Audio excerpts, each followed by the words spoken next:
This is MC of our story, Ghislain Peridium, the eldest son of a noble family that's basically broke beyond repair. The maids and everyone in the house are super scared of him, and honestly, with good reason. He's known as this cursed guy with a horrible, despicable personality and the worthless son of Count Peridium. With titles like that, you'd expect him to be just another pampered noble brat, but that's far from the truth, at least not anymore, and his opponent is starting to figure that out the hard way. This bearded guy facing Ghislain can't believe what's happening. He's getting thoroughly beaten by someone he thought was just useless scum. Meanwhile, Ghislain is calm and collected, cool as ever during the fight. Internally, he's actually satisfied because all the money he dumped into setting up this trap is finally showing results. With a smirk, Ghislain asks the bearded man if he's enjoying the unexpected twist. That only pisses the guy off more because it feels like Ghislain knew exactly how things were going to play out. And guess what? Ghislain proudly admits it. He didn't just anticipate the enemy's plan, he knew everything from the start. The number of soldiers, the identity of the spies, who provided reinforcements, he had it all figured out. The bearded man is stunned. He starts yelling, furious that his secret weapon has been exposed by someone he once dismissed as worthless. But Ghislain isn't in the mood for his whining. He shuts him up with a solid kick to the face, making it clear this guy can scream all he wants. But no matter how many fights break out, Ghislain is confident he'll come out on top every single time. So, how is he so sure of winning? Simple, because he knows everything. Let's rewind for a second. Almost a year ago, in the kingdom of Lithuania, near the Peridium estate, Ghislain Peridium woke up in pure shock. He was alive, but he shouldn't have been. The last thing he remembered was being in the middle of a hopeless battle, squaring off against one of the continent's elite 7 noble knights, a man named Idun, the one who was supposed to kill him. Now, Ghislain wasn't just some random nobody either. He used to be one of the top 7 mercenary kings on the continent, feared and respected everywhere under the name Ghislain Peridium. Before ending Ghislain's life, Idun mocked him, saying he never expected to see the trash of the fallen Peridium family again. From what Idun knew, Ghislain had vanished after his sister's death, and his name had become nothing but a fading memory. That threw Ghislain off. He asked how the hell Idun knew so much about his past. Idun told him he'd been tracking him for a long time because he was one of the people involved in the destruction of the Peridium family. He had worked alongside the Delphine household to bring them down. Hearing one of them made Ghislain freeze. That meant the Delphine household hadn't acted alone. There were others who played a role in his family's ruin. And now, one of those people was standing right in front of him. His hatred and thirst for revenge surged like never before, and then Idun cut his head clean off. But strangely, Ghislain later woke up whole, unharmed, and very much alive. Not only was his body intact, with no sign of injury, but he even looked noticeably younger. He looks around, clearly confused about what's going on. Just then, someone calls out to him,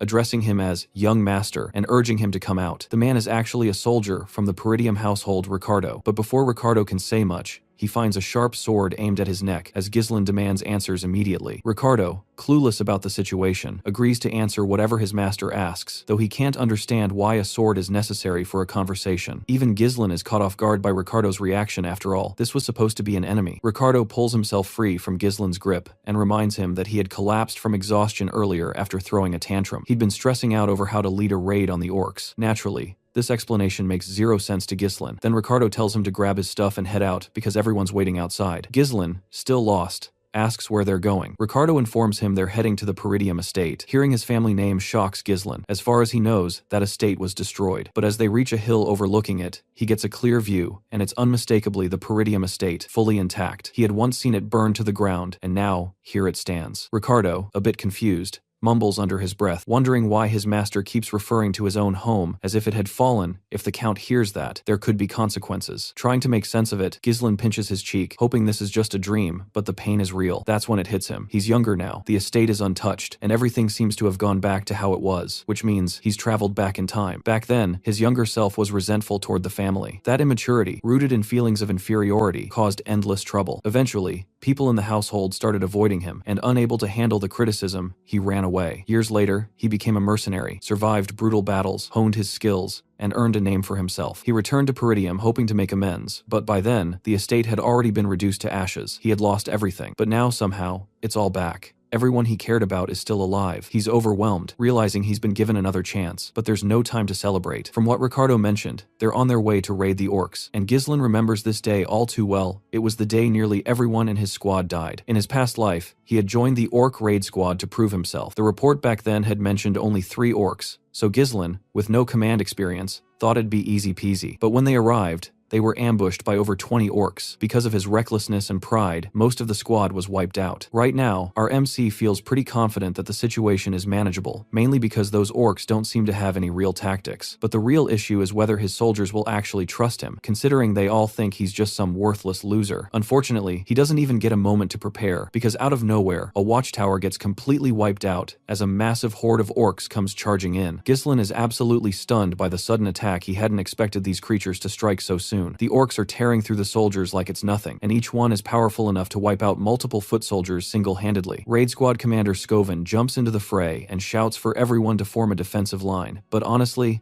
it looks like no formation or tactic is going to stop these savage beasts, who are slaughtering people non-stop. Even Skovan is convinced they're doomed. Getting ambushed like this with zero preparation is just brutal. And to make things worse, there are way more of these monsters than anyone expected. With the way things are spiraling, Skovan is sure they're all going to die. Then suddenly, someone shouts at the commander. When Skovan turns around, he sees a massive beast about to crush him with its axe. He barely has time to react. That's when Ghislain lunges in, yanks Skovan out of harm's way, and slices straight through the monster's hand like it's just a cucumber. Everyone is left speechless. How the hell did Ghislain pull that off so effortlessly when he's supposed to be the useless one? The beast collapses, while Ghislain mutters in irritation about still not being able to use mana. He walks up to the commander, offers his hand, and demands command over the troops. But Skovan refuses flatly. He doesn't believe a so-called worthless brat should be leading during such a dire moment. He even asks Ghislain if he thinks this is some kind of game. Even if Ghislain is the young master, Skovan says he can't just hand over authority given by the Lord so easily. But Ghislain had already guessed that no one would believe in him, and now he's getting pissed. Just then, another monster charges at them, and Skovan steps in thinking Ghislain is too inexperienced to handle this. But Ghislain decides it's time to shut these idiots up and show them what he can really do. He throws his sword at the beast with insane speed. The commander immediately starts yelling at him for disobeying orders, but shuts right up when he sees the orc drop dead from a single hit. It's clear the sword struck with terrifying precision. The commander stands there looking like he's suffering from a serious case of constipation. Meanwhile, Ghislain stares at him and asks if he even knows the most crucial thing in battle. Of course, the commander doesn't, because clearly he's the real useless one here. Ghislain shifts his focus toward the frightened soldiers and reminds Skovan that there's no way to win a battle when fear has already taken over the troops. The first step should be gaining momentum. With that, our guy dashes forward once more, yanks his sword from the monster's skull, and launches himself into the air. He lands squarely on another orc and drives his blade straight into its head. Skovan can hardly believe what he's seeing. Meanwhile, our boy boldly challenges the monsters, taunting them to come at him if they want to die. Predictably, these brainless beasts charge at him, and he slices through them with the precision and speed of a ninja on an energy rush, tearing apart every single one that dares cross his path. His movements, reflexes, everything is happening at such incredible speed that Skovan is left frozen, staring in total disbelief. Even as a mana user, he can't keep up, so he can't begin to fathom how his skinny young master is pulling the shit off. Skovan notices that despite the obvious signs of fatigue, our guy is still evading attacks with the bare minimum of motion, and his sword strikes land perfectly on the enemy's weak points, like a master swordsman who can't even use mana, or maybe even someone beyond that level. But our MC isn't done. He keeps provoking the monsters, mocking them for being nothing like the fearsome warrior race they're rumored to be. The other soldiers are just as stunned, watching as every single orc charges toward the young master. They turn to their commander, waiting for orders, but the coward doesn't even come close to showing the kind of guts our boy has. He's still trying to process the fact that the young master deliberately charged into a swarm of orcs just to draw their attention. He doesn't get why. He's now running straight toward the edge of a cliff, but it soon clicks. Ghislain plans to lure the orcs off the cliff. Acting fast, Skovan orders his troops to raise their shield wall and prepare to back him up. Meanwhile, the orcs are right behind our guy, chasing him down. MC trusts that Skovan, being the capable commander he is, will catch on to the plan. As much as he'd love to hack every one of these orcs to pieces himself, he just doesn't have the stamina. But this plan isn't bad either. At the cliff's edge, the orcs realize too late that soldiers are waiting behind them in defensive formation. Without hesitation, our guy leaps off the cliff, signaling Skovan to follow through. The soldiers charge in and slam into the monsters, shoving them off the cliff to their brutal deaths below. The risky move works, and every last orc is eliminated. Though drained, the soldiers pull through. Skovan is still frozen in shock when he spots our MC clinging to the cliffside, his sword jammed into the rock to hold himself up. Even in this situation, there's no fear on his face, only a confident smirk aimed directly at Skovan. For a second, the big, mustached commander is thrown off, but then a proud smile spreads across his face. He quickly reaches out a hand, but it falls just short. The grip on the sword loosens, and just like that, the boy starts to fall, leaving everyone stunned by the sudden twist. Meanwhile, Ghislain begins slipping into unconsciousness, drifting into a dreamlike state where he hears his sister's voice and sees scattered fragments of memories involving her. He doesn't quite understand what's happening until suddenly she grabs his hand, and just like that, he's pulled out of the dream. He jolts awake in bed, confused and shocked that he's even alive. As he tries to sit up, a wave of pain rushes through his entire body, making even the smallest movements agonizing. Every inch of him aches, a harsh reminder of how far he pushed himself, but in a strange way, it reassures him that he survived. At that moment, a maid enters the room with a relieved smile. It takes him just a second to realize it's Belinda. She's clearly both happy and upset, scolding him for all the stress he caused. But Ghislain doesn't hesitate. He throws his arms around her, hugging her tightly. She's totally confused by the sudden affection, unaware that to him, seeing her again after so long is overwhelming. You see, Belinda had been his personal maid since childhood. Through all the chaos he caused, she was the one who stuck by his side. But after his family's downfall, she vanished, and he never thought they'd meet again. Now, with her in front of him, he feels like he has to be honest, so he drops a bombshell. He tells her a catastrophe is heading straight for Peridium, and admits that he actually died and came back to life. Naturally, Belinda brushes it off. She agrees the orcs nearly killed him, but she refuses to believe his bizarre tale. He tries to explain further, but she just scolds him for being reckless. Realizing she won't believe him no matter what, he gives up. Belinda then shifts the topic, reminding him of the upcoming festival, something he would have missed if he had stayed injured. That catches Ghislain off guard. Seeing his blank expression, she reminds him that Lady Elena has been looking forward to going with him. It's the perfect opportunity for the siblings to reconnect. Suddenly, Ghislain remembers this festival. In his past life, he never got to enjoy it. It was around this time that something traumatic had happened, so when he asks how much time is left, she tells him it's next week. He has a week to prepare. But this isn't just about a festival. In his previous life, this exact day marked a tragedy that haunted him forever. On the day of the festival, his sister Elena was supposed to die. Right on cue, Elena walks into the room. Ghislain instantly pulls her into a hug,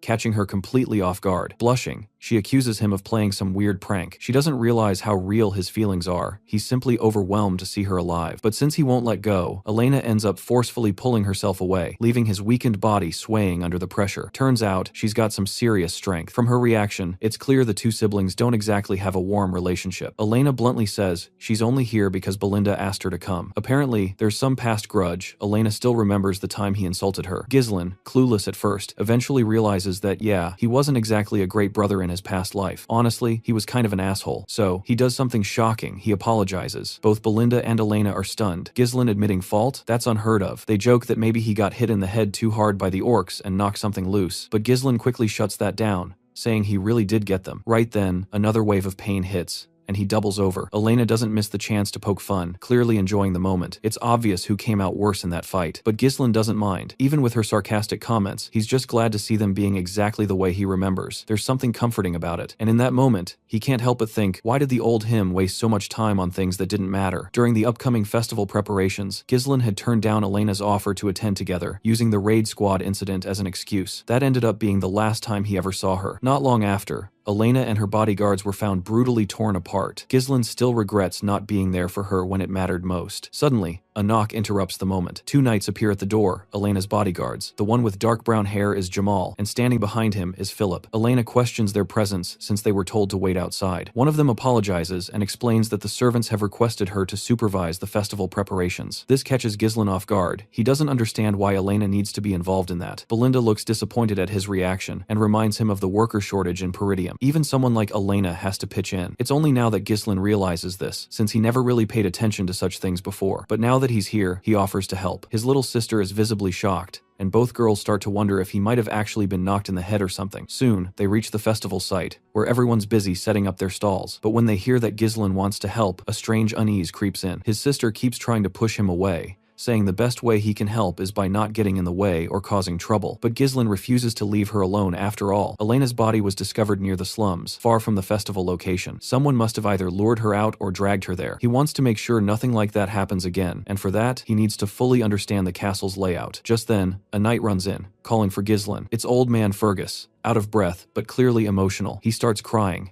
admitting how scared he was after hearing about the orc attack. Ghislain's sister jumps in too, pointing out how oddly he's been acting lately. She thinks it might be best if Fergus just takes him back. Seeing no other choice, Ghislain agrees, but requests to be taken to the abandoned training field in the castle instead. Fergus, puzzled, asks why. Ghislain simply says he wants to train. Though unsure what the young master is planning, the old man doesn't press him further and leads him to the training hall. As Ghislain steps inside, the first thing that strikes him is how well kept the training hall is, far better than he ever imagined. It's the perfect spot for him to train, and the equipment? Way more advanced than anything he ever came across during his mercenary days. The old man explains that they've kept the place in shape, just in case Ghislain ever wanted to return. He'd always believed Ghislain would eventually overcome whatever inner battle he was fighting. That genuine concern makes Ghislain pause. He never realized how much the old man had been trying to support him. It hits him hard. He feels a wave of guilt for not noticing it sooner. Quietly, he pats the old man's shoulder and says something half joking, half serious. Dying sucks, so he might as well try living a while longer. The old man, as usual, is baffled hearing him talk like he's already crossed over to the afterlife. But Ghislain just shrugs and admits it. Yeah, he did die and came back. Not that the old man buys any of it. Without dwelling further, Ghislain turns his focus back to training. He dismisses the old man, telling him he can leave now. Watching Fergus show him so much respect makes Ghislain reflect on how he's always treated those around him like enemies. But now, looking back, he realizes he was just being narrow-minded. Still, he can't get distracted. There's serious work ahead. In his past life, he heard that Elena's death was orchestrated by a lord from a neighboring territory. That one act dragged Peridium into a war that ultimately led to its destruction. Her death was the first domino in the fall of his house, and now, he's determined to fix everything, starting right here. First priority, rebuild his body. Time's short, but if nothing else, he needs to gain control of his mana. In this world, mana is a mystical force that allows humans to surpass their limits. Most people struggle to even sense or absorb it. But for Ghislain, even in the middle of chaotic battles, that part came naturally. He starts bundling the mana particles from the air, weaving them together like spinning thread. With countless battles under his belt, maybe even tens of thousands, forming a mana core is second nature to him. But if it were really that easy, he wouldn't be one of the top 7 strongest individuals in the land. Drawing from a half-burned magic book and tapping into the natural mana core all humans possess, Ghislain manages to forge not just a second, but a third core. He links them into a complex mesh of interconnected cores, forming a massive burst of energy. The effort takes a toll. Blood trickles from his nose and mouth, and sweat pours down his face. He's definitely hit his current limit. Back in his previous life, he had reached 5 cores. The entire technique is about generating an overwhelming force in a short time, but it guzzles mana at an insane rate. That's actually why he lost to Eden before. The guy showed up with a whole night order while Ghislain was already running on empty. In a fair one-on-one, he would have crushed him. The technique might be unstable, but it's enough for now. This time, he's got a younger body, and all the time he needs to master it. And this time, Eden's head, it's his for the taking. As for the traitors backing House Delphine, the ones who helped ruin their homeland, they're going down too. A week quickly goes by, and the long-awaited day of the festival finally arrives. Ghislain is all geared up, walking through town with steady, unshakable confidence. But as he moves along, he unexpectedly spots his sister, who looks surprised to see him. She's stunned not just because he showed up to the festival, which he's never liked, but also because he's been acting strangely lately. All she's been hearing is how he's done nothing but train non-stop for the past week. Trying to play it cool, Ghislain brushes off her concern, casually reminding her that, as the heir to a knightly family, training is simply a normal part of his life. But she doesn't let it slide so easily. She hits him with a harsh reminder that he's always despised the idea of becoming lord. That very attitude, she points out, was one of the main reasons he never got along with their father. Even though her words sting a bit, she walks away with a smile, clearly happy to see him finally stepping into the role he was meant to fill. Her comment lingers in Ghislain's mind, making him realize that his actions have already started shifting how people see him, and possibly even changing the course of his future. While the major events may still play out the same, the small things are becoming harder to predict. And now, using his knowledge of what's to come wisely has become his responsibility. He'll need to handle every situation with care. With that in mind, he's fully prepared to confront the ones who will kill his sister. For now, he sticks by Elena's side, staying alert. But after some time, she starts getting bored and complains that this year's festival feels just as dull as all the others. Meanwhile, Ghislain is lost in thought. The festival's almost over, and still, nothing major has happened. This makes him wonder, could the future have changed simply because he stayed close to Elena? Just as that thought hits,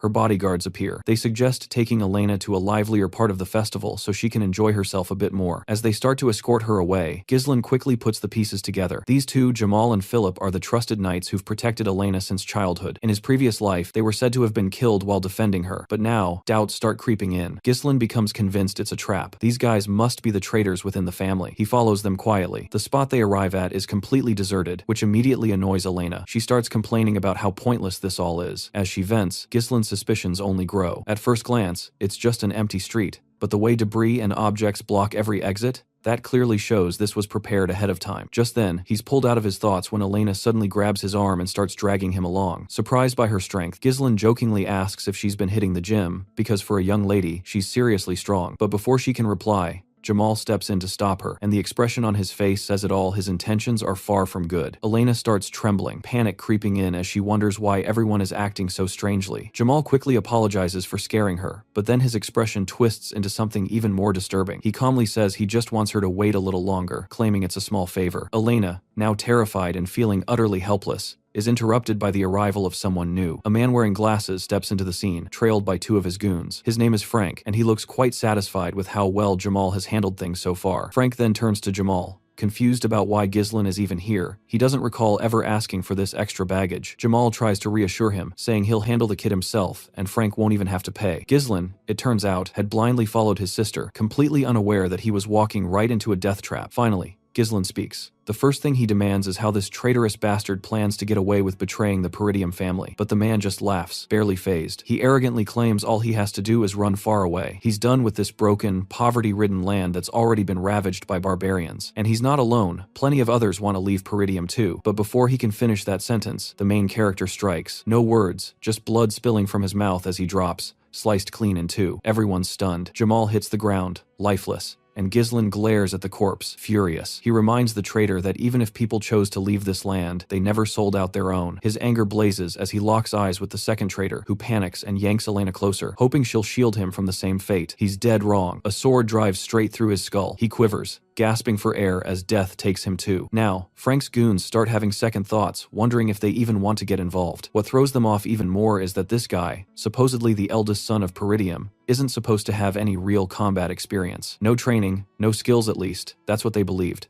But Frank confirms it. This is the eldest son. Still, he can't comprehend how this guy just wiped out two men like it was nothing. And even more shocking, his attacks were laced with mana. Meanwhile, the girl clung to her brother, shaking with fear. But without hesitation, he knocked her out with a quick strike to the neck, telling her to get some rest. Frank, that smug bastard, thanked our guy for taking care of the two knights, pretending they had planned to handle them themselves. He even praised Gizlin's godlike skills, and couldn't help but ask where he learned them. But Gizlin wasn't having any of it. He shut them down cold, making it clear it was none of their business. He quickly sized them up. 3 of them altogether, but only the one in the middle seemed to be giving off any real mana. Still, no matter who they were, Gizlin was ready to end this fast. Before making his move, he demanded to know who hired them to stage the ambush. Frank, with that annoying smirk, brushed it off, acting like someone about to die didn't deserve to ask questions. Of course, Gizlin knew they wouldn't give up the information so easily, but he had his own methods of making people talk. One of the goons suggested just cutting his head off, but their boss shut him down, saying he wanted him alive. He planned to break every bone in Gizlin's body, until he was nothing more than a cripple, writhing in pain, making sure his suffering was long and agonizing. With that, 2 of the lackeys charged.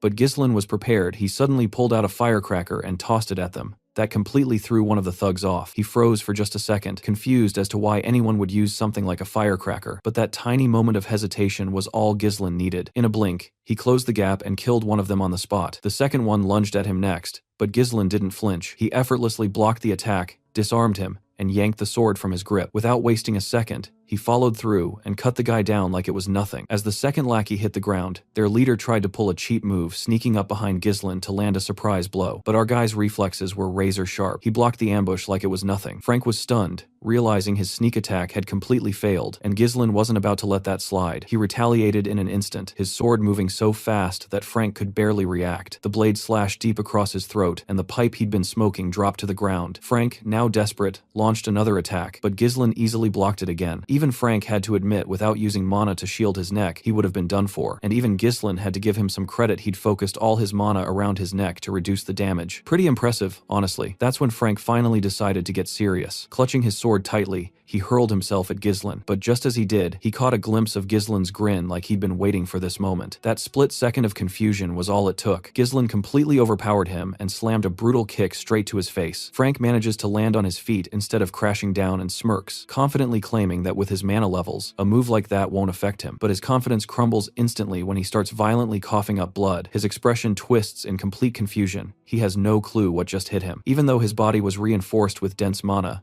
He can't believe Ghislain still managed to break through it with nothing but raw skill. Meanwhile, Ghislain's thoughts drift to the mystery surrounding his sister's death. He never knew who was responsible until now, and now that he does, he's ready to make this bastard pay. He warns Frank to brace himself, because things are about to get real. Then, Ghislain activates his third core. Frank stands there, stunned, but he doesn't get the luxury of time to react. Ghislain's already charging him. They clash at such insane speed that only the glowing trails of their blades are visible. Frank fights back with everything he's got, but it's clear he's falling behind. His hands are going numb, and no matter how much mana he channels, it's not enough. His sword starts to crack from the sheer pressure. He's never even heard of a technique that boosts mana to this insane level, especially with such control. It's like Ghislain has transformed into an entirely new person, and that new person lands a brutal strike, slashing Frank hard across the body. But Ghislain isn't finished. He drives his sword deep into the man who killed his sister. Still, he doesn't let him die just yet. There are answers he wants, burning questions he needs resolved. Gritting his teeth, Ghislain demands to know who ordered the hit on Elena. But Frank isn't about to give up information so easily. He quickly whips out hidden ninja daggers, trying to go after Elena again. Before he can even move, threads block his arm mid-motion. Ghislain is the one controlling them. He decides to give Frank one more chance, answer everything truthfully, and he'll sheath his sword. Frank, now absolutely stunned, realizes the threads are made of mana crafted and controlled by Ghislain himself. Ghislain knows someone at Frank's level should be able to patch himself up, not that it'll matter if he destroys his mana core. Without hesitation, he starts channeling magic into the sword already lodged in Frank's gut. The bastard screams as his mana core begins to break apart. It's a dangerous move. One mistake, and the mana backlash could explode the entire area. It genuinely looks like Ghislain is risking a full self-destruct, but he's no rookie. He can handle it. Even Frank can tell Ghislain isn't bluffing. When he looks into Ghislain's eyes, all he sees is a blood-soaked reaper. Realizing he has no way out, Frank finally gives up the name Count Desmond,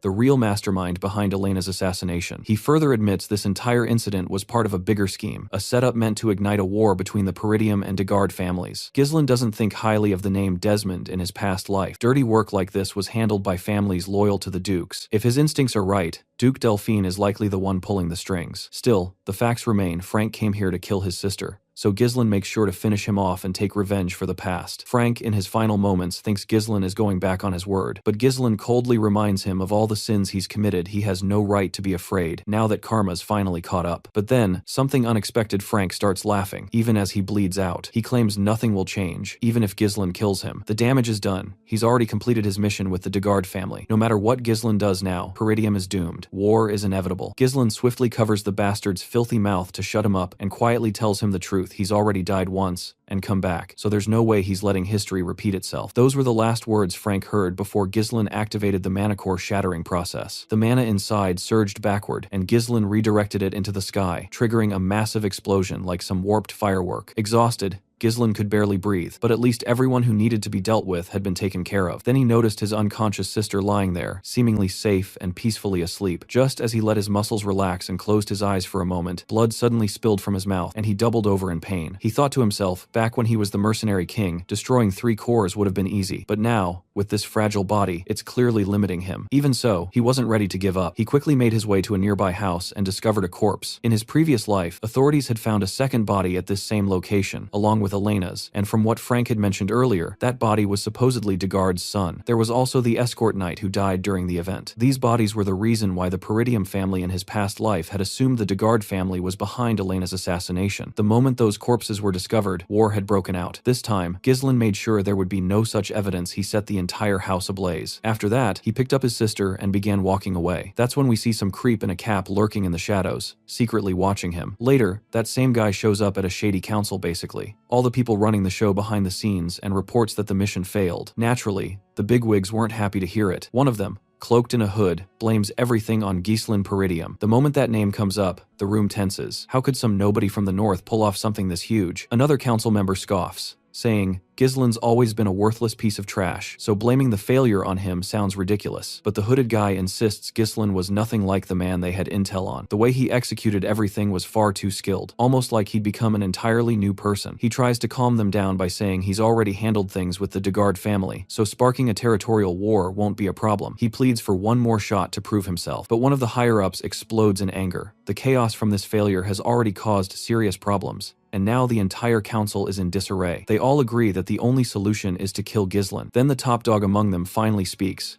cutting through the noise. He asks the hooded man how he plans to handle Ghislain. The reply, he's going to set up a duel, make it look natural. And the opponent, someone powerful. When asked who this person is, the hooded guy says it's Cain Logus, a powerhouse swordsman known for his brute strength. Despite being young, Cain is unmatched in physical combat. And here's the kicker, he's Ghislain's cousin. That connection would make their encounter feel perfectly natural, not staged. The room falls silent as they mull over the idea, but the top guy doesn't let him off the hook so easily. He warns that if this mission fails too, there won't be another chance. Shaken, the hooded man quickly swears he'll deliver results this time. The scene shifts to the Peridium Castle's training hall, where Fergus arrives to inform our boy that it's time for a meal. But just then, he spots a rope-like thread of mana flying toward him. It grabs the sword hanging beside him and quickly retracts, pulling the sword along. Ghislain, having practiced for a while now, is pleased to see he's making progress. That's when he notices Fergus, who immediately bows his head in apology for interrupting the session. But Fergus can't help his curiosity and asks how Ghislain managed that move. Ghislain casually explains that it's something called mana threads, using mana like string. In his previous life, it was second nature to him, but now, his current skill level is too low, and he lacks the mana needed to use it like before. To do so fully, he'd have to implode his core. However, by creating just one thread, he can minimize the mana cost and still use it effectively despite his limited resources. Fergus admits that despite training his mana for a long time, he's never seen anything like this. Now that he thinks about it, not long ago, Ghislain wasn't even using mana at all, let alone training with it. He's baffled by how Ghislain came up with the idea. Shaking himself out of it, Fergus returns to the reason he came. He respectfully nods and thanks Ghislain for protecting the young lady. But Ghislain brushes it off. There's no need for thanks. She's his sister, and he would have done it no matter what. A few days pass and the festival is put on hold. Understandable, given that a guardian knight just tried to traffic a noble lady. Meanwhile, Elena is fuming. No one believes her when she says Ghislain was the one who saved her. She asks her brother why he won't step in and convince them. But Ghislain just shrugs. He doesn't care, and even if he tried, no one would believe him anyway. Belinda, on the other hand, is furious just thinking about how the real culprits were Jamal and Phil, the ones who attempted to abduct Elena. Regardless, Ghislain is just relieved that his sister is safe and that he managed to prevent a war. But deep down, he knows those bastards won't stop so easily, and he can't hold them off forever on his own. He needs to start building his own military force. Just then, a maid enters with food, but instead of something nice, Ghislain gets a dry piece of bread. Surprised, he asks Belinda about it. She explains that it's part of the fallout from the recent chaos. Right then, a loud voice echoes through the halls, some fat merchant yelling for compensation because of the cancelled festival. And it's not just him, there's a whole mob of merchants gathered outside, demanding they be reimbursed for their losses. Looking out the window, Ghislain asks who they are, and Belinda reminds him this country's economy relies heavily on merchants and the profits from the festival. Last year was a huge success, but this year it got cancelled after just one day. No wonder they're pissed. Only now does Ghislain realize just how bad the financial situation is. If he doesn't do something soon, things could spiral out of control. He tells Fergus to send out soldiers to calm the crowd, but Fergus calmly informs him that there are no soldiers available. Most of them have been dispatched to the Forest of Monsters to help with reconstruction after the orc raid. That makes things even worse. Peridium is in a constant state of war, barbarians to the north and monsters to the south. No money means no soldiers, which just piles onto his growing list of problems. Taking Belinda aside, he whispers that since she's in charge of his finances, they need to find a way to settle the merchants down. But Belinda tells him straight there's no money left. When he asks why, she reminds him that the Lord cut off his funds because he kept spending recklessly. The idea of being broke makes Ghislain sick. He demands she lend him some cash, but she doesn't have any either. Everything seems stacked against him. No money, no soldiers, and no way out. Even with all his future knowledge, he's helpless without money to back it up. Just as he's lost in thought, Ricardo bursts into the room at full speed, panting hard. Alarmed, Ghislain immediately asks what's going on. Ricardo, practically shouting, says there's a problem. Young Master Cain is demanding to see him. The mere mention of Cain catches Ghislain completely off guard. That's when we witness one of our guys, Knights Commander Scoven, getting absolutely wrecked by Cain. Cain's insanely built body and brute strength are pounding the poor knight's face like it's a ripe tomato. Every punch feels like a sledgehammer, and clearly,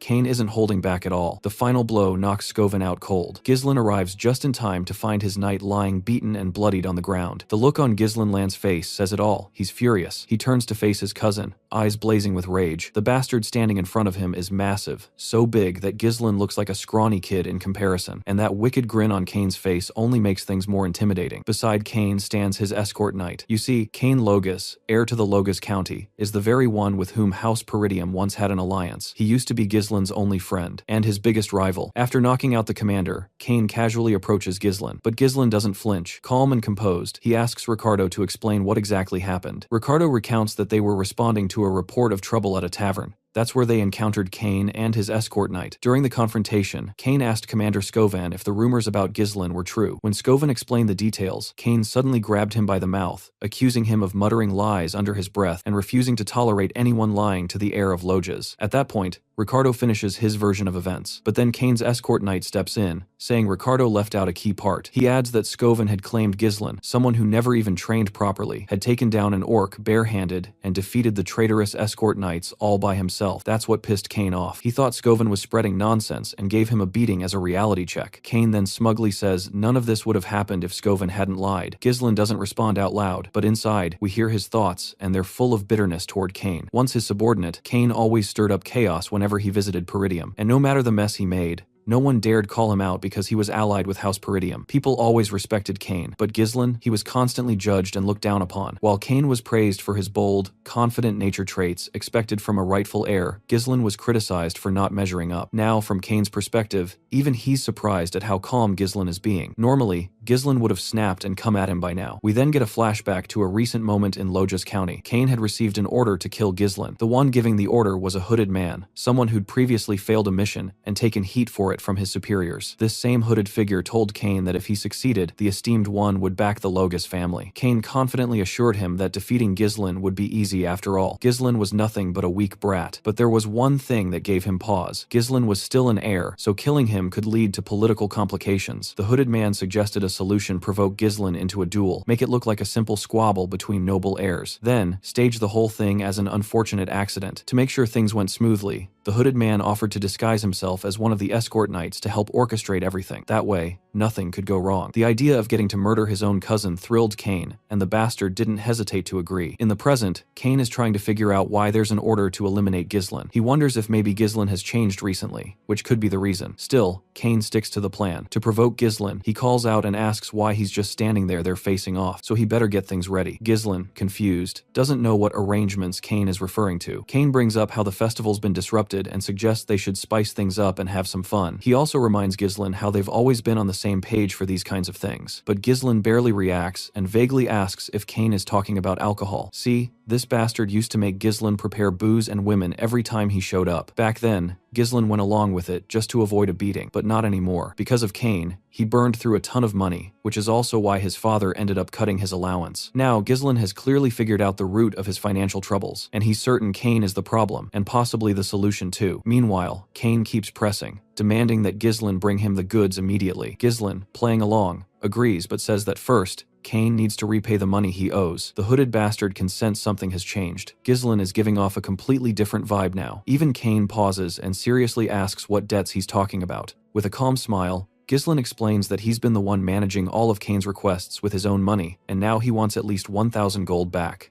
Kane is stunned. To him, that's a ridiculous number. He thought it should have cost no more than 100 gold. Besides, he believed Ghislain was doing all that because they were friends, like a friends with benefits situation. But Ghislain never saw them as friends. He's been this guy's doormat for too long, and now, if Kane values his life, he better pay up. He needs the money desperately, and isn't letting Kane walk away without paying his dues. The whole room falls silent, and even Ghislain's own knight, Ricardo, is sweating bullets after hearing such a bold demand. Kane shoots up from his seat, furious. He thinks Ghislain is getting too cocky, probably because of the rumors going around about him. To Kane, Ghislain is still just a leech feeding off this land. Boiling with rage, he clenches his fist, ready to crush him right there. But even as the punch flies straight at him, Ghislain doesn't even blink. At the last second, he shifts slightly, letting the punch miss completely. Shock fills the room. Kane swings again with full force, but Ghislain ducks and drives an open palm strike right into Kane's gut. The blow is so strong, it nearly makes the brute cough up blood. Kane tries to swing again, but this time Ghislain freezes his movement. Even though Kane doesn't actually take damage, he acts like he's in pain. The hooded figure rushes over, concerned, but it's obvious Kane's pride is the only thing hurt. Ghislain casually tells him to stop faking it wasn't even a real hit, but Kane keeps playing the victim. Everyone watching in the pub is left stunned. Ghislain, the supposed weakling, just took Kane down without even trying. People are unsure how to react. Ghislain, of course, knows this bastard is faking it, and he knows exactly what Kane's trying to pull. Kane then turns to his hooded knight and smugly asks if he liked the performance. The knight gives him credit, it was a great act. Kane set things up perfectly to make it seem like Ghislain is the one at fault, just enough to justify a duel. Kane is eager to use this opportunity. If he helps the higher-ups take down Ghislain, he'll earn their support. Plus, It gives him a chance to sever ties with the Peridium household. So he plays along, pulls out a glove, and with some theatrical lines, gets ready to declare a duel. But before he can toss the glove, Ghislain beats him to it and throws the glove straight at Kane's face, challenging him first. After all, Kane insulted the heir of Peridium and assaulted his knight in front of everyone. So now, Ghislain demands a duel. Kane's face goes still, but only for a moment. Then he smirks, thinking Ghislain just signed his own death sentence by asking for the duel. But Ghislain keeps that confident, sassy smile on his face. He then turns to Ricardo and tells him to gather all the merchants protesting outside the castle. He wants them to witness something big, because Ghislain, the young master of the Peridium house, is about to make them some serious money. So, the festival got cancelled out of nowhere, and the electric atmosphere that had reached its peak suddenly fizzled out. This left a bunch of disappointed tourists stuck there, unable to leave or enjoy themselves basically, like a fire that never got to burn properly. In such a situation, if something exciting were to happen, it would be like a blessing for them. That's why, when Ghislain steps into the ring to face that bastard, the crowd absolutely erupts in excitement. People are pouring in from distant places,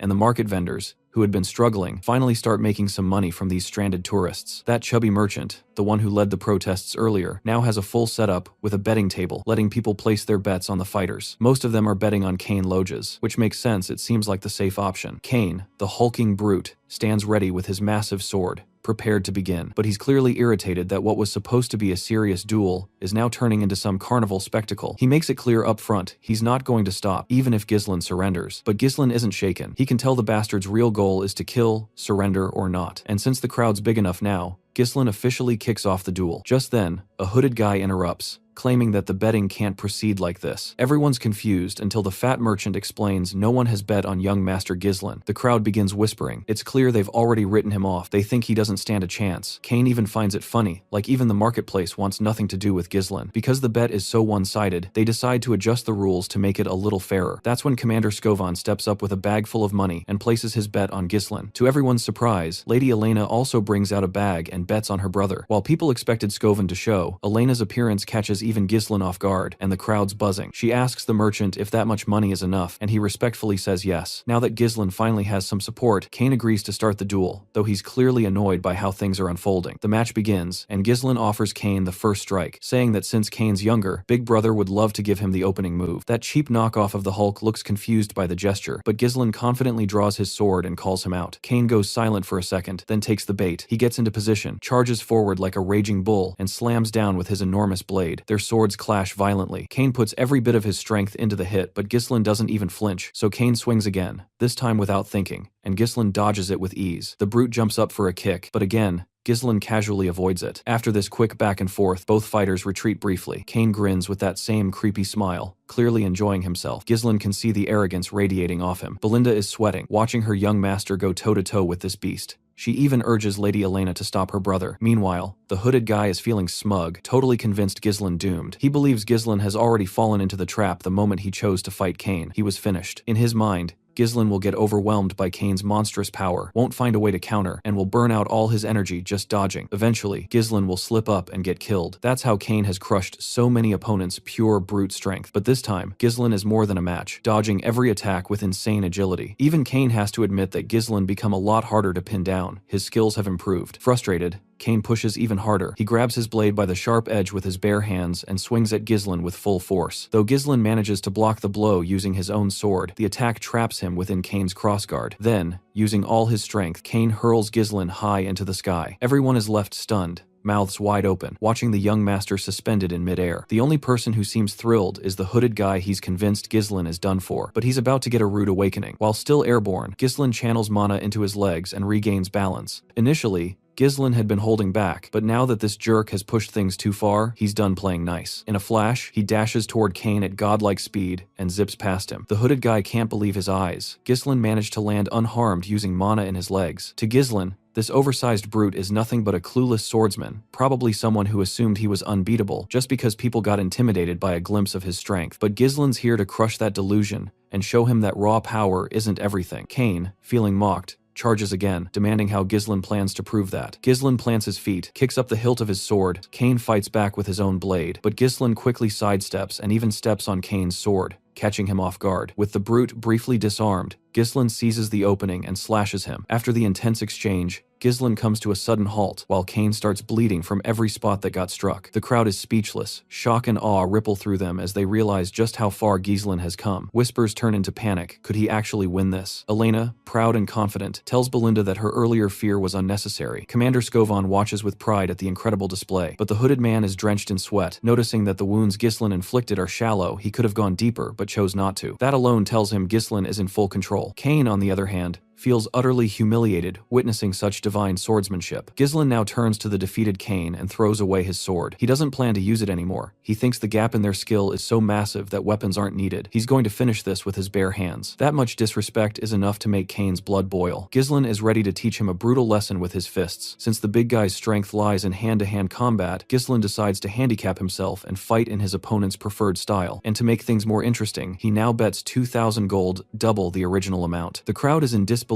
hearing such a high wager for a bare-handed match, especially when it was supposed to be a sword duel. Meanwhile, the hooded man is practically melting, watching Ghislain fearlessly challenge Kane without a weapon. He never thought he'd see the day. Still, a part of him believes Kane might have a shot. The fat merchant quickly announces that the fight is now officially barehanded and encourages everyone to place new bets. This time, more people are siding with Ghislain, realizing that strength alone doesn't guarantee victory. Kane, still arrogant, accepts the challenge, but he refuses to drop his sword. He plans to use it against Ghislain anyway. Belinda panics and pleads with Ghislain to pick up his sword again, but the brute already starts swinging, and Ghislain, calm and collected, completely unfazed, ready to knock some sense into this oversized fool. The moment that sword came crashing down, Ghislain swiftly ducked so fast that his afterimage seemed to lag behind. He struck hard at the opponent's oversized leg, immediately following it with a brutal uppercut to the chin. Blood gushed from Kane's face. That single blow was enough to rattle his brain and bring one of his knees crashing to the ground. It was unreal. Kane hadn't even seen the hits coming. The audience was just as stunned as everyone else, absolutely loving the unexpected twist in the fight. Meanwhile, Ghislain radiated pure confidence and charm, claiming he hadn't even gotten serious yet and still wanted to have more fun. This bruised the fatty's delicate ego, making him grit his teeth before charging at Ghislain once more. But our boy danced around him effortlessly, dodging every strike with grace. The fight choreography was next level, even as the narrator. It was hard to keep up with Ghislain's godlike moves. No matter what Kane tried, every attack was met with a counter and an even stronger hit. Blow after blow rained down on him. As Kane reeled from the pain, he found himself thinking back, remembering how Ghislain once couldn't even meet his eyes, always bowing low whenever Kane showed up. But now, that dynamic had completely flipped. Kane kept getting hammered, turned into nothing more than a training dummy. His whole body was a canvas of bruises, his face so beaten up that not even his own mother would recognize him. At one point, Ghislain grabbed Kane by the hair. Looking at this stubborn mess of a man, he couldn't help but feel pity not for Kane, but for his family. Count Logus had stood by House Peridium with unwavering loyalty, even when it was falling apart, simply because he was a close friend of Ghislain's father. But Kane was nothing like his old man. The scene briefly shifted to the past. Kane was seen shouting at his father, furious about his endless support for House Peridium. He thought his father was throwing away valuable resources on a dying cause. It hadn't even been a week since Count Logus came back home, yet he was already preparing to leave again for Peridium. Kane had begged him not to go, his frustration boiling over at what he saw as blind loyalty. But the Count responded gently yet firmly. He was doing it because they were friends. That was the only reason. Back in the present, Ghislain balled up his fist. Everyone expected another brutal punch, but instead, he reached out with a hand of friendship. It shocked everyone. No one had expected this gesture, least of all Kane. But to everyone's surprise, Kane accepted it and admitted defeat. The crowd was floored. Kane conceding the match left everyone speechless. The referee wasted no time in declaring Ghislain the winner. Members of House Peridium were thrilled, watching their young master shine, while Elena was especially joyful to see her brother finally claim victory. But then, a hooded man stormed over to the defeated Kane and began scolding him. He couldn't believe Kane gave up so quickly, just because things weren't going his way. Kane didn't argue. He simply turned his face away and said he was done with the game. Since Kane failed to take Ghislain down, the hooded guy started stressing about how he'd explain this to his seniors. Just then, our boy made another move, this time with a mischievous grin. Ghislain shouted loud enough for everyone to hear that the hooded man here had volunteered to cover the cost of all the meat and drinks for the entire crowd. The hooded guy flipped out, completely stunned by the sudden announcement. But the crowd? They went wild, thrilled at the idea of free food and booze. The hooded man immediately protested, yelling that he never agreed to any of this and demanding Ghislain take it back. But our guy just smiled, placed a firm hand on the guy's shoulder, and told him that this was the price of defeat. And no, this wasn't coming out of the existing bet. He told him to add another 2,000 gold on top of the original 1,000. If he tried to run, there'd be serious consequences. And when Ghislain said that, he wasn't joking. The threat in his words burned straight into the man's memory, leaving behind the image of someone not to be messed with. Later the next day, in Ghislain room, we find Ghislain staring at a treasure chest full of glittering gold coins. The amount of money he has is actually pretty huge. To give you an idea of how much it is, you could easily hire a small mercenary corps with this amount of money. But it takes a lot of time to grow money, and those bastards who want him killed won't wait for his forces to grow, so he only has a limited amount of time to execute the business plan he has in mind. That's when Belinda and his sister come up to him with satisfied smiles on their faces. The way they're looking at him feels like they have some ulterior motive hidden behind their smiles. He quickly questions why they're here, to which his little sister politely asks where he plans to spend all this money. Of course, Ghislain catches on to what she's implying, so he directly asks her if she wants some, to which she responds that she's just asking. Belinda then speaks up, stating that she has a pretty good idea of where he's going to spend it all. She is sure that since Lady Amelia's birthday is coming up soon, Ghislain must be planning to put on a grand show to buy his fiancée an expensive present. But we all know that our boy isn't thinking about this at all. However, the mention of a fiancé catches Ghislain completely off guard. He literally does not even remember if he even has a fiancé. The maid laughs softly, thinking he must be feeling shy. They know he's pretending to be clueless because he's embarrassed that they figured him out. Still, since Elena is noticing that her brother is quite absent-minded lately, she decides to remind him that they're talking about Amelia of Rayfold County. Finally, the name triggers some memories in Ghislain's mind, but they're not exactly fond ones. He then turns to Belinda and asks when his father will return. Belinda guesses maybe in a week. That's good enough for Ghislain. With a full week available, he decides to visit Rayfold County. Belinda seems puzzled after all. It's not even her birthday yet, so why is he leaving now? But Ghislain just says he plans to collect some money from them. Then, we finally see Amelia Rayfold herself. At first glance, she looks expressionless, maybe even dead inside, but it's hard not to notice her other prominent features. She's currently in a town, offering a pair of sandals to a poor little girl. Apparently, they're her own sandals. The little girl hesitates, unsure if she should accept them, but Amelia reassures her, saying if anyone should walk barefoot on her land, it should be her. She then orders her soldiers to give the girl and her family food and shelter immediately. The soldiers act fast, and as Amelia walks away with her escort of soldiers, the townspeople call out their heartfelt thanks. Later, in the gardens of Rayfold County, we see a man washing Amelia's feet with such devotion it might actually make you jealous. He's clearly proud of her accomplishments. This man is Bernaf, Amelia's escort knight. She tells him that while her father ruled with strict obedience, the common people follow whoever feeds and shelters them. Bernaf remarks that by doing this, she's won the people's hearts, something that will help her in the upcoming succession battle. But Amelia doesn't seem too interested in that. Instead, she casually puts her foot right over his face in a dominantly teasing manner and asks how his duel went against the best swordsman in the north. He apologizes, explaining that he deliberately lost to avoid drawing attention. If he had won, people would have started noticing her, and it's not yet time to reveal her power. He then kisses her feet with deep loyalty, swearing full support. Amelia sees this as natural after all. She's the one who raised him, and she has no intention of letting him stay weak. She then starts questioning him about the merchants. Bernaf assures her there's nothing to worry about when it comes to the Arctium Merchant Guild. All the materials needed for rebuilding the Forest of Beasts outpost, which got half destroyed during the recent orc attack in Peridium,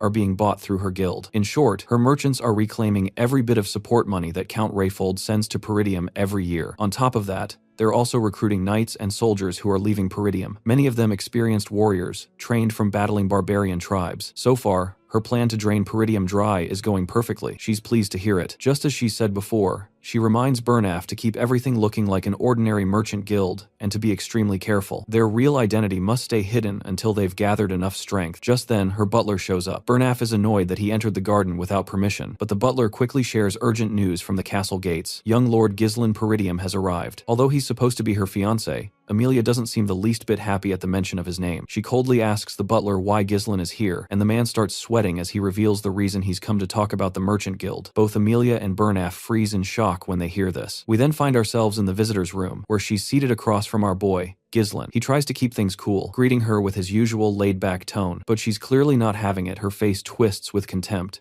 She's pissed that he showed up unannounced, assuming he still hasn't learned the basics of etiquette. Ghislain casually reminds her that her birthday's coming up, so he thought he'd drop by early with a gift. He places a flower on the table and explains he got it from a nearby merchant guild, saying it smells nice and that he might start buying flowers from there regularly. If he remembers correctly, the guild's name is Arctium. Of course, she instantly figures out what he's getting at, but pretends she has no clue. She accepts the flower, says she'll be on her way, and starts to leave. That's when Ghislain calls her name, his voice serious now, asking her to sit. She immediately feels the pressure coming off him heavy, intense. What shakes her the most is that this is coming from the same guy who used to freeze and barely talk around her. Wasting no time, Ghislain cuts to the chase. He wants money. Around 10,000 gold coins. Naturally, she's not thrilled by the demand, especially not from her so-called fiancé who just barged in like this. She wonders if his father put him up to it, but Ghislain clears that up. His father has nothing to do with this. Besides, he knows she's not planning on marrying him anyway. He suspects she's aiming for the lordship of the land, and, given her secret preparations, she's got a real shot. But he also warns her if word about her power moves leaks out in Rayfold, she might lose her chance at succession. That hits a nerve. She glares at him, dead serious, warning him not to joke about that. Not even as a joke, Ghislain calmly assures her he'll keep her secret, for now, but he hints that might change if he walks out of the room empty-handed. Still, she stays sharp and sassy. She's already figured out how to deal with him. She calls out to her knight, Bernaf, and the loyal feet-licker quickly walks in, bowing politely to Lord Ghislain. Meanwhile, in Ghislain's thoughts, we find out this knight has always been by Amelia's side. The guy's not just loyal, he's skilled enough to rival the strongest swordsman in the north. Sensing what's about to go down, Ghislain warns her if she tries to kill him here, it could spark a war. Does she really have time for that, with the succession ceremony so close? But Amelia already has a plan. Her excuse? A random intruder burst in, caused trouble, and her escort knight handled it. That's the story the world will hear. No hesitation, she orders her knight to kill him. And Bernaf? He's all too eager to obey. Sword drawn,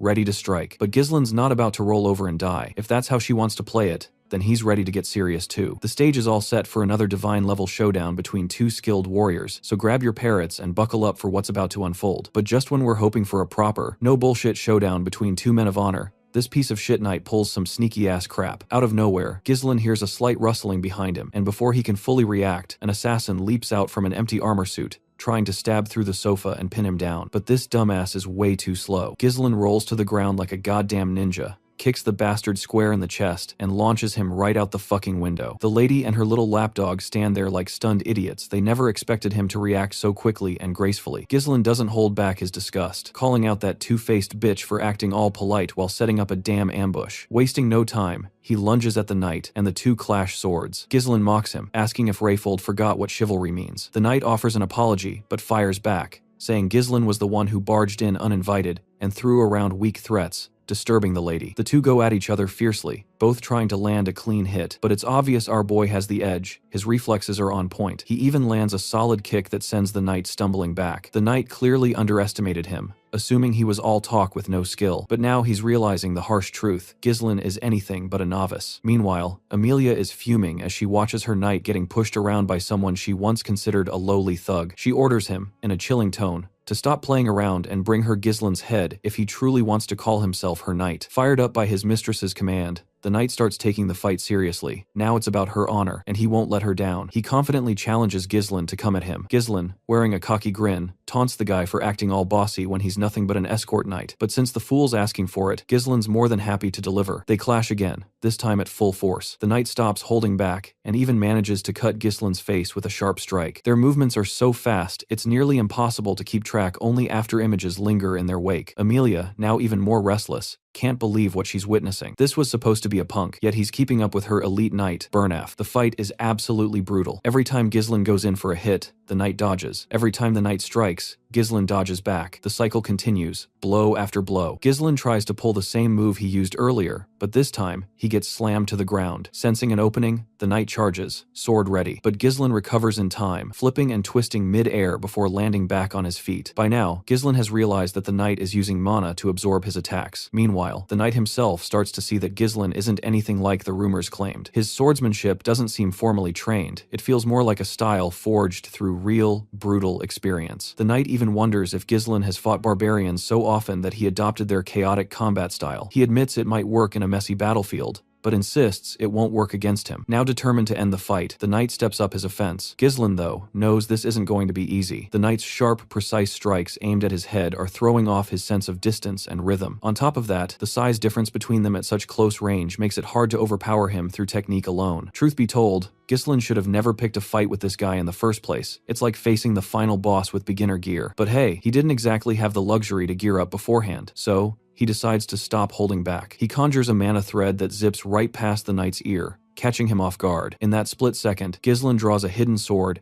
and smacks the knight hard at the back of his head. He follows it up with a brutal kick to the face. Bernaf gets dazed from the double hit, leaving the spider lady in utter shock. Then Ghislain leaps into the air and comes crashing down, but before he can land the blow, the knight uses his raw body strength to hurl him away with a powerful shove. Bernaf urgently tells his mistress to leave right away. He can't promise her safety anymore if things continue like this. From here on, he vows to give everything he's got, but warns her that staying might get her caught in the chaos. Ghislain, on the other hand, is fired up. He hasn't had such an exciting opponent in a long while. Meanwhile, Amelia is sprinting down the corridor, clutching her cat, visibly shaken. She's furious. How dare that guy humiliate her like this? And who the hell leaked information about the Merchant Guild to Ghislain? There's no way he could have known all that unless someone helped him. All those rumors about him killing orcs, defending his little sister from assassins, even beating the heir of Loges. She used to think it was just luck or overblown nonsense. But now she's being forced to admit that maybe he really has gotten stronger. As she runs, she notices something odd. None of the guards are around. That ticks her off even more. But soon she sees why. All the soldiers are down, sprawled out across the floor, and the one responsible? None other than Belinda. Amelia freezes, stunned to see Peridium's maid here. Before she can react, Belinda places a dagger to her throat. That's when Belinda notices a spider dangling near Amelia's face. She snatches the little creature with clear disgust and complains about the damn thing. Then, Belinda brings up a memory she remembers the day of the engagement ceremony, when she overheard a conversation between Count Rayfold and the Lord of Peridium. Apparently, Amelia's siblings used to bully her for always being surrounded by creepy spiders, so Amelia had started raising them herself and took revenge. Belinda isn't sure whether that was a way for Amelia to deal with trauma or just her asserting herself. She then apologizes if her words sound harsh, but says flatly it doesn't suit Amelia. With that, she crushes the spider under her foot. After stomping it mercilessly, Belinda asks Amelia rather coldly to cooperate a little. But before we get to hear what exactly Belinda wants, the scene shifts back to the boys' fight, and things have escalated. The night is now radiating a terrifyingly dark energy, and the air is so thick with mana that even Ghislain is beginning to feel nervous. The knight is clearly pissed off. He's furious that Ghislain had the nerve to call him an entertaining opponent like some low-rank mercenary. He hates that someone he considers a lowly, unserious fool would dare claim to be a noble or stand on the same level as Amelia. But of course, Ghislain is a noble, and he doesn't think an escort knight like Burnaf has any right to speak down to him. Burnaf makes the first move, and they begin clashing swords. He's seething, convinced Ghislain is mocking noble pride. His attacks are relentless, blow after blow, while Ghislain holds his ground, impressed by the sheer power and aggression. But Ghislain has reached his limit too. He fights back with just as much fury. The knight isn't holding anything back now. In one heavy strike, he knocks Ghislain off balance and immediately follows up with a stab aimed for a critical blow. Time seems to stop, as that blade slices through the air, and blood splatters when it grazes Ghislain's shoulder. Burnaf is stunned. Ghislain willingly took the hit to the shoulder just to deflect the attack. Using the injury as leverage, Ghislain shoves Burnaf back, but Burnaf quickly counters with a vicious kick and mocks him, saying this is the difference between a real warrior and some brat who treats swordplay like a game. The kick sends Ghislain flying, but it's still not enough to take him down. In fact, he's still amused. The knight's speed, range, and non-stop attacks keep him in total control of the battle. Any attempt to get in close or grapple is instantly shut down. Now locked in a clash, their blades are pressed against each other, and it looks like Ghislain doesn't have the raw strength to break free with his current mana, but he's playing the long game. He knows the knight hasn't seen it yet, the trump card he's been saving. Ghislain's unique mana cultivation technique is still hidden. In a flash, Ghislain activates his third core, completely tipping the scales of the battle. With just one devastating blow, he disarms the knight, sending his sword flying and leaving him stunned. Burnaf can only wonder how this guy is able to wield such overwhelming mana during combat. Now that Burnaf is completely vulnerable, Ghislain presses his blade to the knight's head, freezing him in place. Just then, Belinda storms in, dragging Amelia along. The once arrogant noblewoman is now a mess, crying and quickly agreeing to hand over the 10,000 gold, begging them to just leave and never come back. Though Ghislain is satisfied that he got what he came for, there's still a tinge of annoyance. It didn't have to go this far. Things would have been so much simpler if Amelia had just cooperated from the beginning. Regardless, he pulls back his sword and turns to Amelia to drop another bombshell. The price has now doubled. It's 20,000 gold. In the aftermath, Amelia's palace is in total disarray. Furious, she's flinging things in frustration. Not only did her knight lose, but now she's stuck paying twice as much. The knight tries to apologize, admitting that Ghislain turned out to be far stronger than any of the rumors had implied. He takes full responsibility, saying it was his failure to properly evaluate the opponent. Ghislain's mana output had far exceeded what even an elite knight should be capable of. That only makes Amelia angrier. When Burnaf suggests reporting the incident to Duke Delphine, she loses it and slaps him. Grabbing him by the collar, she lashes out because what he's saying isn't even an option. She's clearly scared out of her mind. If the Duke finds out what happened today, she's finished. The truth is, Amelia had formed a secret alliance with Duke Delphine, without her father's knowledge. In return for his support in her rebellion, she promised to help him take down Peridium. If this alliance is exposed, her own siblings would kill her. And if Ghislain knows about the Merchant Guild's hidden secrets, he might already be aware of her deal with the Duke too, which means one thing: he has to be eliminated. She's willing to go to any length to make that happen. The knight agrees with her line of thinking. She then asks about Ghislain's condition. The knight explains that although he managed to injure Ghislain in several places, the worst damage is on his shoulder. Plus, with how much mana he burned in the fight, Ghislain won't be in peak shape for a while. But since they plan to eliminate him without leaving a trace, they can't afford to use any knights from their own territory. Amelia anticipated this and had already made arrangements. She had secretly trained a different group of knights for exactly this kind of situation. Even Burnaf wasn't aware of them. She reminds him about the Wildcats, a unit made up of war orphans, people with no rank or nation, only raw talent. These Wildcats are elite mercenaries, often referred to as traffickers due to their brutal efficiency. She gives Burnaf a map with a marked location and tells him to gather about a dozen of them, only those with strong mana control. Burnaf realizes the location makes perfect tactical sense. It's a narrow ravine, the only path between rolled territory and Peridium. Remote and constricted, it's an ideal ambush point where they can take care of things discreetly. Without wasting time, Burnaf sets out to put the plan in motion. This time, Amelia is hell-bent on making Ghislain pay for humiliating her. Meanwhile, Ghislain had already left Amelia's palace and was riding inside his carriage. As they moved, he carefully bandaged his injured body. Along with him were Old Man Fergus and Belinda, who looked concerned. They asked if he was okay, and Ghislain reassured them his wounds weren't too deep. And honestly, things could have been worse, especially considering how much he had pushed himself. Still, what mattered most to him was that the 20,000 gold he got from Amelia was more than enough to fund the initial steps to rebuild their territory. That kind of money was equal to saving several years' worth of hard work. Sure, it would have been ideal if he could have killed Amelia too, but doing that would have definitely triggered a war, something he couldn't afford when his land's safety was on the line. Peridium was already having trouble dealing with the barbarians, so he chose to retreat quietly rather than make things worse. Besides, just knowing the secret behind the Arctium Merchant Guild was already a major blow to Amelia. Belinda watched him with worried eyes and asked if everything was going according to his plan. She remembered his earlier instructions to subdue the guards if she heard fighting, and to take Amelia hostage once she stepped outside. Ghislain confirmed that yes, those were his exact words. Just then, he felt a sharp pain and coughed up blood. It was the backlash from unlocking his third core. Though his condition was better than the last time, this sort of reaction every time he used his powers was far from ideal. He needed a faster way to boost his mana. Belinda quickly grabbed his hand, noticing how messed up the energy flow in his body was. Without wasting a second, she pulled out a needle and pierced the back of his hand with lightning-fast precision. Strangely, Ghislain found the process calming. When she finished, he exhaled a long breath, feeling a bit of relief. His tangled mana pathways had started to clear. What amazed him even more was how skilled Belinda's technique was. This wasn't something just anyone could do. It required a deep understanding of mana. It made sense if he considered that it was his mother who had brought Belinda into the palace. But even then, Ghislain couldn't figure out why someone with her level of ability was serving as a headmaid in the countryside. Still, having more skilled people around was never a bad thing, especially since the enemies they had faced so far were likely just the beginning. Belinda, sensing his thoughts, reassured him that she'd support him no matter what, but she demanded to know what he planned to do with such a huge amount of money from Lady Amelia. Ghislain casually replied that he needed to spend money, and since Amelia was the only wealthy person he knew, he decided to take advantage of that. Both Fergus and Belinda were stunned. Was he seriously saying he ended his engagement just for the money? And now, once Count Rayfold heard about it, there'd be serious consequences. That made Ghislain smile. He jokingly asked Belinda if she really trusted him. She barely hid her irritation. She had just told him she trusted him unconditionally, and now he was asking again? If he truly trusted her too, he should at least tell her what he intended to do with the gold. Ghislain answered with a single phrase, "The Forest of Beasts." That left Belinda completely speechless. Ghislain then explained that he was going to use the money to pioneer the Forest of Beasts. Fergus almost leapt out of his seat in shock. That forest had seen failed development attempts since the time of Ghislain's great-grandfather. Ghislain reminded the old man of the request he had made earlier. Fergus finally understood what Ghislain was hinting at,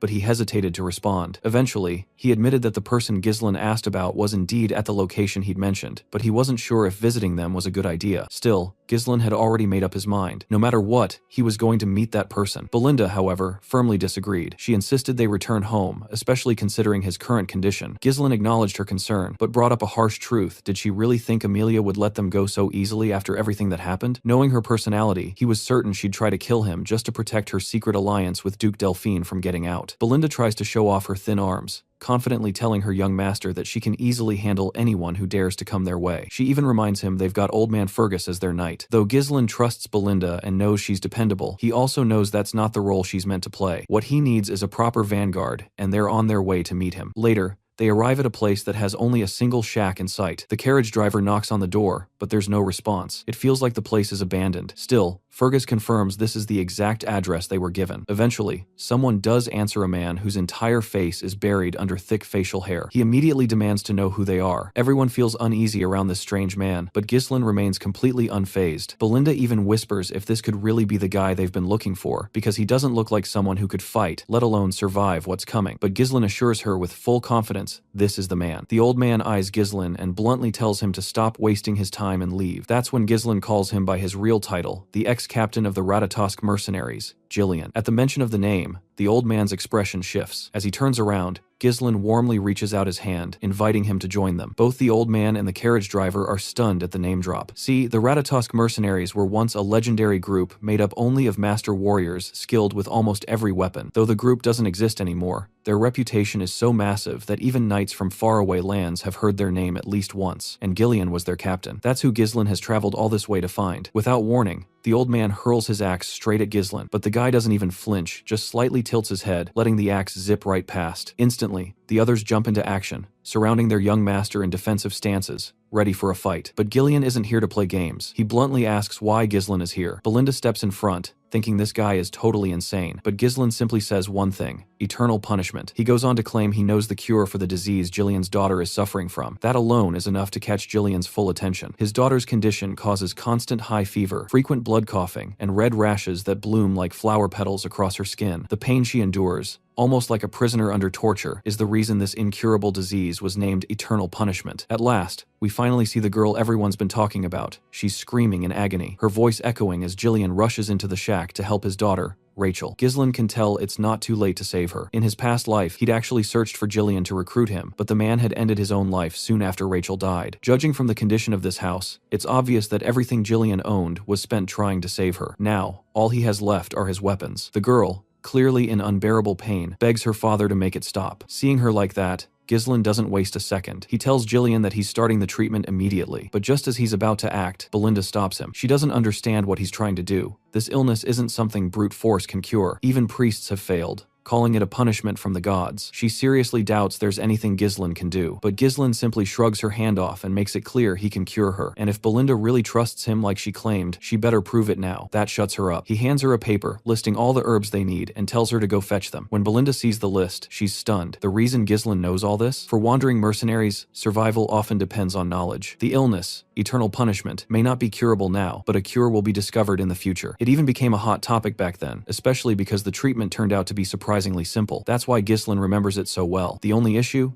The ingredients are crazy expensive, one of them being a rare herb called Fairy's Blessing. Now that he has the Fairy's Blessing and the rest of the herbs, he gets to work. He chops them up, packs them tightly in a bottle, and pours distilled alcohol over the mix. After shaking it thoroughly and letting it sit, he adds the remaining ingredients, stirs it all together, and prepares the final potion. The remedy is complete. He hands it to Jillian and tells him to have Rachel drink it. With no reason to hesitate, Jillian quickly pours the medicine into his daughter's mouth. As soon as it reaches her stomach, the effect kicks in. Her bruised and red skin begins healing, and slowly, her body returns to normal, leaving everyone in shock. No one, not even Gillian, expected it to work, but Ghislain already knew it would. Gillian looks at him in disbelief and asks how he managed to cure her when even divine power had failed. Ghislain explains that priests' powers aren't absolute. They can boost a body's vitality and help it recover faster, but that's not the same as actually curing an illness from its root. Trembling, Jillian reaches for Ghislain and asks, is she really going to be okay? Ghislain gives him the answer he's been desperate to hear. It'll take a couple of months, but she'll make a full recovery. Gillian's eyes widen. Despite being a strong, towering man, he drops to his knees, bows his head, and humbly asks what Ghislain wants in return. Surely, he must have come for something. But Jillian admits he has nothing to offer but his aging body. If Ghislain wants a servant, he'll obey every order like a dog. But Ghislain makes it clear he doesn't want a slave. What he wants is Gillian, the captain of the Ratatosk mercenaries. Hearing that, Jillian looks up, and what he sees stuns him. The same eyes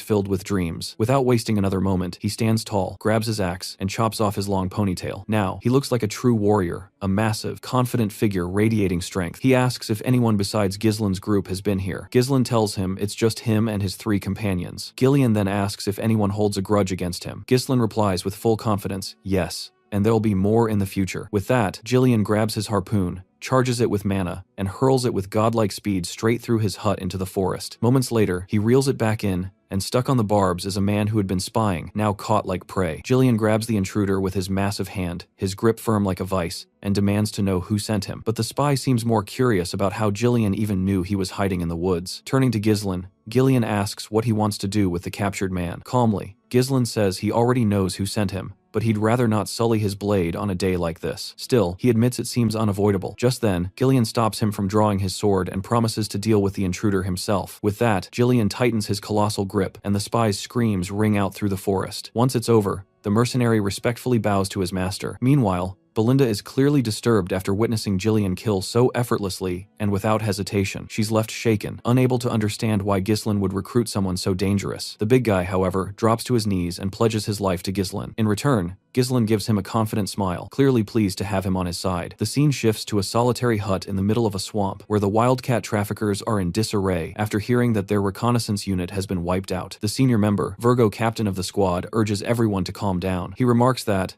based on Bernaf's intel, Ghislain shouldn't have even been able to locate the unit, let alone eliminate them. He questions whether the unit was incompetent or if the intel was flawed. Just then, the reporter mentions that Gillian has joined Ghislain's group. Enraged, Virgo grabs the reporter by the throat and demands confirmation. Barely able to breathe, the reporter affirms that he saw it with his own eyes. Virgo is stunned by the news. He never thought Gillian would return to killing. Apparently, Virgo was also part of the Ratatosk mercenaries, the same group Jillian once belonged to. Back with our party, Jillian is now driving the carriage. Inside, Belinda feels suffocated by the sheer number of weapons crammed into the space. She wonders if it was really necessary for Jillian to bring so many. Couldn't a sword or two have sufficed? She even questions whether he might be some kind of arms dealer. In the other carriage, Fergus and Ricardo serve as the rear guard, keeping watch from behind. Ghislain tries to remind Belinda that Gillian will definitely put those weapons to good use, so she'll have to endure it for now. Their priority is escaping the rift safely. Belinda then brings up the spy they captured, saying she's convinced it was Amelia who sent him. What worries her more is the mask the spy wore. It bore the mark of the Wildcat Traffickers, a powerful guild in Rayfold. Their primary trades include smuggling, assassination, drugs, and human trafficking. They're rotten to the core, taking on the dirtiest jobs. Many of their members are skilled ex-mercenaries, making them a dangerous and secretive force. Ghislain is surprised that Belinda knows so much, especially considering she rarely leaves the castle. She simply replies that she learned all this before she started working there. In any case, she warns him to stay alert since the enemy won't give up easily. Ghislain appreciates her concern, recognizing how much she cares, and reassures her that he'll be fine, especially now that they have Jillian on their side. Suddenly, the ground beneath them shifts. Two assassins burst out, trailing the carriage from opposite sides. In the blink of an eye, they leap from the sand, aiming straight for Jillian. But this absolute beast of a man doesn't flinch. He grabs a sword in one hand and an axe in the other, effortlessly blocking both their strikes at once. Not only does he stop the attack, he twists his weapon so viciously that the assassin's arms are ripped clean off. Then, without missing a beat, Jillian slashes through them like they're made of paper. More attackers appear, triggering traps they'd already set. Giant logs come crashing down toward them. But before disaster strikes, Jillian snatches the reins, yanks the bridle, and the horses slam to a halt just in time. The area is now crawling with these eerie assassins, all with weapons fused into their hands. That's when Virgo steps in, casually mentioning that Jillian was once the captain of the Ratatosk mercenaries. He mocks Jillian, calling him a coward for disbanding the group just because of his daughter. But Jillian doesn't seem too bothered by his accusations. Virgo keeps talking, bitterly recalling how he had to live a life he never wanted after the group fell apart. He tells Jillian not to pretend like he doesn't remember his old comrade. It seems Jillian genuinely has no clue who this creepy bastard is, but Virgo's convinced he's faking it. Determined to jog Jillian's memory, Virgo signals his men to attack. Ghislain offers to jump in and help, but Jillian just brushes him off. These guys clearly have unfinished business with him. As the assassins close in to skewer Jillian with their blades, he slices through them like they're vegetables. More come charging from another direction. Gillian braces himself, and the first one gets chopped down instantly. The next attacker doesn't fare much better. His hands are torn apart. Watching from a distance, Virgo isn't surprised. Gillian was captain for a reason. Since head-on attacks are pointless, Virgo orders his men to split up and flank him. But Jillian, never one to hesitate, mounts his horse with axe in hand and charges. One mighty swing, and he obliterates them, not letting a single one get near. Realizing they can't touch him, they target the horse instead, but they still don't stand a chance. Jillian swinging his axe like a damn blender, reducing them all to a bloody mess. Finally, Virgo himself jumps into the fight. Gillian quickly raises his shield to defend. Furious and spitting rage, Virgo screams that Gillian destroyed his life and won't be allowed to ruin his plans too. For that, Jillian must die. Virgo slaughters the horse Jillian was riding, but the big guy jumps off without a scratch. Virgo wastes no time, lunging at him with his sword, but Jillian meets the blow head-on with his axe. In the middle of the clash, Jillian calmly tells him he's no longer the captain of the Ratatosk mercenaries. Then he lands a crushing blow that leaves Virgo staggering. With ease, Jillian tosses him aside, blood dripping from his mouth. Virgo struggles to comprehend. If Jillian's not the captain, then who is? Jillian begins channeling his mana, stating that he's cast aside his past. Now, he's nothing more than a loyal subordinate of young Lord Ghislain. The declaration leaves Virgo stunned. Furious that the man who wrecked his life is now acting so calm, he charges in like a madman. The two clash again,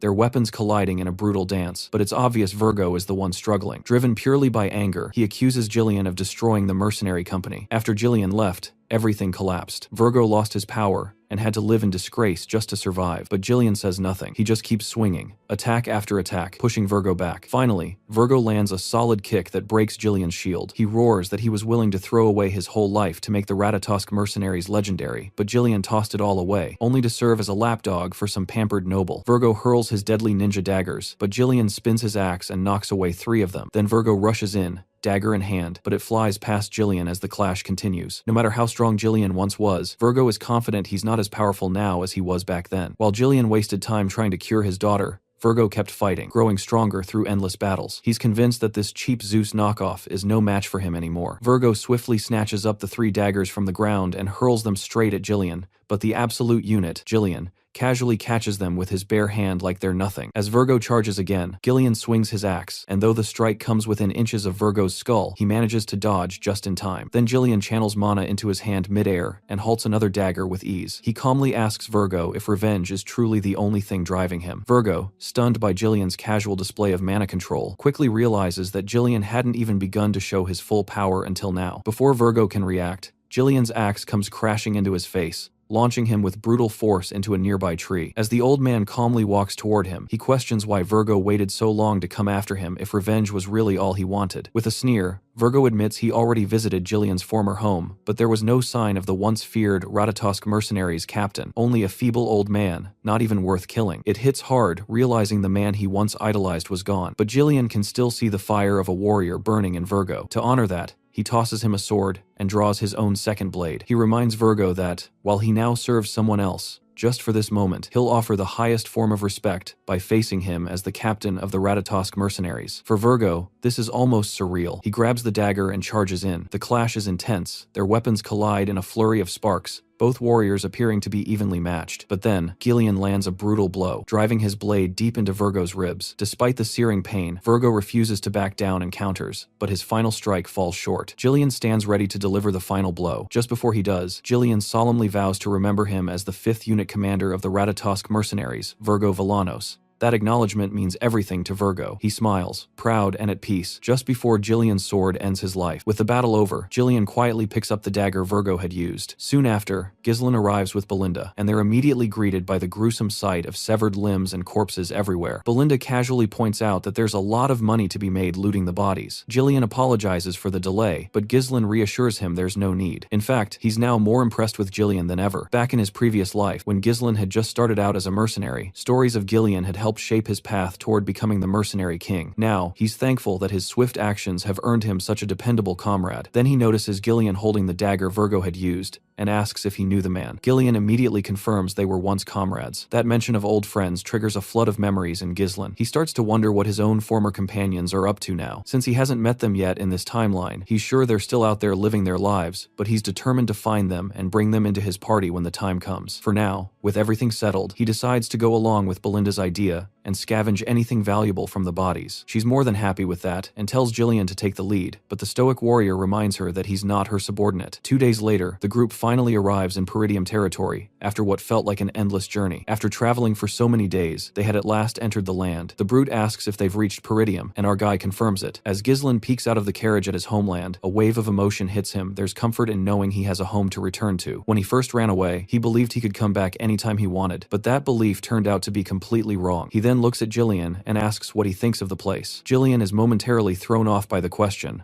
Unsure how to respond, he simply replies, "It's great, but our guy knows he's just being polite." In truth, the place is in terrible condition, and Jillian, though reluctant to admit it, knows it too. The homes are all old and crumbling, and renovation isn't even an option. The fields lie completely barren, uncultivated because the farmers have all been drafted into the military, leaving the land neglected. Jillian shares some rumors he's heard that Peridium is constantly at war due to the northern barbarians, but now that he's seeing it with his own eyes, he realizes the situation is far worse than he ever imagined. Our boy calmly tells him that fixing all of this is exactly why he needs the strength of the Ratatosk mercenaries and their captain. He knows the road ahead is going to be long. This fight isn't just about survival, it's about wiping out everything tied to Duke Delphine and reclaiming what was lost. He's determined to breathe life back into this dying land, no matter what it takes. Finally, as they roll over the castle's stone pavement, Belinda is suddenly stunned by an unexpected sight. Standing right in their path is none other than our guy's father, the man who had vanished at the very beginning of the story, the Lord of Peridium himself. Later inside the Peridium Castle, several administrators were discussing the situation with the Count when Zwalter suddenly suggested reducing their military forces. The men looked genuinely shocked hearing that. One of them immediately pointed out that maintaining the front lines would become difficult if they started cutting down troops. Another advised the Count to simply request more support from the Rayfold family. But the general administrator, Homern, revealed that the Rayfolds were actually the ones who reduced the support funds in the first place. According to him, the Rayfold family was currently gathering soldiers and stockpiling food, which instantly surprised the knight standing nearby. Another administrator added that they desperately needed the funds because the Forest of Beasts garrison was partially destroyed during the last battle against the orcs. Rebuilding it was already difficult enough, and reducing the Night Order's forces would only barely give them some breathing room, while creating even more risks in the long run. Meanwhile, Ghislain quietly watched the argument unfold like it was just another normal day in the castle. The knight standing in front of him was the knight captain, Randolph. The heavily bearded man was the treasurer, Albert, while the general administrator leading most of the discussion was Homern. Looking around the room, Ghislain found himself wondering how long it had been since he last saw his father as the young lord of Peridium. In reality, only a few months had passed. But for someone who lived decades as the mercenary king, it honestly felt way longer than that. Ghislain suddenly greeted his father and welcomed him home, which immediately made the Count feel awkward because his son normally never acted like this. The Count's name was Zwalter Peridium. Back when Ghislain was younger, he used to dislike his father for always being overly strict and serious, like the man forgot happiness existed. But now things felt different. Ghislain could finally see the exhaustion and pressure weighing on his father's shoulders. He understood what it truly meant to Kor,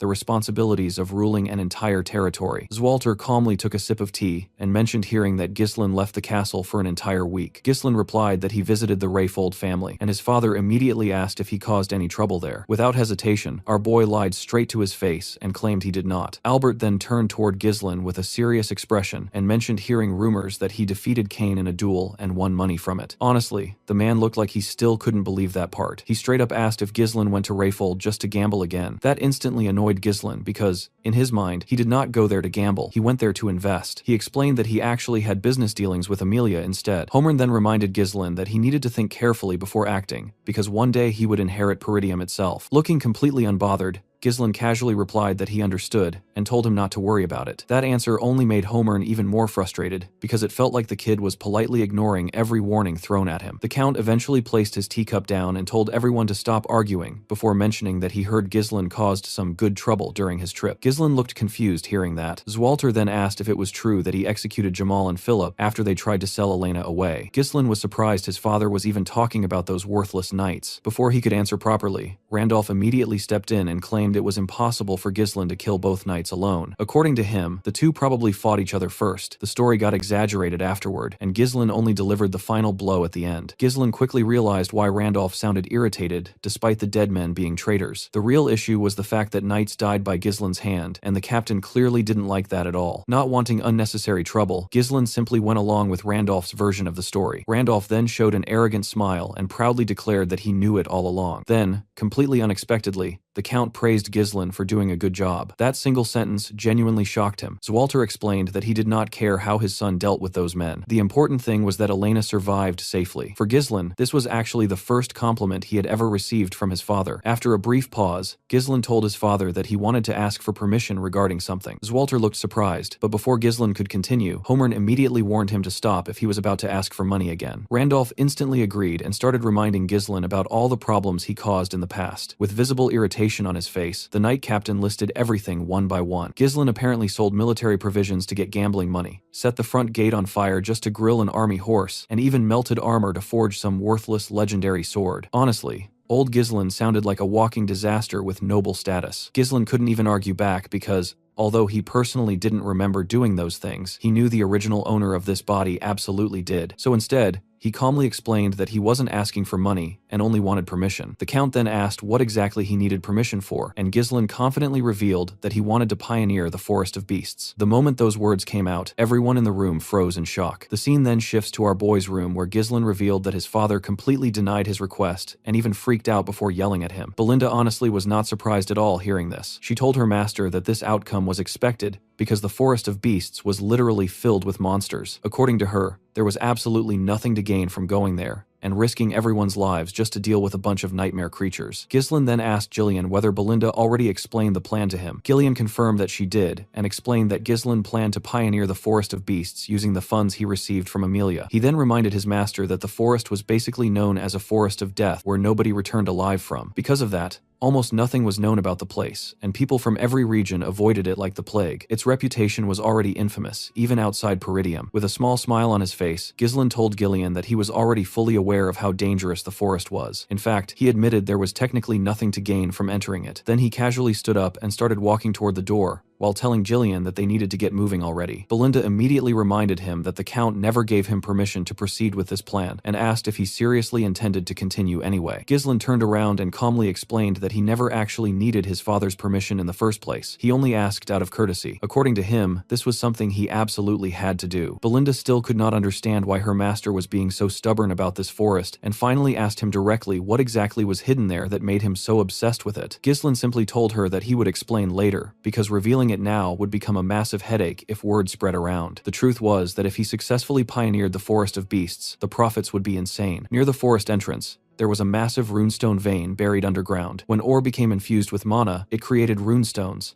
an incredibly rare mineral that mages practically worshipped like treasure dropped from heaven. Runestones were used in barriers, magic circles, scrolls, alchemy, magical research, and basically anything related to mana. In his previous life, Duke Delphine was the one who discovered the vein, but this time only Ghislaine possessed that information. Belinda eventually gave up trying to figure out her master's intentions because she could tell he already had a proper plan in mind. Jillian then stated that he would follow Ghislaine's orders regardless. Ghislaine immediately told Belinda to head to the nearby guild and hire mercenaries, saying that around 200 men should be enough. Hearing that number almost made Belinda lose it, because her master was spending the money he nearly died to obtain like it was pocket change. Jillian also looked concerned, and asked if he was really certain about this. He explained that mercenaries were rough, unruly people who were difficult to control once gathered in large groups. If things turned bad, they might even betray their employer and steal everything for themselves. Ghislaine agreed with him and admitted he was absolutely right, which somehow made the conversation even less reassuring. He then explained that the two of them would personally handpick the useful mercenaries themselves. Confused, Jillian asked what exactly he meant by that, and Ghislaine revealed that they were heading to recruit the most skilled small-scale mercenary group in the north. The moment Jillian realized who he was talking about, his face immediately became nervous. He asked if Ghislaine was referring to the Crazy Dogs. According to him,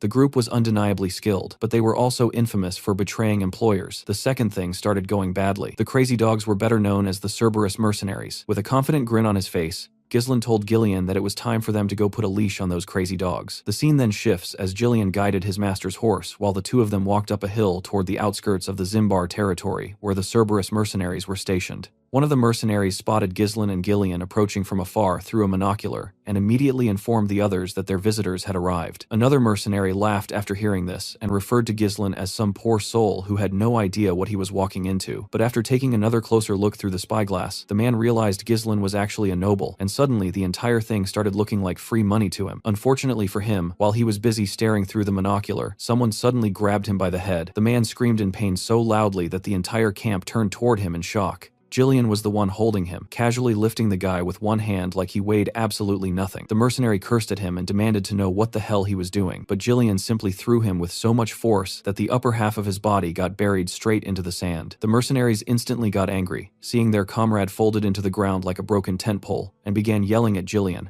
asking if he had lost his mind. One mercenary then stepped forward from the crowd holding a chain with a hooked spiked ball attached to it. Smiling confidently, he warned Gillian not to act recklessly just because he worked for a noble family, and basically implied they were not leaving this place alive. Sadly, this genius had no idea who he was threatening. Right as the man was talking, he noticed someone else entering the camp. Ghislaine had arrived on horseback and immediately told him to shut up and bring out the captain. The mercenary burst into laughter hearing that and began spinning the chain around while calling Ghislaine a crazy, noble brat. According to him, it was time for Ghislaine to learn what taking responsibility really meant. The second he finished talking, he hurled the spiked chain straight toward our boy. But before the weapon could even touch Ghislaine, something slammed into it and completely stopped its movement. Gillian had intercepted it using only a dagger. He jammed the blade right into part of the chain itself, shocking the mercenary because this man had literally stabbed a moving chain midair like it was nothing. The spiked ball dropped harmlessly onto the ground while Ghislaine simply smiled, because he already knew words alone were never going to work on these people. Ghislain then casually told Jillian to beat them up just enough so nobody died. Gillian grabbed the chain while taking his stance and calmly replied that he understood. He suddenly yanked the chain toward himself, instantly dragging the mercenary directly in front of him without any resistance. The moment the guy got close enough, Jillian swung the spiked ball straight into his stomach. The mercenary let out a painful scream, while the others immediately lost their tempers and charged at Jillian while shouting insults at him. Jillian calmly twisted his dagger around the chain, before lifting the injured mercenary up with it like some human wrecking ball. Then he threw the man directly at the charging mercenaries,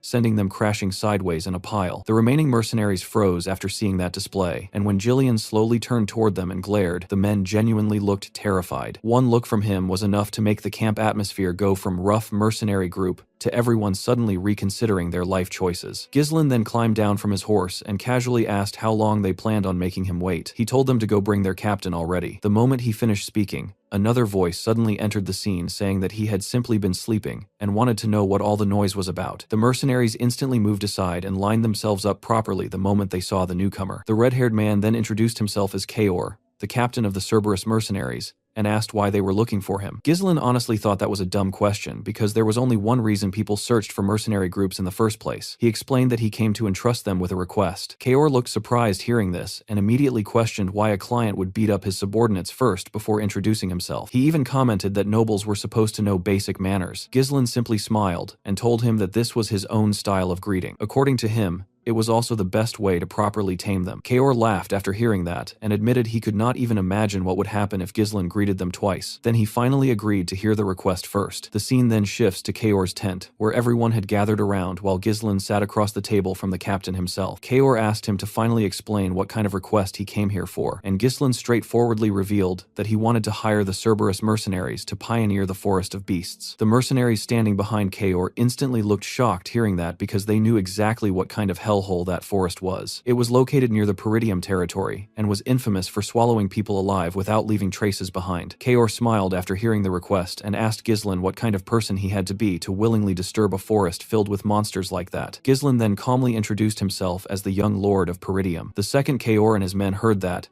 they burst out laughing. They immediately realized this was the insane young noble everyone kept talking about in the rumors. At that point, they became fully convinced the guy had completely lost his mind. Kaor told Ghislain that he clearly had no idea what the Forest of Beasts was truly like because he grew up sheltered like some greenhouse flower. According to him, that place was not somewhere rookies like Ghislain could survive. The captain then lost interest in continuing the conversation entirely and signaled his men that the negotiations were over. The mercenaries immediately raised their weapons while Jillian responded by lifting his axe without hesitation. But instead of backing down, Ghislain suddenly asked Kaor if he was scared. That immediately caught everyone off guard. With a calm smile on his face, Ghislain admitted he was honestly disappointed because he heard the Cerberus mercenaries were supposed to be skilled. According to him, it sounded like the reputation was just a big hoax. Kaor instantly looked annoyed hearing that. He casually placed one leg on the table and warned Ghislain not to mess with him. He reminded him that mercenaries only accepted jobs that were worth the payoff and had no reason to throw their lives away. Ghislain casually responded that weaklings usually loved making excuses, which somehow made the atmosphere inside the tent even worse. Kaor told him the mood was already ruined and accused Ghislain of throwing around cheap provocations like some clueless brat trying too hard to act tough. According to him, Ghislain was not even worth killing. Still, he generously decided to let him leave alive as long as he paid compensation for the trouble he caused and disappeared from the camp. Ghislain calmly rejected that idea immediately. Then, with a serious expression, he requested Amoriana's recognition with Kaor, the captain of the Cerberus mercenaries. The moment those words came out, both Gillian and the mercenaries looked genuinely shocked. Kaor stared at him and asked if he even understood what that challenge actually meant. Still smiling confidently, Ghislain replied that he did. Moriana's recognition was a traditional betting match passed down among mercenaries. Once two people agreed to it, they fought using only a single dagger, without relying on mana at all. One arm from each participant would be tied together, and stepping outside the small fighting circle counted as an immediate loss. Basically, it forced both fighters into an insanely brutal close-range deathmatch with almost no room to move. In many cases, even the winner ended up dying afterward. Honestly, mercenaries really invented the least healthy ways possible to settle arguments. Ghislain then explained the final condition to Kaor. The loser had to openly admit defeat and obey the winner's words completely. In simple terms, the loser became the winner's dog. He then asked Kaor how he felt about the bet. Meanwhile, Gillian could not stop wondering why a noble like Ghislain even knew about such a filthy mercenary tradition in the first place. In the mercenary world, refusing Amoriana's recognition was basically the same as admitting weakness in front of everyone, which meant it was a challenge that could never truly be declined. Kaor suddenly burst into loud laughter like a complete madman before showing a creepy grin on his face. He then told his subordinates that they apparently had a bold little noble who wanted recognition the mercenary way. According to him, they should all help the kid out a little. The mercenaries immediately started laughing after hearing that, clearly thinking Ghislain had just signed his own death warrant. Once again, it was time for one of our boys' ridiculous showdowns, so everybody better buckle up, guys. Ghislain and Kaor stepped into the circle and tied one of their arms together according to the rules of Moriana's recognition. Both of them were handed daggers while Kaor casually removed his jacket like this was just another fun afternoon activity for him. The surrounding mercenaries immediately started cheering for their captain and loudly told him to kill the arrogant noble already. Kaor looked completely relaxed as he told Ghislain that he must have heard about this challenge somewhere and foolishly decided to try it himself. He warned him that there was no backing out anymore. Then, with a confident grin, Kaor suddenly yanked Ghislain toward him, using their tied arms, and proudly revealed that he had participated in this kind of duel 5 times already. But Ghislain calmly returned to his original position, before pulling Kaor toward himself with an even more condescending expression. Then he casually revealed that he had gone through Moriana's recognition more than 100 times. Hearing that instantly shocked Kaor because there was no way a normal person would even survive enough opportunities to experience something this insane that many times. Most people never even saw one in their entire life. The duel officially began, and both men immediately rushed at each other with daggers drawn. Their blades flashed as they repeatedly attacked and dodged within the tiny circle. Both of them barely avoided getting stabbed multiple times, while constantly swinging at one another in brutal close-range combat. Ghislain started attacking with even more force, but Kaor managed to block the strikes before suddenly pulling him closer and attempting to stab him from behind. Even though Ghislain could barely track the blade properly, he still managed to tilt his head at the last second and avoid the attack before instantly countering. Kaor dodged the counterattack and pulled him in again before driving a heavy kick into Ghislain's leg. The impact was strong enough for Ghislain to immediately feel the damage spreading through it. Kaor smiled after seeing that reaction and admitted Ghislain was performing better than expected. Still, he clearly did not believe the story about him surviving over 100 Moriana's recognitions, because that sounded completely absurd. Kaor then rushed him again while telling him to at least make his bluffs believable. This time, he attacked non-stop without giving Ghislain any opening to retaliate. The Cerberus mercenaries loved what they were seeing and loudly cheered for Kaor to kill Ghislain for disrespecting them. But the moment Gillian glared at the group, the entire crowd suddenly quieted down. Nobody there wanted problems with that monster either. Gillian, meanwhile, could already tell this fight heavily favored Kaor. The fighting circle itself was so small that it barely had enough room for one person to lie down properly. Since the rules completely banned mana and force enhancement,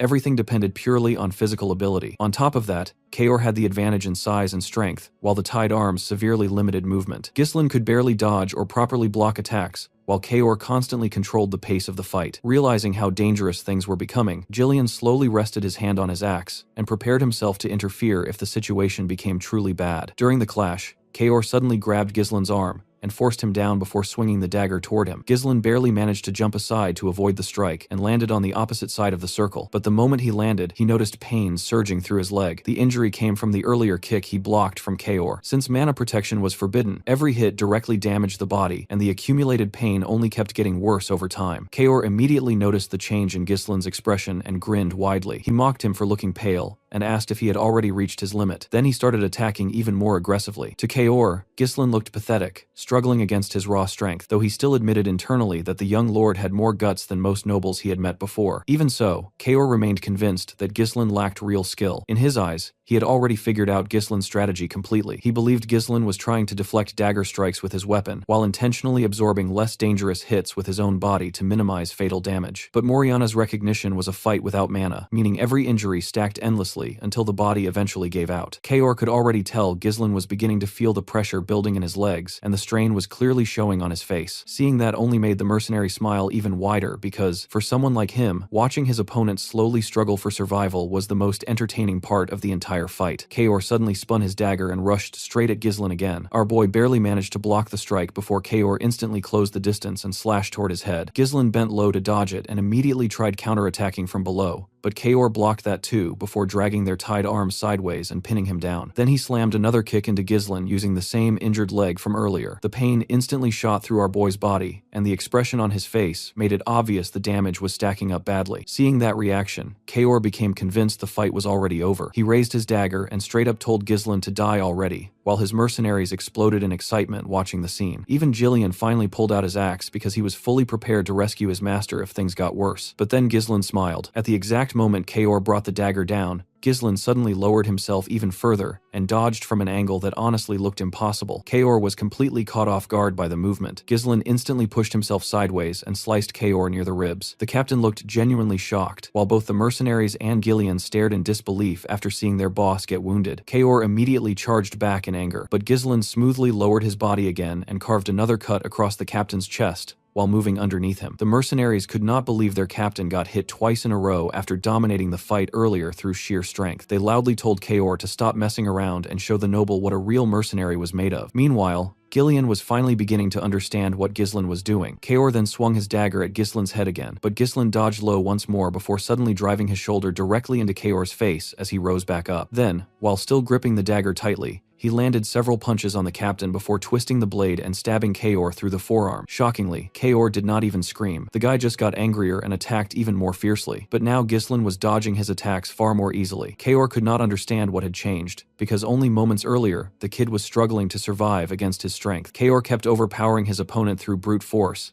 but every heavy movement also stiffened his muscles and reduced his flexibility. Instead of resisting that power directly, Ghislain kept redirecting the momentum while staying relaxed and fluid. He was basically using Kaor's own strength to create openings for himself. Gillian honestly never expected his master to overcome the physical disadvantage this way, so he quietly put his axe back down. Meanwhile, his own breathing was getting heavier, while Ghislain continued moving around him smoothly. The mercenaries started shouting at Kaor from the sidelines, asking why he was still playing around because nobody was laughing anymore. Ghislain actually complimented Kaor's determination at this point, and admitted that most people cornered in Moriana's recognition would have broken the rules and secretly used mana already. Kaor smiled hearing that, and admitted Ghislain really talked like someone who survived this challenge over 100 times. He then revealed that he himself earned the position of captain through Moriana's recognition, and explained that mercenaries who broke rules like this usually did not survive long in their line of work. Ghislain smiled hearing that, and admitted he liked Kaor's spirit. Still, Kaor acknowledged that he was now at a disadvantage in a direct fight, but according to him, victory in Moriana's recognition was not limited to overpowering someone physically. Since stepping outside, the circle counted as an automatic loss, there were other ways to win. Suddenly, Kaor grabbed Ghislain and lifted him upward. His plan was simple. If he could throw Ghislain completely outside the circle, the match would instantly end in his favor. But before Ghislain's body could touch the ground outside the boundary, he suddenly tightened his grip on Kaor's arm and bent his legs to stop himself from falling. He literally used Kaor's own body as support. Then he pulled the captain forward unexpectedly. Kaor never saw it coming. Ghislain instantly climbed up using Kaor's body, wrapped an arm around his neck from behind, and slammed the captain's head directly into the ground. Kaor's head crossed outside the circle first. The mercenaries were completely stunned. Kaor looked furious, realizing he had actually lost, while Ghislain calmly smiled and informed him that the match was over. Kaor turned toward him and demanded to know his real identity, because there was no way someone this skilled was actually just some spoiled noble. Ghislain responded with a cold stare, and admitted he did not like Kaor's attitude. Then he reminded him that he was speaking to his new master now. Ghislain pulled Kaor back up, while the red-haired mercenary asked what more he wanted, since the duel was already finished. But Ghislain calmly told him that the fight was not over yet, because technically he himself had not stepped outside the circle. Kaor immediately realized where this was going. Ghislain clenched his fist and announced that he was now going to discipline his subordinate before punching Kaor straight in the face hard enough to knock him down. Kaor hurriedly protested and reminded him that the match officially ended once someone stepped outside the circle. Ghislain responded by punching him again and asked if Kaor planned on following neat little rules during an actual battlefield fight too. Kaor angrily called him a bastard and complained that nobles were not supposed to act this way. Ghislain coldly told him not to talk back to his master before punching him again. Kaor then called him a lunatic, which honestly only made things worse because Ghislain kept beating him non-stop afterward. Punch after punch landed on Kaor's face until Ghislain's hand became covered in blood. The surrounding mercenaries were getting increasingly furious because they genuinely thought their captain would simply be spared after losing the bet. Eventually, Kaor himself started begging Ghislain to stop, but Ghislain grabbed him by the collar with an icy expression and calmly reminded him once again that he still had not stepped outside the circle yet. At that moment, Kaor looked completely horrified. His face was swollen beyond recognition as he desperately turned toward his subordinates and begged them to kill Ghislain already. The mercenaries instantly drew their swords and moved forward, but before they could get close, Gillian stepped in and pulled out his axe again. The entire group stopped moving immediately. With an absolutely terrifying tone, Gillian warned them that anyone interfering with his master's disciplinary actions would die on the spot. Everybody there knew he was not bluffing. Kaor stared at the scene in disbelief before slowly turning back toward Ghislain while trembling like a a terrified dog. Ghislain then calmly asked him if he was finally done now. The next thing Kaor saw was Ghislain's fist flying straight toward his face again. At this point, the captain actually started laughing out of pure fear because he finally realized he seriously messed up. The punch sent him stumbling backward, while his thoughts raced through every noble he had dealt with before. In Kaor's experience, nobles were always the same: overconfident pigs, selfish traitors, narcissists who folded the moment someone intimidated them properly. Scaring them a little was usually enough to empty their pockets, and thanks to treating nobles that way for years, Kaor earned the title of the Mad Dog. But now the so-called Mad Dog was getting beaten into submission by a young noble brat he originally did not even take seriously. The surrounding mercenaries became increasingly worried, seeing the terrible state their captain was in, but unfortunately, none of them dared to interfere anymore. Meanwhile, Ghislain calmly examined Kaor's battered body and wondered if he had disciplined him enough already. Then, completely casually, he ordered the mercenaries to stop standing around uselessly and bring water, bandages, and towels immediately. The men looked genuinely confused hearing that. Ghislain then bluntly informed them that their captain would actually die soon if they did not hurry up and treat him properly. That instantly shocked the mercenaries into action, and they immediately obeyed his orders without arguing. Jillian quietly watched the entire scene unfold and noticed something important. These rough, unruly mercenaries, who only respected strength, were now naturally listening to Ghislain's commands. In the mercenary world, where fists mattered more than laws, Ghislain had firmly carved his position into their minds using the simplest and most effective method possible. He showed them exactly who the boss was. Sometime later, Kaor could be seen sitting on a chair completely wrapped in bandages while looking like someone who barely survived a Kaor-Iaj accident. Ghislain then calmly placed a contract on the table and told him to sign it. Kaor silently stared at him for a moment because he already understood he no longer had any choice in the matter. So he slowly picked up the pen and signed the paper before weakly telling Ghislain to take it. Unfortunately for him, that wording immediately made Ghislain stare at him with a terrifying expression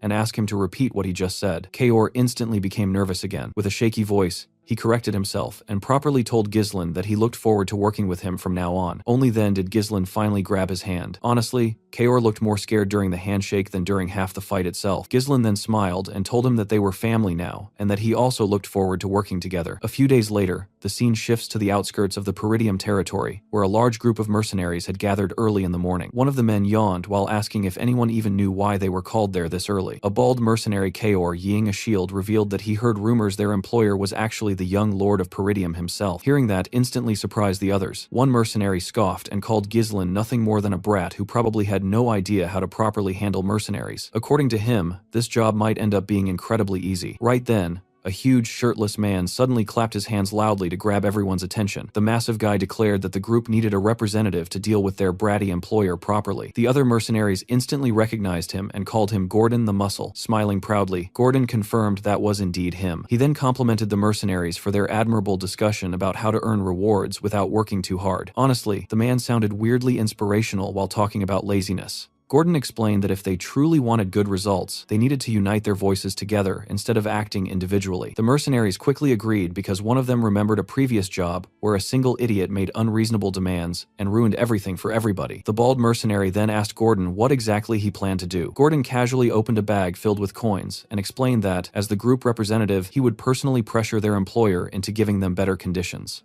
Naturally, such difficult work deserved compensation. He then asked the others to contribute money into the bag for his hard work. The mercenaries honestly thought Gordon was perfect for the role. The guy was huge enough to intimidate almost anyone, and they praised him for being surprisingly clever at making money, despite looking like someone who only lifted rocks all day. One after another, they happily tossed coins into the bag, but before things could continue, one mercenary suddenly noticed someone approaching from the distance. Everyone immediately raised their heads and saw Ghislain riding toward them alone on horseback. The men looked shocked seeing him arrive by himself. One mercenary joked that the young lord might run away the second he saw Gordon's muscles. Gordon confidently told the others to stand closer together because it would help create a more intimidating atmosphere. Smiling proudly, he declared that it was finally time to teach some spoiled noble brat how terrifying the real world could be. Unfortunately for him, the situation suddenly changed. Just as Gordon prepared to approach Ghislain, he noticed additional figures moving in from behind him. It was Jillian alongside the Cerberus mercenaries. One of the mercenaries immediately recognized the dog snout-shaped helmets and nervously revealed that those men were the Cerberus mercenaries. The mood instantly shifted. Gordon looked completely shocked, because everyone knew the Cerberus mercenaries were basically a pack of certified lunatics. He genuinely could not understand how Ghislain managed to make the crazy dogs obey him in the first place. As Ghislain finally approached the group, the mercenaries unconsciously stepped backward to make space for him. Ghislain then looked directly at Gordon and calmly asked whether he was the representative. With a noticeably nervous expression now replacing all his earlier confidence, Gordon admitted that he was. Ghislain then asked for his name, and the man introduced himself as Gordon the Muscle. Our boy immediately commented that it was a pretty unique name, before casually tapping Gordon's chest and telling him it sounded cool. Then Ghislain introduced himself properly as the young Lord of Peridium, and ordered Gordon to gather all the mercenaries together. Once everyone assembled, Ghislain's expression turned serious as he officially announced that they were about to begin the pioneering of the Forest of Beasts. In the next scene, Belinda was helping Ghislain put on his armor, while the final preparations for pioneering the Forest of Beasts were being completed. Everything was already ready by this point. The temporary expedition base had been constructed, resources were secured, and most importantly, Ghislain successfully gathered the troops he needed. After getting fully equipped, Ghislain asked Belinda to do one final head count just to make sure everything was correct. Belinda accepted immediately, and reported that there were 148 mercenaries hired through the guild office, along with 41 Cerberus mercenaries personally brought by Ghislain. In total, they had gathered 192 people for the expedition. Ghislain praised her for the good work before asking if she properly informed Scovan about everything. Belinda confirmed that she had. Honestly, she originally expected Scovan to try stopping them from entering the Forest of Beasts entirely, but instead he actually made sure they would not get detected while entering the forest. Because of that, Belinda believed they probably would not run into any issues from the outside. She told her master not to worry about him. Hearing that made Ghislain smile because he found the news reassuring. Soon afterward, Ghislain called out to the gathered mercenaries and ordered everyone to line up properly. Once the group settled down, he addressed them seriously and announced that the land they were about to pioneer lay directly ahead of them. He assumed everyone already heard the rumors surrounding the Forest of Beasts, and explained that the place was filled with unknown dangers. According to him, terrifying monsters, unseen threats, and things beyond their imagination were lurking inside that forest. Despite all of that, he declared that he still intended to conquer it. The moment the mercenaries realized their destination was actually the Forest of Beasts, the crowd instantly became restless. Some of them complained that nobody told them they would be entering that death trap. Others openly admitted they could lose their lives in there. Before the complaints could grow louder, Belinda immediately stepped in and told them not to interrupt her master while he was speaking. Ghislain then calmly told anyone who wished to withdraw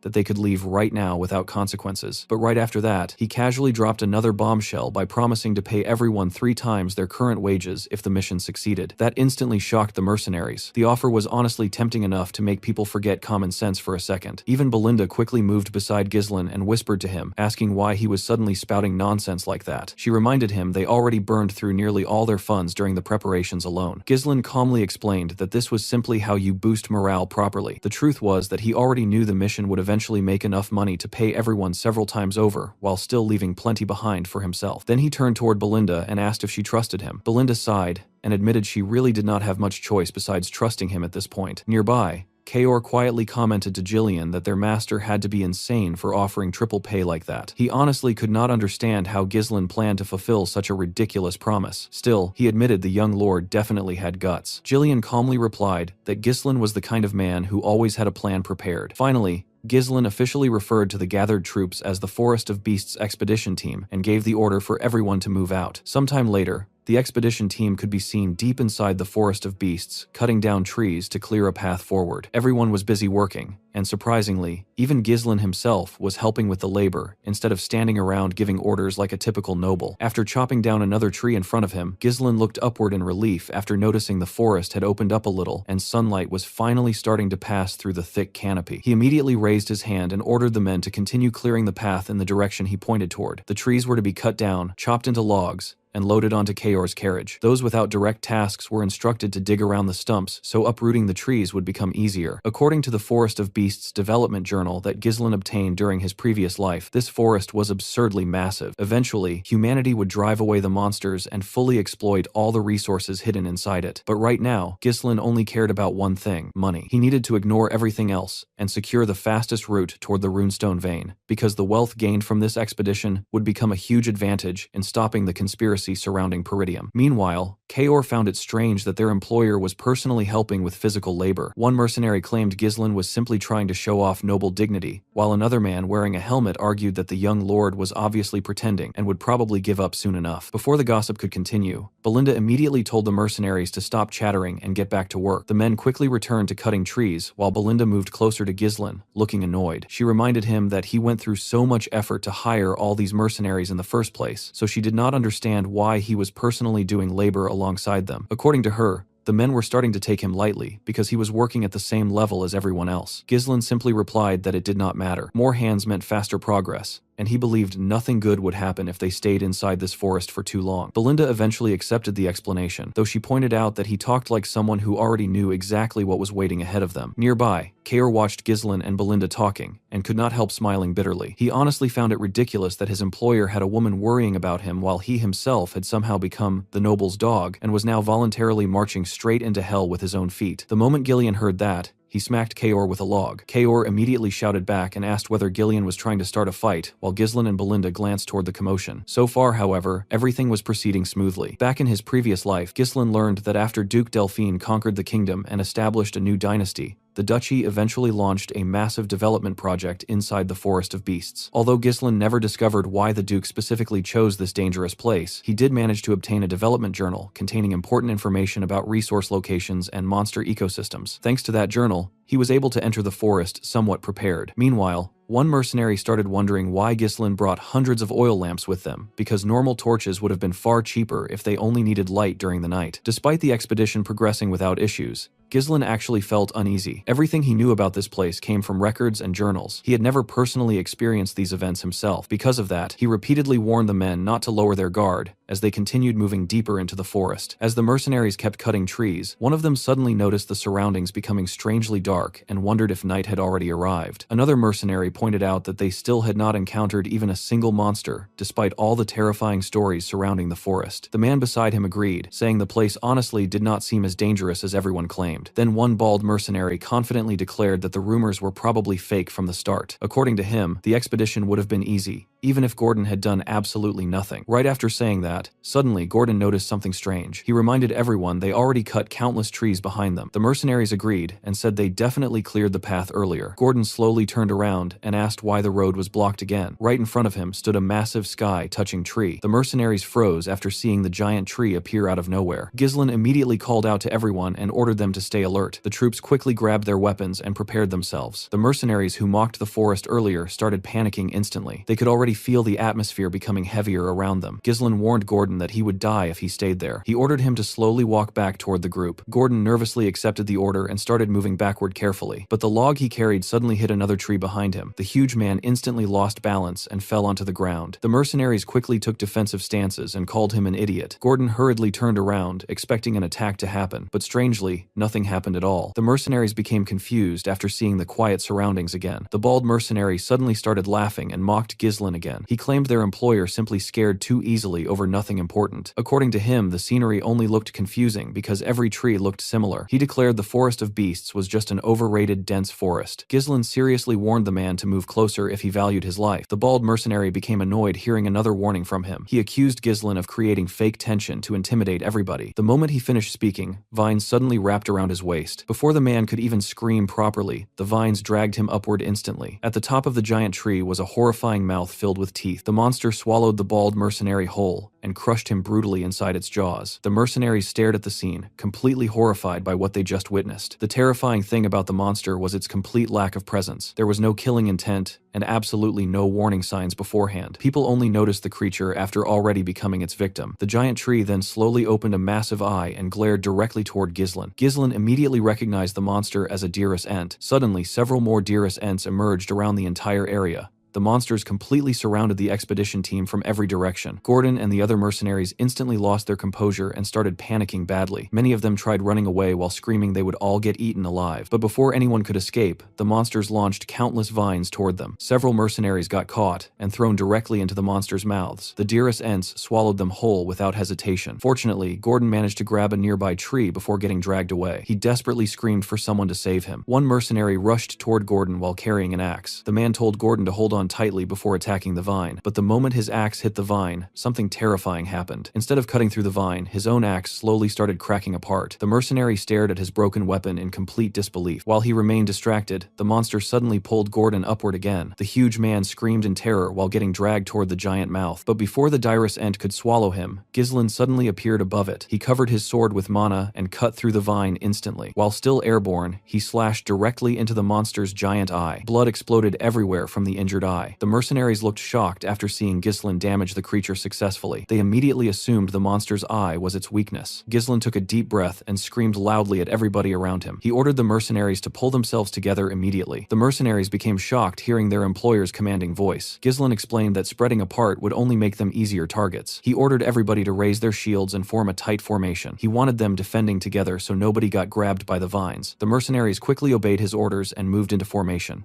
One mercenary desperately shouted he refused to die inside this forest. Ghislain quickly rushed toward the carriage and asked Kaor about the oil lamps. Kaor confirmed the lamps were still there inside the carriage. Ghislain immediately ordered him to light the lamps and throw them. He planned on burning the dirus ents down completely. Kaor finally realized why Ghislain brought hundreds of oil lamps earlier. One of Kaor's men suddenly warned him the monsters were watching them already. Ghislain ordered them to throw the lamps immediately without hesitation. Kaor and the Cerberus mercenaries quickly lit the lamps and threw them. Unfortunately, the dirus ents used their vines to destroy the lamps mid-air. The monsters smashed every lamp before they could even reach their targets. Kaor looked shocked after seeing the monsters react that quickly. One mercenary admitted they would never burn the monsters successfully like this. Suddenly, one dirus ent launched its vines directly toward their group. Before the attack could reach them, Jillian stepped in front immediately. He destroyed the incoming vines using a powerful swing from his axe. At the same time, Belinda took out several knives from her clothes. She quickly threw the knives directly toward the monster's giant eye. Ghislain quickly ordered Jillian and Belinda to protect the Cerberus mercenaries while they prepared the oil lamps. Then our boy raised his sword and declared he would draw the monster's attention himself. The moment he finished speaking, one dirus ent launched its vines toward him immediately. Belinda quickly shouted for her master to watch out. Ghislain swung his sword and cleanly sliced through the incoming vines. The other dirus ents instantly shifted their attention toward him and attacked together. Our boy skillfully dodged every attack while moving around the battlefield smoothly. Suddenly, one dirus ent raised its massive leg and tried crushing him completely. The mercenaries looked horrified after realizing the giant tree monsters actually had legs. They became convinced their employer was about to get flattened instantly. But Ghislain coated his sword with mana and sliced through the monster's leg before jumping upward and stabbing directly into its eye. The surrounding dirus ents completely focused on Ghislain after witnessing the attack. The mercenaries stared in shock, seeing their employer successfully lure all the monsters toward himself. Belinda immediately ordered the Cerberus mercenaries to throw the lamps right now. This time, the mercenaries believed the strategy would finally succeed. They quickly threw the burning oil lamps directly toward the monsters. The dirus ents screamed painfully the moment the lamps exploded against their bodies. The Cerberus mercenaries became excited after finally seeing the monsters react properly. Ghislain shouted for everybody to keep throwing lamps without stopping. He ordered them to continue until every single dirus ent burned down completely. Flames rapidly spread across the monsters' bodies while the mercenaries stared in disbelief. They honestly could not believe they were successfully fighting back against monsters like these. One mercenary nervously pointed out that the entire forest might burn down at this rate. Gordon tried acting confident again and claimed the dirus ents were not that impressive anyway. According to him, trees naturally being weak to fire was completely normal, but Ghislain immediately warned everybody not to lower their guard yet. He seriously informed them the battle was still far from over. The mercenaries became confused hearing this, while Ghislain calmly explained that the monsters were about to reveal their true forms. Suddenly, the dirus ents released huge amounts of steam around themselves. The mercenaries became confused and wondered if the flames were already getting extinguished somehow. Belinda and Jillian quickly rushed toward Ghislain and asked what was happening. Ghislain explained that the outer shells of the monsters were weak against fire, but their insides were completely different. The flames burning the bark were now reaching the wet flesh underneath, which caused all the steam. When the steam finally cleared, the mercenaries became horrified by what they saw. The monsters no longer looked like giant trees anymore. Their real bodies looked more like horrifying masses of flesh. The dirus ents screamed loudly and charged directly toward the expedition team. The mercenaries could not believe the monsters were still alive after burning like that. Ghislain immediately raised his sword and grabbed everyone's attention. He ordered the mercenaries to raise their weapons because the battle was now entering close quarters combat. Then Ghislain himself charged straight toward the monsters first. The mercenaries became stunned, seeing their employer rush toward those gigantic creatures without hesitation. Many of them believed they would simply get stomped to death fighting these things directly. But unlike Gordon's group, the Cerberus mercenaries immediately followed Ghislain into battle enthusiastically. Kaor Kaor and his men looked genuinely excited, like they were waiting for this exact moment. Belinda also rushed toward the battlefield while Jillian glared at the hesitating mercenaries. He demanded to know why they were freezing up after receiving direct orders from Ghislain. Jillian seriously told them to trust their employer. The moment he finished speaking, Ghislain cut down another dirus ent right in front of them. Seeing that finally pushed the mercenaries into action. They decided to trust Ghislain and follow his lead. Gordon loudly told his teammates to trust their employer too. The mercenaries finally raised their weapons and charged toward the monsters together. Ghislain then pointed his sword at the dirus ents and revealed something important. Since the bark protecting their bodies already burned away, the monsters could now be damaged without mana. He ordered the mercenaries not to fear them anymore because the dirus ents were now nothing more than giant target dummies. The mercenaries immediately followed his instructions and attacked the monsters together aggressively. Kaor looked like he was having the time of his life while slaughtering the creatures. Belinda and Jillian also joined the battle and helped eliminate the remaining monsters. The expedition team fought relentlessly against every single dirus ent surrounding them. Ghislain knew hesitation meant death in a place like this. Because of that, he believed his role was removing all fear and hesitation from his followers completely. The moment he thought that Ghislain stabbed another dirus ent directly inside its mouth, then he tore the creature apart using his sword. Our boy wanted his men to believe impossible things could actually be achieved if they kept moving forward. Finally, the last monster collapsed onto the ground. The mercenaries slowly looked around and realized no dirus ents remained alive anymore. The men honestly could not believe they survived and defeated every single monster surrounding them. Ghislain immediately ordered everybody to line up again. The mercenaries quickly obeyed his command without hesitation this time. Then our boy told them to carefully look around at the forest surrounding them. He explained that this was the true reality of the forest of beasts. According to him, they were still only standing near the entrance, and the area was already swarming with dirus ents. Hearing that instantly made the mercenaries nervous again, but Ghislain calmly told them not to worry. He assured everybody that he would always stand at the front lines alongside them. Then he turned around, looked directly into their eyes, and asked the mercenaries to trust him and follow his lead. The mercenaries became genuinely shocked hearing those words from an employer, but after everything they witnessed today, they finally accepted him completely and promised they would follow him from now on. As the expedition continued moving deeper into the forest, they encountered countless monsters along the way. Kaor actually looked like he was enjoying the whole situation far too much. The group fought creatures like orcs and strange crystal moles while constantly pushing forward. During every battle, Belinda stayed close and took care of Ghislain whenever needed. Later, they also encountered some ancient bird-like monsters flying through the forest. The deeper they traveled, the worse the monsters became. Eventually, the group encountered a giant rat monster blocking their path. The mercenaries immediately became nervous, because the monsters simply never stopped appearing. By this point, everybody was already exhausted from non-stop fighting. Before the giant rat could attack, Kaor suddenly rushed forward and sliced off one of its legs. The monster screamed painfully and collapsed toward the mercenaries while opening its giant mouth. The men panicked after seeing the massive creature fall directly toward them. But before the monster could crush anybody, Gillian stepped in front immediately. He used a shield to block the creature's mouth while it struggled violently on the ground. Then Ghislain climbed onto the monster's body and stabbed directly into its head to finish it off completely. After killing the creature, Ghislain immediately checked on the mercenaries and asked whether anyone got injured. The men assured him they were all fine while naturally gathering closer around him. One mercenary admitted they could not leave their employer's side anymore if they wanted to survive this forest. Jillian noticed the mercenaries were finally starting to move properly in formation. Kaor explained that real combat always created the best training results. Ghislain then reminded everybody they still had a long way remaining ahead. He ordered them to continue cutting down trees and clearing the path deeper into the forest. Meanwhile, one exhausted mercenary watched the others working while breathing heavily. The man honestly believed everybody there had gone completely insane. According to him, they were all trapped inside some crazy forest and still marching deeper willingly. Later that night, the expedition finally arrived near a large lake. The mercenaries instantly became excited after discovering a clean water source. They quickly rushed toward the lake while praising how clear the water looked. But Belinda immediately became cautious, seeing everybody approach the water carelessly. She warned Ghislain that something dangerous could suddenly emerge from inside the lake. Meanwhile, Ghislain realized they successfully followed the correct route so far. This lake was actually one of the most important landmarks leading toward the runestone mine. He ordered everybody to set up camp and announced they would finally rest for a while. As night settled, the mercenaries gathered around the camp discussing their situation. One man admitted he still could not believe they already encountered so many monsters despite barely entering the forest. He honestly could not imagine what terrifying things waited deeper inside. Another mercenary admitted they were lucky nothing attacked them during the last 2 nights. Elsewhere in the camp, the exhausted mercenary from earlier gathered Gordon and several other men together secretly. The man named Manus suggested they quietly leave the forest together before things became worse. One mercenary asked Manus to explain himself properly. Manus argued that they no longer needed to risk their lives for money. According to him, survival mattered more than rewards. Gordon reminded him they already traveled deep into the forest and Ghislain said their destination was not far anymore. Gordon confidently assured everybody they were almost finished. Manus looked shocked seeing Gordon trust Ghislain this much. He called Gordon gullible and reminded everybody that Ghislain was the infamous scoundrel of Peridium. According to Manus, their employer only wanted achievements and fame by pioneering the forest successfully. Then the mercenary with the eye patch suddenly spoke up. He reminded Manus they were already paid and their duty as mercenaries was following their employer's orders properly. Gordon also pointed out that Ghislain already saved their lives multiple times since entering the forest. Manus admitted Ghislain was definitely a skilled fighter, but according to him, they were only surviving through luck until now. He reminded everybody that Ghislain was still human and one mistake could get all of them killed instantly. Then Manus smiled ugly and claimed Ghislain would eventually use them as meat shields once things became hopeless. According to him, all nobles were exactly the same. The mercenaries slowly became nervous hearing his words. Manus felt satisfied seeing their confidence starting to shake. The truth was, he had no intention of escaping alone. With monsters surrounding the forest, he needed other people to act as bait while he escaped safely. Then the eye patch mercenary suddenly asked Manus an important question. He asked whether Manus seriously believed they would already be dead without Ghislain. Manus looked confused hearing that. The eye patch man then pointed toward Ghislain nearby and told everybody to watch carefully. At that moment, Ghislain was personally treating an injured mercenary's wound using expensive medicine. He carefully warned the man not to let water touch the injury because it could become infected. The mercenary sincerely thanked him afterward. After the injured man left, Belinda leaned toward Ghislain and complained quietly. She reminded him the medicine he was using was extremely expensive and advised him to save it for himself instead. Ghislain calmly replied that medicine existed to be used properly before calling the next injured mercenary forward. Manus looked genuinely shocked seeing Ghislain treat common mercenaries this well. The eye patch mercenary then reminded Manus that the medicine and potions Ghislain used on them were worth far more than their own lives. He asked Manus whether he seriously believed somebody would waste such expensive supplies just to create meat shields. The other mercenaries slowly started agreeing that Ghislain was different from normal nobles. They genuinely believed he would never abandon them inside the forest. Manus quietly turned away in frustration. He hated the eye patch mercenary for ruining his plan completely. He originally wanted to convince several mercenaries to leave together, but now nobody looked willing anymore. A little later, Ghislain walked over toward Gordon and the others. He casually told them to stop chatting and get proper rest instead. Then he moved toward Gillian and Kaor because he needed to discuss something important. Kaor asked whether Ghislain truly planned on leaving Manus alone after hearing everything earlier. According to Kaor, he would have already sliced the man's tongue off personally, but Ghislain calmly assured him it was fine because Manus could not actually do anything dangerous, surrounded by monsters everywhere. Then Ghislain revealed he currently had something much more important he needed to confirm first. The group quietly moved to an isolated part of the camp away from everyone else. Belinda asked Ghislain why he suddenly wanted the remaining lamps counted again. Kaor checked the supplies and reported that only 24 lamps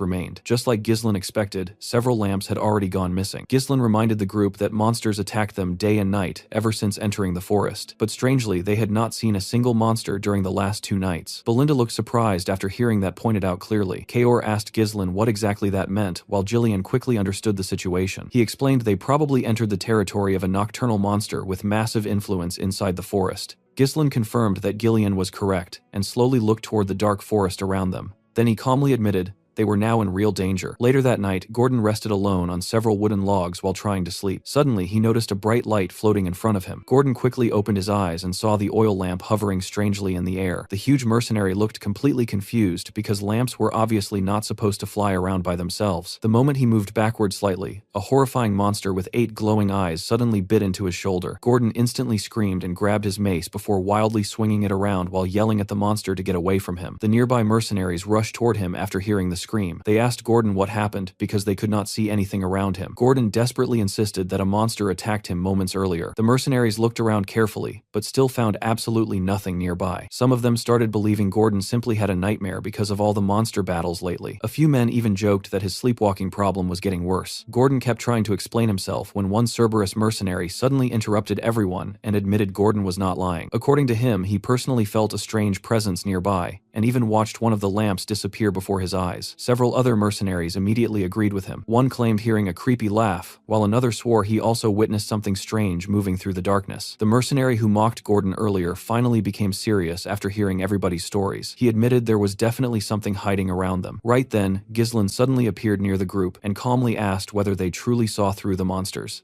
The mercenaries looked shocked, seeing their employer arrive so suddenly. Ghislain immediately ordered everybody to gather outside his tent for a meeting. A little later, the mercenaries assembled outside Ghislain's tent, while Gordon and the Cerberus mercenary joined the discussion. Gordon became horrified after learning the monsters already surrounded the camp completely. One mercenary wearing a head covering admitted they could not properly see the creatures using normal eyesight. Ghislain explained that invisibility was one of the monsters' natural abilities. He revealed the creatures started following them the moment they reached the lake. According to him, these monsters ruled the nighttime inside the forest of beasts. They were hunters of darkness known as Falores. The creatures could melt directly into darkness, which made them impossible to see properly, while normal physical attacks passed harmlessly through them. Ghislain explained that hundreds of Falores surrounded their prey while slowly stealing every available light source. Their hunting method involved trapping victims inside complete darkness before attacking them helplessly. Gordon and the others became terrified after hearing that hundreds of invisible monsters already surrounded the camp. Belinda finally realized this was the reason their lamps kept disappearing every night. Kaor became annoyed after hearing everything and wondered whether the monsters were simply playing with them before killing them later. He suggested attacking the Falores immediately before the creatures started toying with them further, but Ghislain rejected the idea immediately and explained they needed waiting until the monsters personally attacked first. According to him, that would become the perfect opportunity for a counterattack. Belinda reminded Ghislain they already lost over half their lamps and argued they could not afford waiting around anymore. Ghislain calmly explained reckless attacks would only stimulate the monsters' sadistic instincts. The Falores would retreat briefly, then return later to harass them even worse. More importantly, Ghislain wanted eliminating every single Falores at once, instead of chasing them endlessly through darkness. Jillian looked surprised hearing that, and asked whether such a thing was even possible against hundreds of invisible monsters. Ghislain confidently replied there was definitely a way, and immediately asked Belinda whether she distributed the magic scrolls earlier. Belinda confirmed every mercenary already received one scroll. Ghislain then announced he would explain their strategy carefully, while drawing rough images onto the ground, showing their camp position. He explained that the Falores surrounded the camp from 3 different directions, while slowly tightening the encirclement by stealing lamps. Since the monsters vastly outnumbered them, defending every side equally would be impossible. Ghislain warned they would slowly collapse from the sides if they fought blindly head-on. Jillian quickly added that setting up camp beside the lake prevented the monsters from fully surrounding them. Ghislain confirmed that was exactly why he chose this location. Although the situation looked dangerous, Ghislain assured everybody they actually held the initiative in this fight. The group looked surprised hearing that while Ghislain revealed the full strategy,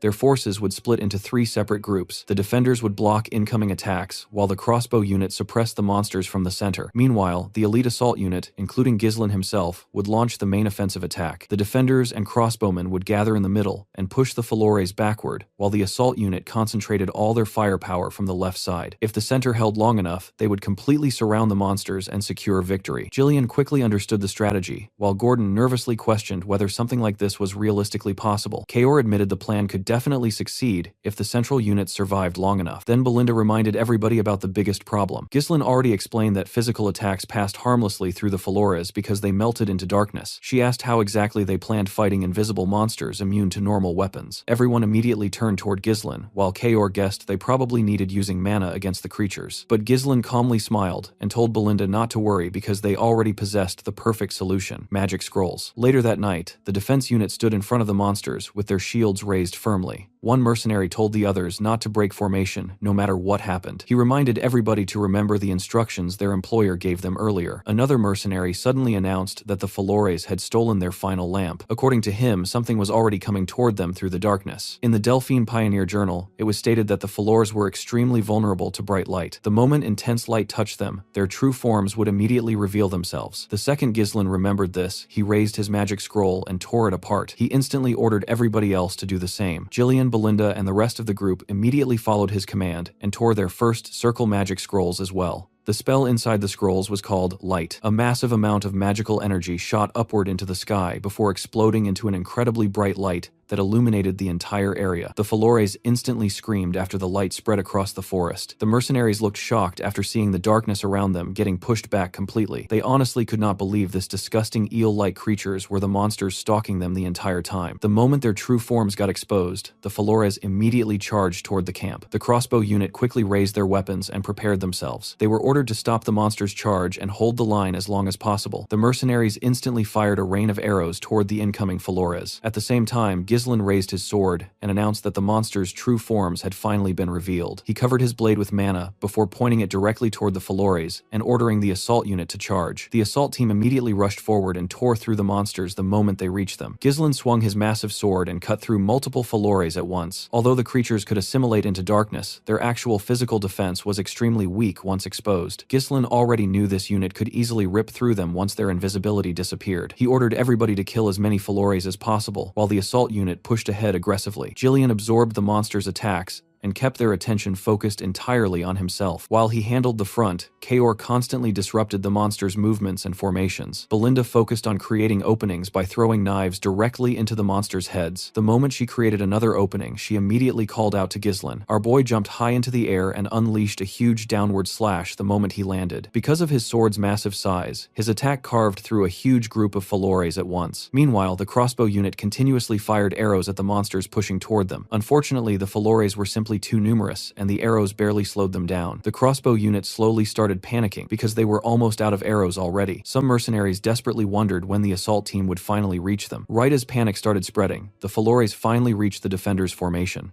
But before the monsters could break through the line, the assault unit suddenly arrived and sliced straight through them. Ghislain then turned toward the exhausted mercenaries and told them they did well, holding out this long. Gordon and the others looked incredibly relieved seeing their employer arrive in time. They genuinely believed they survived only because Ghislain showed up. Ghislain immediately ordered everybody to widen their formation and surround the Falores from every direction. According to him, it was finally their turn to overwhelm the monsters instead. The mercenaries quickly followed his orders and started surrounding the Falores aggressively. Suddenly, one of the Falores let out a loud scream, signaling the others. The moment that happened, the entire group of monsters started retreating. The mercenaries looked shocked, seeing the creatures suddenly run away. Even Ghislain did not expect the Falores retreating before getting completely surrounded. He quickly realized the monsters were far smarter than expected. Ghislain immediately turned toward Belinda and ordered her to locate the Falores leader. According to him, the leader had a horn growing from its head and was responsible for signaling the retreat. While chasing the fleeing monsters, Kaor asked whether they truly needed pursuing them further. Belinda also suggested retreating because the monsters were already escaping anyway. But Ghislain explained that Falores were creatures that became obsessed with their prey. Even if they escaped tonight, they would continue stalking and harassing the expedition for days afterward. Because of that, Ghislain declared there was absolutely no reason giving the Falores another chance. He explained they needed avoiding a war of attrition at all costs. According to him, the Falores would completely collapse once their leader died. That was why he intended killing every single Falores there tonight. Belinda looked slightly surprised, hearing how decisive her master sounded now. Then she smiled softly,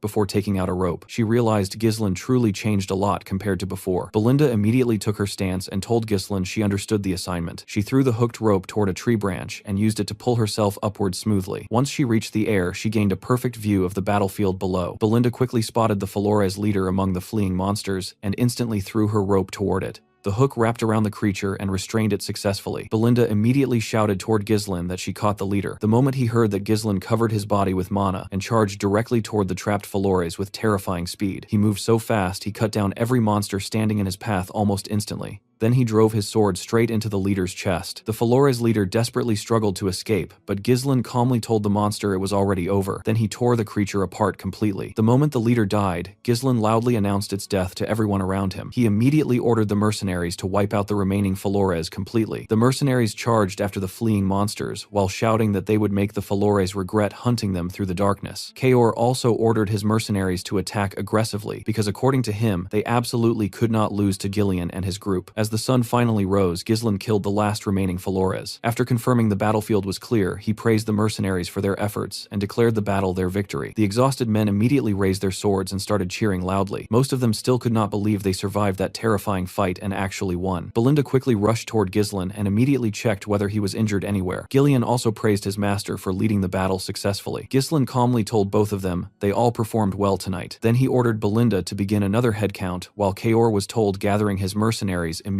Ghislain explained that he needed Kaor and Gillian helping spread the Falores corpses around the camp. Kaor looked confused hearing that, and asked whether the corpses actually served some purpose. Ghislain explained that the smell from the dead Falores would keep other monsters away from the area. Since Falores sat near the top of the food chain around the forest entrance. Most weaker monsters naturally avoided their scent. Jillian casually called Kaor a kid and told him the corpses would make the camp safer. Kaor instantly looked annoyed hearing that and challenged Jillian to settle their issues immediately if he wanted. Even after surviving an entire night fighting invisible monsters, these two still somehow found energy arguing with each other. It had now officially been 10 days since the expedition entered the Forest of Beasts. With the Flores exterminated, the group successfully removed every major threat along the planned route. The only thing left now was reaching and mining the runestones. Still, Ghislain quietly looked toward the distant mountains and wondered whether the danger was truly over yet. While he remained deep in thought, Belinda returned after finishing the headcount. She reported that all 42 Cerberus mercenaries survived, while only 126 contract mercenaries remained alive. In total, they lost 3 people during the battle. Ghislain immediately asked whether none of the Cerberus mercenaries died. Kaor responded with a cocky grin and reminded Ghislain that he personally led them. Ghislain then asked Belinda whether the 3 missing men belonged to the contract mercenaries. Belinda admitted she could not fully confirm that because the bodies of the missing men were nowhere around the battlefield. Right then, Gordon suddenly noticed something strange and asked whether anyone saw Manus recently. One mercenary guessed Manus probably died during the fight, while another pointed out they still could not find his body anywhere. The mercenary with the eye patch immediately concluded that Manus most likely ran away. The scene then shifts to Manus alongside the 2 missing mercenaries sprinting through the forest away from the camp. One of the men nervously admitted hearing the intense battle sounds from earlier and believed they definitely would have died if they stayed behind. The other suggested slowing down because they already created enough distance from the battlefield, but Manus immediately turned around and called both men complete fools. He angrily ordered them to pull themselves together and explained they needed escaping the forest while everyone else remained distracted fighting. According to him, this was their best chance leaving alive, so they needed continuing forward without stopping. The moment Manus finished speaking, he suddenly noticed the 2 men completely freezing in place. He immediately walked toward them and asked whether they suddenly became deaf, but the men only trembled in fear. One mercenary slowly pointed upward and nervously told Manus to look behind him. The moment the idiot turned around, he saw something horrifying towering over them. A gigantic snake rested on top of a pile of runestones, while countless bones surrounded the area beneath it. The creature was absurdly huge, and Manus honestly could not even process what he was looking at anymore. Then the massive snake slowly opened its mouth. A moment later, the bodies of Manus and the 2 stupid mercenaries landed among the mountain of bones. The group continued cutting down trees while moving deeper through the forest. At this point, the mercenaries desperately wanted ending the expedition and finally returning home alive. Because of that, everybody worked far harder than before. Even Kaor noticed the difference and admitted he never saw lazy mercenaries working this seriously without somebody constantly screaming orders at them. Jillian casually told Kaor the mercenaries were simply different from him. Kaor instantly decided ignoring that comment was the better choice before another pointless argument started. Instead, he turned toward Ghislain and asked whether he planned dismissing the mercenaries once the mission ended. According to Kaor, it would be a complete waste using men like this only one time. Ghislain calmly pushed down another tree before revealing he actually planned hiring the mercenaries as his personal force later. Normally, mercenary groups possess terrible organization skills and could never properly compete against a trained army during large-scale warfare. But the experience these men gained, surviving the Forest of Beasts, already pushed them beyond normal mercenary standards. Ghislain knew this group would become the perfect foundation for expanding his power later. Right then, the mercenary wearing the head covering approached Kaor and reported they successfully spread the Flores corpses around their path like instructed earlier. Kaor praised the man named Gazelle before turning back toward Ghislain and admitting the corpses worked surprisingly well. Ever since leaving camp, they had not encountered a single monster. They did not even meet one lost creature wandering alone. Despite hearing that, Ghislain still looked quietly toward the forest, feeling something strange bothering him. He honestly hoped it was just unnecessary paranoia.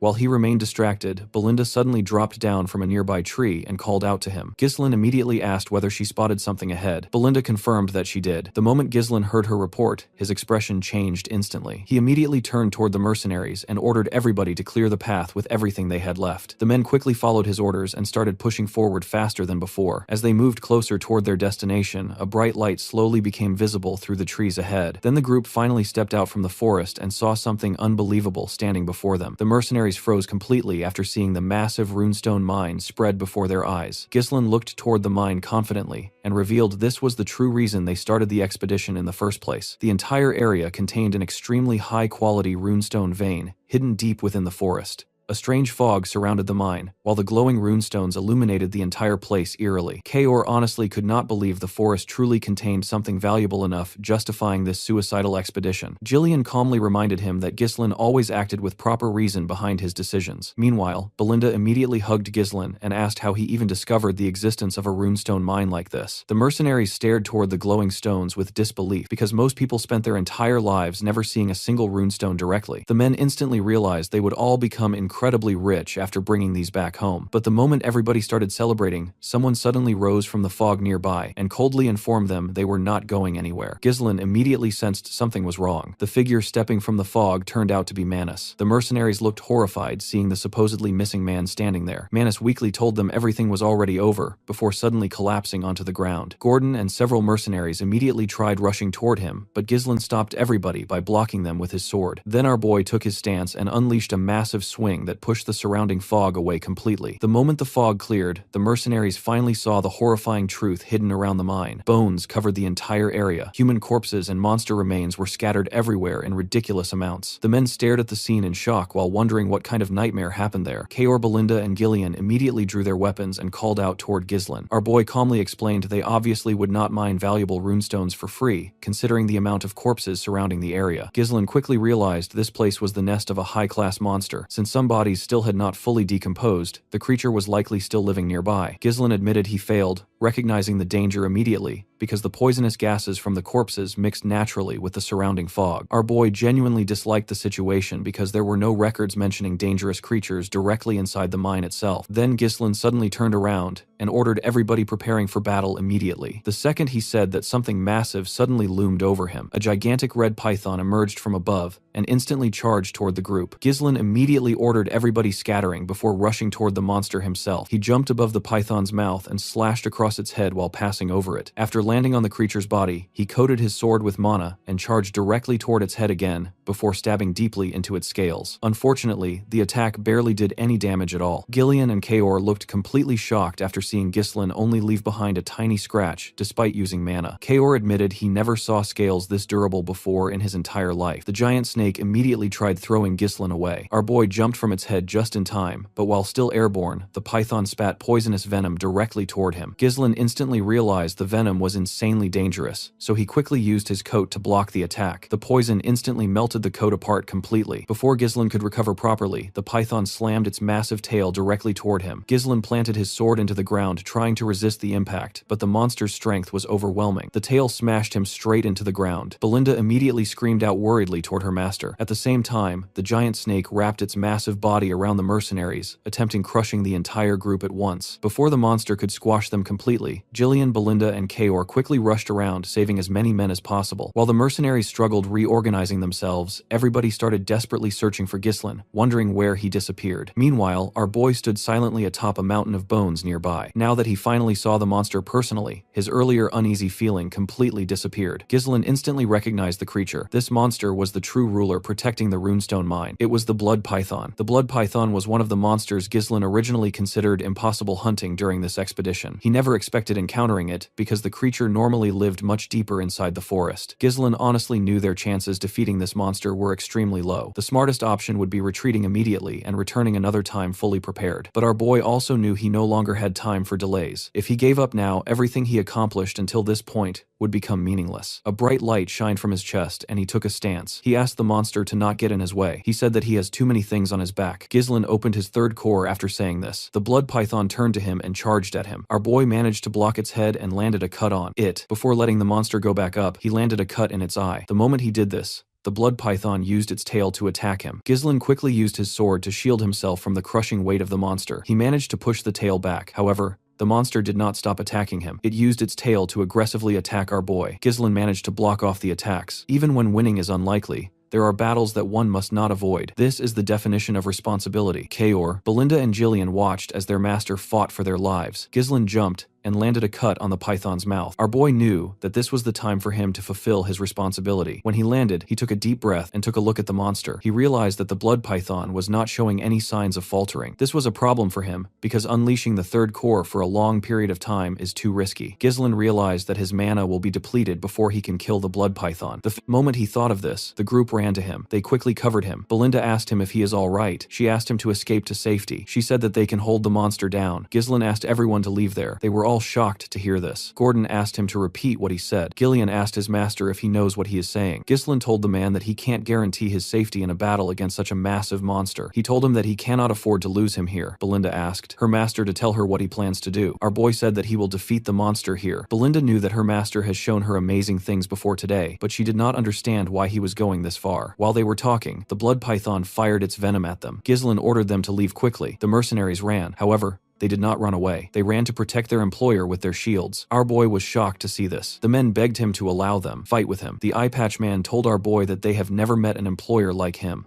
Gordon reminded him that he has saved their lives many times. Kaor told him that the treasure will be theirs once the python is gone. Belinda told her master that it is impossible for her to leave him behind. She took out her knives and a dagger. Gillian told Ghislain that they will draw the python's attention and create an opening. Our boy was surprised to hear this. With a smile on his face, Gillian asked Ghislain to trust them since they trusted him. Our boy informed them that the monster is massive and it has a lethal venom. Its extremely sturdy crimson scales will deflect even blades imbued with mana. Ghislain told them that they will die if they receive even one attack. Belinda was shocked to hear this. He revealed to them that they can inflict some damage if they smash its right eye and gaping injury. Our boy raised his sword. He told the Forest of Beast expedition team that they need to return alive. The men smiled when they heard this. They all accepted his order. The blood python charged at them. Gillian attacked its mouth while Belinda and Kaor attacked it from the side. Kaor stabbed it in its injury. The monster screamed out in pain. While the python was screaming, Gillian slammed his axe on its tail. He pressed it down. Ghislain used this opportunity to charge at the monster and stab its other eye. Our boy realized that not everything will go his way just because he knows the future. However, if he doesn't take any action, many will die. This is something that he is not going to let happen because he is the only one who knows the future. Gillian and the other mercenaries continued hitting the tail to hold it down. The python screamed out in pain. The mercenaries did not let it rest. They climbed on top of it and continued stabbing it in its injuries. The python shook its head and managed to shake them off. The moment it did this, Ghislain jumped and charged at it. He was going to stab it on its head. Somehow,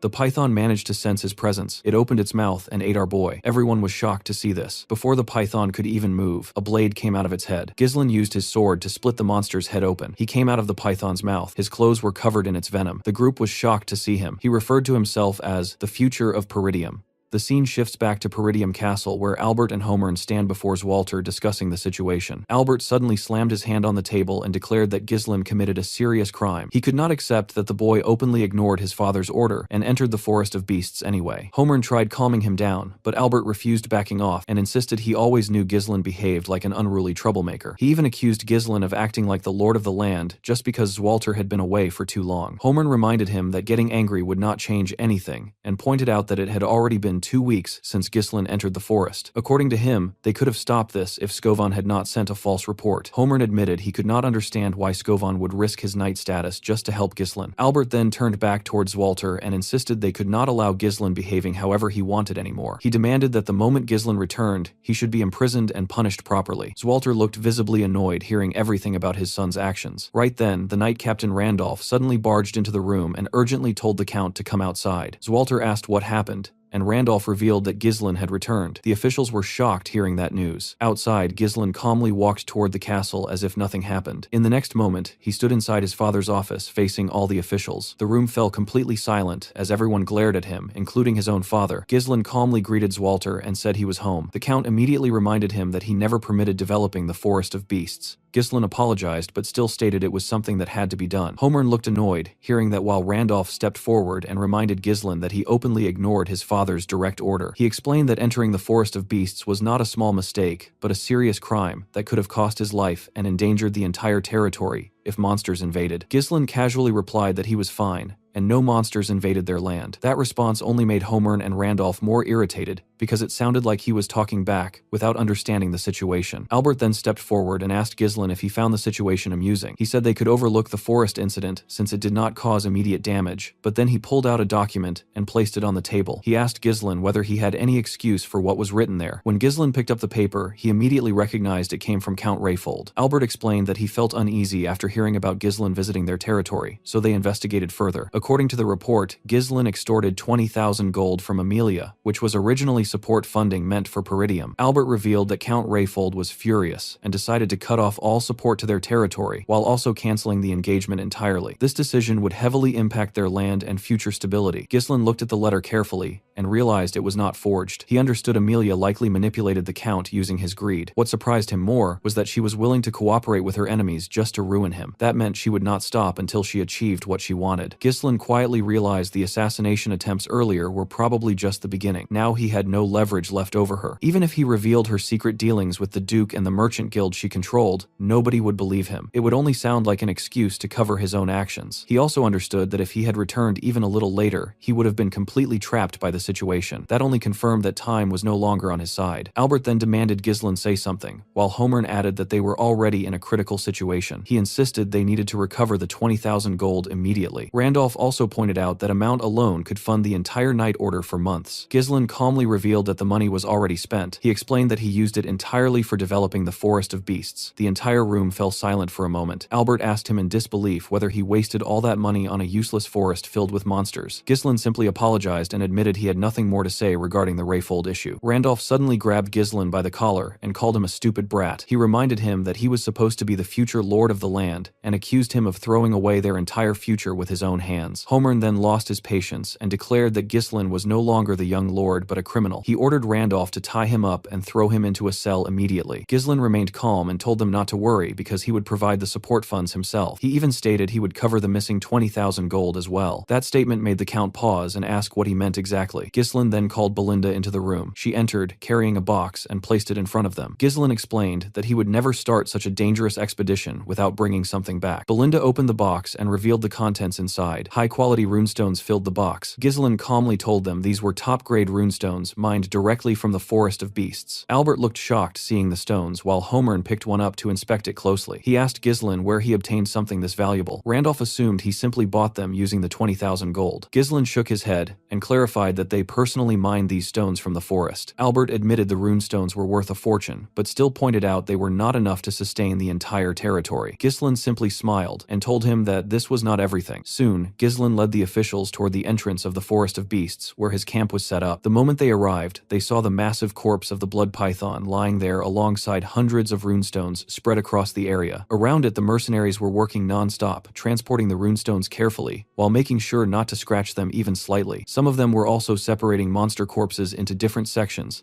like a proper operation instead of random chaos. Homer stood there completely stunned because he could not believe Ghislain and these men managed achieving all this within just 2 weeks. Randolph even asked Homer whether he was actually seeing things correctly. Zwalter turned toward Belinda and asked whether everything in front of them truly came from the expedition. Belinda calmly confirmed that it did, and added that Ghislain personally led the entire operation. Ghislain then explained to his father that they collected the inner hides of the Dirus Ents along with several byproducts from the blood python. He further revealed that the runestones present here were only a small fraction of what they actually discovered inside the mine. According to him, the entire purpose of the expedition was helping the territory, and he planned using all these gains for Peridium's benefit. Albert immediately pointed out that with this amount of resources, they would no longer struggle with the lack of support funds. He admitted it was only a rough estimate, but even then, the value was massive. Homer and Randolph looked shocked hearing that calculation. Both of them stepped closer and tapped Ghislain on the shoulders, almost like they were seeing him differently now. Randolph even praised him, and casually asked whether he was tired after such an insane expedition. Homer also softened his tone, and told Ghislain to inform them if he needed anything. Ghislain then calmly stated that he had a few conditions regarding the support funds.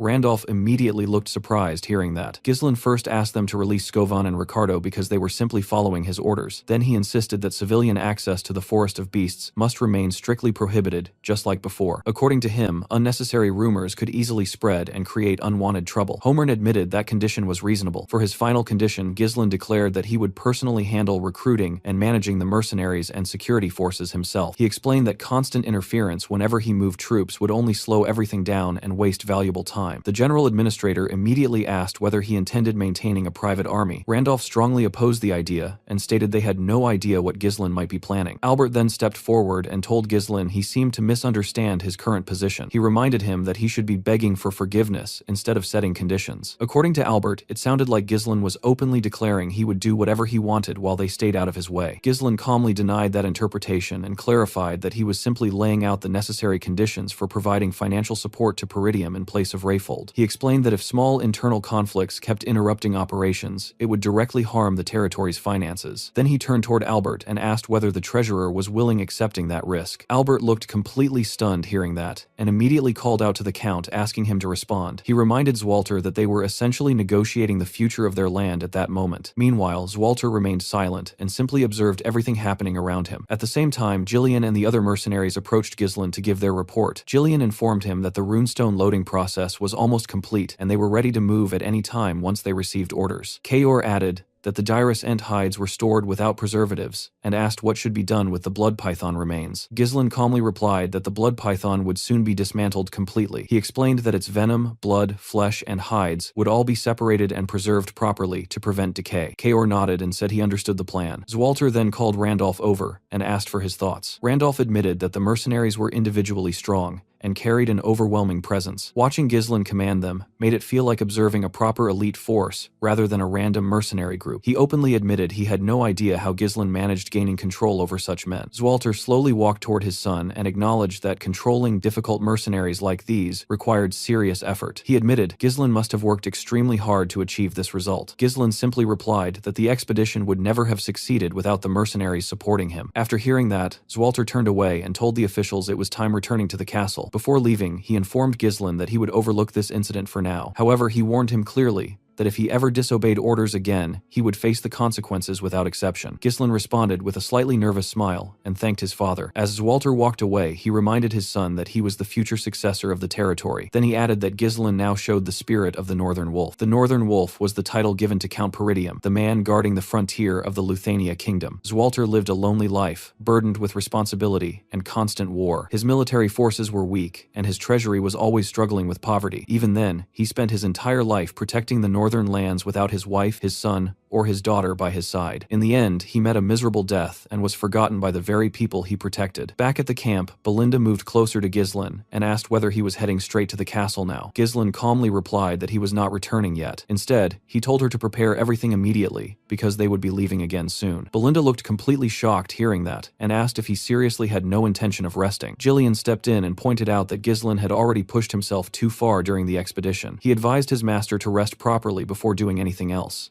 Belinda also reminded him that surviving the blood python was already a miracle. She pointed out how much effort she had to put into detoxifying the poison from his body. Ghislain simply tapped her shoulder lightly and asked her to do it anyway. Belinda looked surprised seeing how serious he was. Ghislain knew it was only a matter of time before news about the runestone mine spread beyond their territory. Once that happened, enemies would definitely start paying attention. Those who wanted to invade Peridium would not stay silent after hearing this. Ghislain understood he needed expanding his power as quickly as possible. He wanted reaching a level where nobody would even dare challenge him. But the moment that thought crossed his mind, his body finally gave out. Ghislain suddenly collapsed to the ground and lost consciousness. Everyone around him froze in shock, seeing him drop like that. The scene then shifts as a dove flies into a distant building, carrying a letter tied around its neck. The bird lands gently on the hand of a man sitting on a throne. The man quickly removes the letter and begins reading it. The message confirms that a portion of the Forest of Beasts has already been developed. Alongside that comes a direct order asking him to initiate a war with the Degard family in order to annihilate Peridium. The letter also states that the ducal house will intervene after the conflict begins. The man looked slightly surprised because he did not expect the ducal house to directly demand the destruction of Peridium. Members of his cabinet immediately began discussing the situation and declared that it was time to turn Peridium into a land without a lord. They believed that once Peridium fell, the ducal house would appoint a new ruler over the territory. The man on the throne then asked how many of their agents were still inside Peridium. One of the officials replied that they had 2 retainers and 1 knight remaining in the territory. The count then ordered his cabinet to send send 2 retainers toward the Daygard territory. According to him, the death of the young lord of Daygard inside Peridium already provided enough justification to start a war. Then, with a cold and decisive tone, he declared that the supreme commander of this operation would be Victor. The entire cabinet looked shocked hearing that name, because they never expected their strongest asset to be revealed this early. One official commented that Peridium would have already fallen if Frank had completed his mission properly. Another member acknowledged that Victor would handle the task flawlessly, but still expressed concern. He pointed out that revealing their hidden card now felt too rushed. He reminded the Count that they had been acting carefully until now, and questioned why the ducal house suddenly decided to intervene directly. The Count calmly replied that everything was happening because of the Forest of Beasts. He made it clear that every decision came directly from Duke Delphine himself. He then warned his cabinet not to question the orders regardless of their doubts. Finally, the Count stood up from his throne, revealing his face clearly, and ordered his men to prepare for war. This man was Harold Desmond, the ruler of Desmond County. With a cold expression, he looked over his cabinet and asked whether anyone else was aware of the situation. The scene shifts as Amelia screamed in frustration while resting her head against Burnaf. The man quickly called out to his mistress, trying to calm her down. Amelia angrily revealed that Ghislain managed securing a runestone mine using the very 20,000 gold she gave him. She could not believe he survived even after she sent the Wildcat mercenaries to kill him. She admitted she even lowered herself and begged her own father to cut off Peridium's support funds just to corner Ghislain. According to her, all of that only made her look like a complete fool. Burnaf quietly observed her and pointed out that she was not acting like her usual composed self. Amelia took a deep breath and forced herself to calm down. She admitted he was right and accepted that she let her emotions take control. Then she stated that what was already done could not be undone anymore. Hearing that, Burnaf smiled slightly and told her he was ready for her next orders. Amelia walked toward a large map and stared at it carefully. She explained that Peridium would soon overcome its financial problems because they now possessed a runestone mine. Burnaf commented that this should normally be a reason for them to celebrate. Amelia immediately shut that down and said it was far too early for any celebration. She pointed out that the most important detail was that Ghislain had not sold the runestones yet. Burnaf looked surprised hearing that. Amelia revealed she received information confirming the runestones were secured only 2 days ago. That was far too little time for Ghislain to establish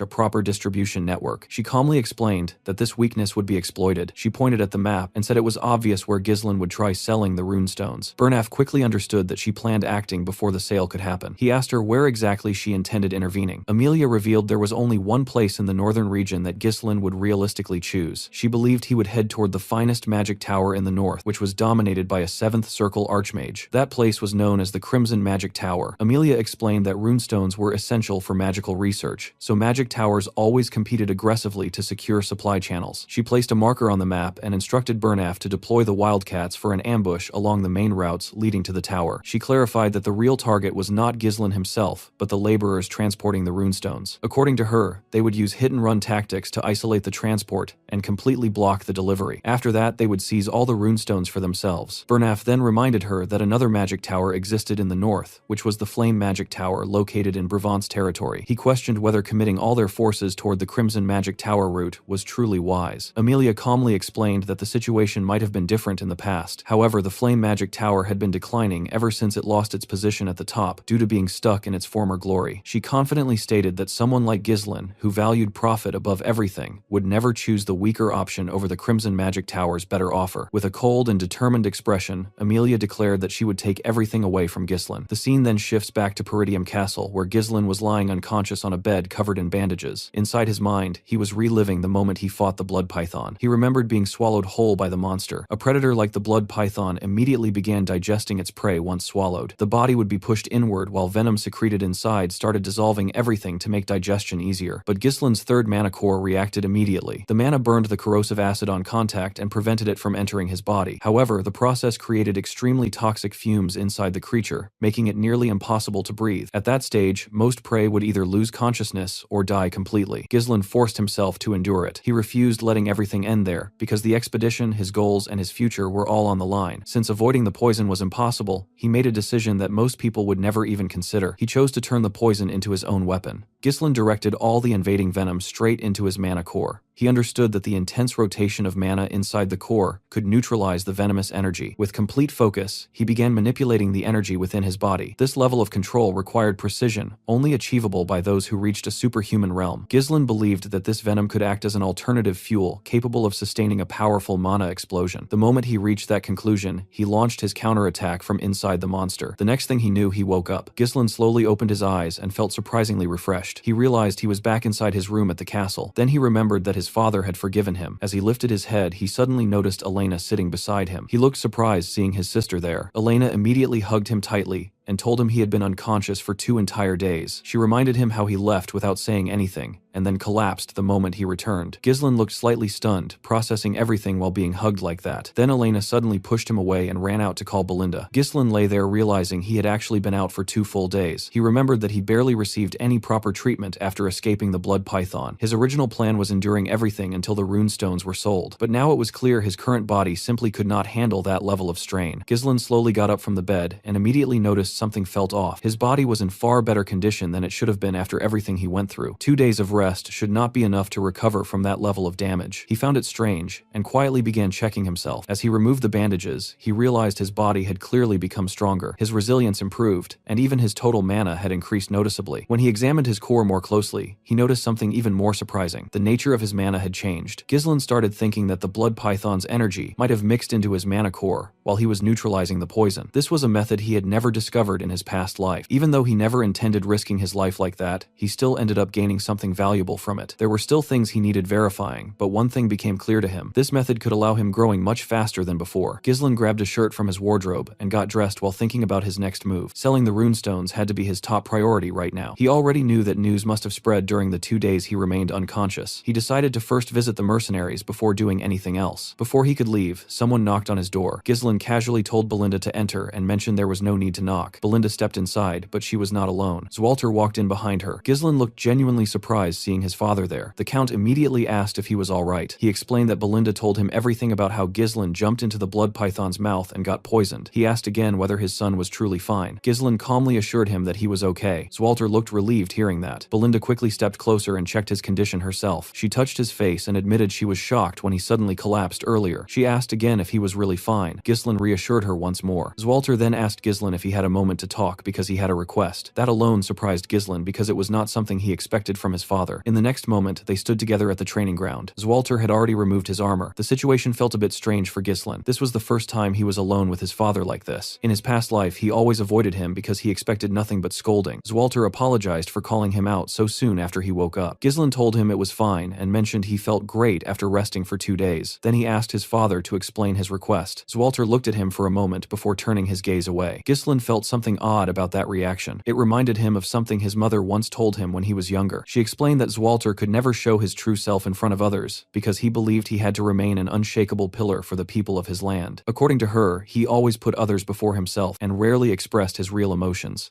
The only time he truly showed his honest side was when he confessed his feelings to her. She asked Ghislain to understand that part of his father because he simply was not good at expressing himself. Back in the present, Zwalter told Ghislain to raise his sword. Ghislain followed the instruction without hesitation. Both of them took their stances before the Count moved first and attacked. Ghislain managed blocking the strike, but Zwalter immediately stepped forward and applied more pressure, pushing him down. Ghislain quickly gathered his strength and counterattacked, but Zwalter blocked that as well. The Count kept pressing forward with another heavy strike that forced Ghislain backwards slightly. Ghislain immediately noticed how heavy his father's sword felt. Zwalter attacked again, and although Ghislain managed blocking every strike, he was still being pushed back steadily. He realized his father's attacks carried enough power to subdue even the savage barbarians of the north, yet still maintained control and precision meant for protection. When Zwalter closed the distance again, Ghislain managed pushing his sword down and launched a counterattack from the side. Zwalter blocked it instantly, and both of them ended up with their swords pointed at each other's neck at the same time. Zwalter looked slightly surprised seeing that outcome. He praised Ghislain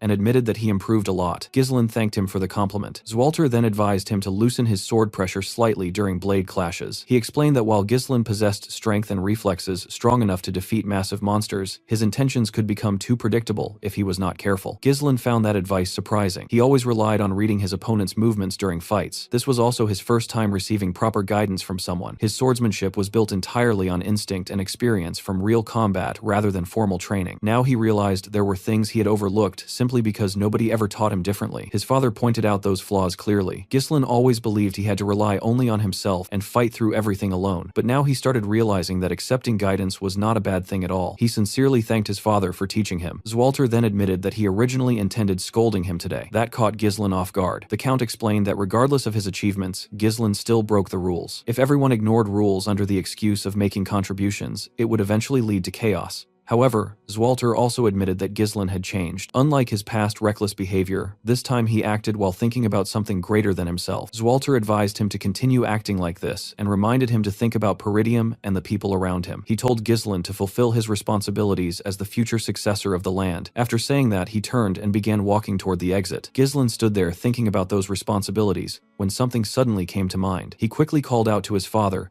and reminded him that he mentioned having a request earlier, but never actually said what it was. Zwalter stopped walking and turned back with a slightly awkward expression. Then he asked his son if he had some extra funds. In the next scene, Ghislain arrived at the Forest of Beasts outpost, where his men were already waiting for him. The moment he saw them standing in formation, he smiled slightly. He asked whether everyone had been doing well. The mercenaries shouted back at the top of their voices that they were doing fine. Gillian stepped forward and asked his master if he had fully recovered. Kaor also added that Ghislain looked much healthier now. Ghislain apologized for making them wait so long before asking Gillian about Rachel's condition. Gillian lowered his head and admitted he never imagined seeing her walk again. He told Ghislain it was all thanks to him. Hearing that, Ghislain felt relieved and genuinely happy. Then his expression turned serious. He told Belinda, Kaor, and Gillian that he had something important to discuss. With a calm but firm tone, he revealed that their land was currently in danger. The three of them immediately reacted with shock. Without wasting time, they all moved inside a tent to talk privately. Inside, Ghislain explained everything that happened during the incident with Elena. He told them how he stopped her from being killed and how her death was meant triggering a war. He also revealed discovering the corpse of the Degard young lord and mentioned the existence of hidden forces targeting Peridium. According to him, these enemies had likely been watching them for a long time already. He made it clear they did not have enough time or resources preparing properly for what was coming. Belinda finally understood why Ghislain had been rushing non-stop. She admitted she thought they would get some rest after securing the runestone mine, but now they were facing a war instead. Kaor casually commented that this land never gave him a chance getting bored. Gillian pointed out that Peridium's situation made it the perfect target right now. A territory known for weak military strength and constant poverty, suddenly obtaining a valuable runestone mine was bound attracting enemies. Ghislain agreed with him and stated clearly that their enemies would not leave them alone anymore. Belinda then told Ghislain that he should have informed the Count and the vassals immediately. According to her, they needed preparing the entire territory. Ghislain shook his head and explained it was not the right time yet. He reminded her that Elena's own bodyguards betrayed them, which meant there could be traitors among the vassals as well. There was no way confirming who was trustworthy, so for now, they had to keep everything secret. Belinda understood his reasoning and stayed silent. Ghislain continued explaining that Elena surviving bought them some time, but now that the runestone mine was discovered, their enemies had no reason holding back anymore. With a serious expression, he told them that the coming battle would not be easy. The atmosphere inside the tent turned completely silent. Kaor broke the silence first and told Ghislain to just give the orders. He admitted that following him so far had been pretty fun. Gillian also stepped forward and reminded Ghislain that he already pledged his life to him and would fight until the very end. Belinda added that without her around, nobody would be there protecting him anyway. Hearing all that, Ghislain smiled slightly. He explained that their biggest enemies were Duke Delphine, along with Count Desmond and Amelia, who were acting under his influence. Ghislain declared that he would not allow things to unfold according to their plans. Then he revealed their next move. They would be heading toward the Flame Magic Tower. Kaor immediately reacted with excitement, thinking they were finally going to sell the runestones and become rich. Belinda looked unsure and asked whether he was certain about that decision. She pointed out that the Crimson Magic Tower was closer and would likely offer a higher price. Ghislain explained that choosing the Flame Magic Tower would reduce potential conflicts. Gillian supported that reasoning and explained that transporting valuable goods always attracted unwanted attention. Since they were carrying runestones, staying one step ahead of their enemies was the only logical choice. Belinda quickly realized they could easily be ambushed if they followed the obvious route. Ever since Delmuth of the Crimson Magic Tower reached the 7th Circle and made his name famous, the Flame Magic Tower had been declining steadily. Ghislain knew that selling to the Crimson Magic Tower would normally bring greater profit because it remained the strongest in the north. Meanwhile, the Flame Magic Tower was still struggling, trying to regain its former glory. Even knowing all of that, Ghislain still chose heading toward the Flame Magic Tower for his own reasons, because he wanted to meet her. The scene shifts to the Flame Magic Tower, showing off its massive and luxurious structure standing tall like it owns the entire land. Inside the tower, a girl sat surrounded by piles of books while her body trembled slightly. She called out to someone named Professor Ronato and quietly asked when the light he mentioned would finally come for her. The scene then cuts to Ghislain and his group arriving in the Brevant territory where the Flame Magic Tower stood. The moment they saw it, Even the mercenaries could not hide their reactions. Gordon looked up and admitted the tower was ridiculously huge. The man with the eye patch said he had only heard stories about it before and never actually seen it in person. Just by looking around, the group could tell this place was on a completely different level compared to Peridium. The territory was filled with magnificent buildings and elegant carriages moving around smoothly. The mercenaries noticed large quantities of magic scrolls being traded openly and even saw mages casually using magic to tile the roads like it was normal work. That alone made them realize how advanced this place was. The mercenaries kept staring in curiosity, which clearly annoyed the mages. Without warning, the mages cast another spell and instantly disappeared from sight. The mercenaries froze in shock, seeing people vanish in broad daylight. Ghislain calmly explained that it was just a concealment spell and told them that the mages clearly did not welcome outsiders like them. Kaor immediately called the men idiots and told them to stop acting like clueless tourists. Belinda also looked around in surprise, because even after losing its top position, the flame magic tower still looked incredibly powerful. Gillian explained to her that the Brevant territory was one of the richest lands in the kingdom, which made everything make sense. Ghislain understood why they were impressed, but he also knew that this tower, which once stood at the peak, would eventually fall into decline. When they finally reached the entrance, Kaor looked up again and admitted he still could not see the top even from this close. Belinda looked around and questioned where the gatekeepers were, because all she saw were empty suits of armor lying near the entrance. The moment she said that, a voice came from above, ordering them to stop. Two mages standing at the top raised their hands and activated their magic. The empty armors suddenly stood up like puppets and took position while holding massive axes, completely blocking the entrance. The mage declared that no one could enter the tower freely and demanded that they reveal their identity and purpose. Belinda was clearly impressed, seeing the armors being controlled so easily. Kaor, on the other hand, looked annoyed that the mages did not even bother coming down to meet them. Gillian stepped forward and introduced Ghislain as the young lord of Peridium. He then requested them to call their trade officer and explained they had valuable goods to sell. The mage responded with a smug expression and immediately rejected them. He said they were not interested in buying anything from Peridium. Belinda got annoyed hearing that and pointed out that he had not even checked their goods yet. The mage dismissed her completely and called Peridium a beggar land in the north. According to him, anything coming from there would just be low-grade monster materials or useless potions. He claimed it was a waste of time dealing with them. The mages then made the armored puppets raise their axes toward the group and told them to leave immediately. Belinda's patience almost snapped as she challenged him to come down and repeat those words to her face. Gillian glanced at Ghislain and asked what they should do next. Ghislain remained calm and asked the mage one simple question, whether he really wanted them to leave. Then he casually pulled out a small piece of runestone and held it up, telling the mage that he should recognize it if he truly was a mage. The mage's expression changed instantly the moment he saw it. He stared at the stone in Ghislain's hand before slowly looking at the long line of carts behind them. That was when it clicked in his head that those carts were filled with runestones. Ghislain smiled slightly and asked him again if he was still not interested in buying. The scene shifts and Ghislain, along with Belinda, are now inside the tower. The moment they entered, the trade officer and the same mage who mocked them earlier lowered their heads respectfully. The trade officer quickly apologized for the earlier disrespect and introduced himself as Sylvain. He politely asked if there was anything they required. Ghislain got straight to the point and told him they brought a massive amount of runestones. He made it clear that he needed someone who could take full responsibility for the deal until the very end. Then he added that he wanted to meet the tower master personally. Sylvain was visibly surprised hearing that, but he did not hesitate to agree. He explained that he would need to inform the tower master first and immediately ordered a guard to escort Ghislain and Belinda to the reception area.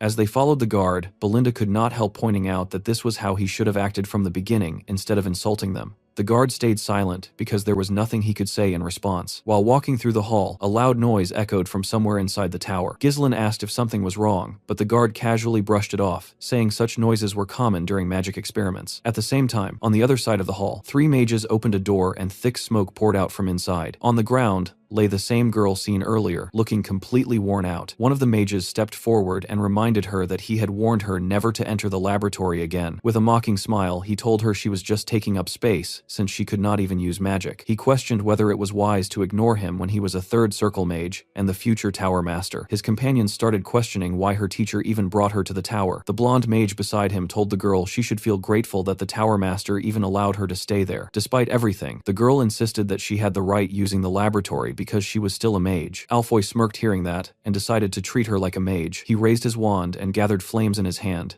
preparing a basic attack spell. He told her that if she truly was a mage, she should be able to block something as simple as this. Then he fired a first circle spell, Fire Sling, straight at her. The girl panicked and raised her hand, desperately trying to cast a defensive spell. She shouted the command, but nothing happened. With no other option, she covered her face, expecting the impact. Before the attack could reach her, Ghislain suddenly stepped in and sliced through the fire with his sword like it was nothing. The mages froze in shock seeing that happen. Ghislain looked at them and asked calmly if this was what they called magic research in the Flame Magic Tower. The scene then shifts to the Tower Master's meeting room, where Hubert was sitting with the elders. He was visibly frustrated and questioned why their tower was running low on runestones. He pointed out that the gap between them and the Crimson Magic Tower would only grow wider at this rate. He reminded them that he had repeatedly told them to secure runestones and demanded to know what they had been doing. One elder wearing a yellow hat recalled that every time they tried to secure a supply line, Hubert was the one who told them to wait. Another elder with a red hat bluntly pointed out that Hubert had been busy spending time buying luxury goods and trinkets while calling it networking with nobles. It was clear he had already lost patience with him. A third elder wearing a green hat added that the Tower Master of the Crimson Magic Tower had already reached the 7th circle, while Hubert was still stuck at the 6th. Hubert immediately shut him down and refused to hear anything about the Crimson Magic Tower. He insisted that he could also reach the 7th circle if he just had enough runestones. Deep down, he could not accept that Delmuth surpassed him first, and convinced himself that Delmuth must have been hoarding all the runestones. Right in the middle of this heated discussion, Sylvain suddenly barged into the room. Hubert snapped at him for interrupting without knocking, but Sylvain quickly apologized and said this could not wait. He then revealed that someone had arrived with a massive quantity of runestones. The moment those words were spoken, both Hubert and the elders froze in shock. The scene continues with Alfoy firing multiple spells toward Ghislain without holding back. Ghislain calmly stood his ground and blocked every attack using his sword like it was nothing. Alfoy grew frustrated and formed a massive fireball before launching it straight at him. Ghislain simply swung his blade again and cut the fire clean in half. The impact shocked everyone watching, including Alfoy's friends and Vanessa. Alfoy could not process what just happened, because slicing through his magic like that felt completely impossible. Before he could react further, a rope suddenly wrapped around his body and forced him down to his knees. Belinda had already stepped in and tied him up effortlessly. She looked down at him and told him he had a lot of nerve attacking her master like that. Alfoy panicked and demanded to know who they were. Before Belinda could escalate things further, a voice interrupted them and ordered everyone to stop. Hubert arrived at the scene and immediately asked for an explanation. Ghislain calmly told Belinda to release Alfoy, and she let him go without hesitation. The moment he was free, Alfoy rushed to Hubert and clung to him while complaining like a kid. He claimed that Ghislain and Belinda were intruders, and that he was only trying to stop Vanessa from entering the laboratory again. He even tried twisting the situation by saying he was protecting her since she had no mana. His voice shook as he tried making himself look like the victim. Belinda openly mocked him for crying like a child, which only made him more embarrassed. Vanessa quietly spoke up and said she only wanted to use the laboratory. Hearing that made Ghislain certain about something important. This was the same Vanessa who would later be known as the Red Nightmare. Seeing her like this right now felt almost unreal compared to what she would become. Hubert was clearly irritated and raised his wand while gathering flames in his hand. He accused Ghislain of harming his student after trespassing into the tower and threatened to burn him alive. Belinda quietly asked Ghislain what they should do since the man actually looked dangerous. Ghislain stepped forward without showing any fear and introduced himself properly as the heir of the Peridium family. He explained that he came here to sell runestones. The moment Hubert heard that, his entire expression changed. He realized this was not an intruder, but a potential client. Alfoy also froze in shock after hearing that Ghislain possessed runestones. Ghislain calmly told Hubert that the runestones were waiting outside and asked if he wanted to see them. When Hubert and the elders reached the entrance, they were stunned, seeing multiple carts filled with runestones. The sheer quantity left them speechless. One of the elders questioned where Ghislain even got them from, while another confirmed there were more than 10 carts loaded with stones. Hubert struggled to keep his composure. Internally, he was already celebrating like a madman because this was exactly what he needed. With this much supply, he believed he could finally rival the Crimson Magic Tower. Still, he forced himself to act calm and casually commented that the quality did not seem very good. Kaor immediately got annoyed hearing that nonsense after everything they went through. He even reached for his sword in irritation. Vanessa quietly pointed out that even a single cart would be enough for them to use for weeks, which only made Hubert more irritated. He snapped at her and told her to stay quiet before ordering her to leave. As Vanessa walked away, Hubert muttered under his breath about Renato leaving her behind and complained that she lacked basic awareness. Then he subtly signaled the elders with a glance. They immediately understood what he was trying to do. One elder inspected a stone and claimed the quality was poor. Another added that runestones from a poor territory like Peridium could easily be fake. Belinda could not tolerate it anymore and called them out for insulting the effort Ghislain put into obtaining those stones. The elders dismissed her completely and acted like cautious buyers dealing with potential scammers. Ghislain quietly watched the act before speaking calmly. He said it seemed like they were not interested in buying. Without waiting for a response, he turned around and said they would simply sell the stones somewhere else, since the flame magic tower did not need them. That single move instantly broke Hubert's composure. He panicked and quickly told them to wait. He turned to the elders again and signaled them to change their approach. One of the elders immediately stepped forward and suggested they should at least take the goods off Ghislain's hands so he would not leave empty-handed. He pretended like they were doing him a favor. Hubert played along and acted like a generous savior. He told Ghislain that he would buy everything out of kindness, but only at a price below the market rate. Ghislain looked at him calmly and said he misunderstood something. Then he told Kaor to take all the carts back except one. That statement stunned everyone present. Kaor quickly played along with a grin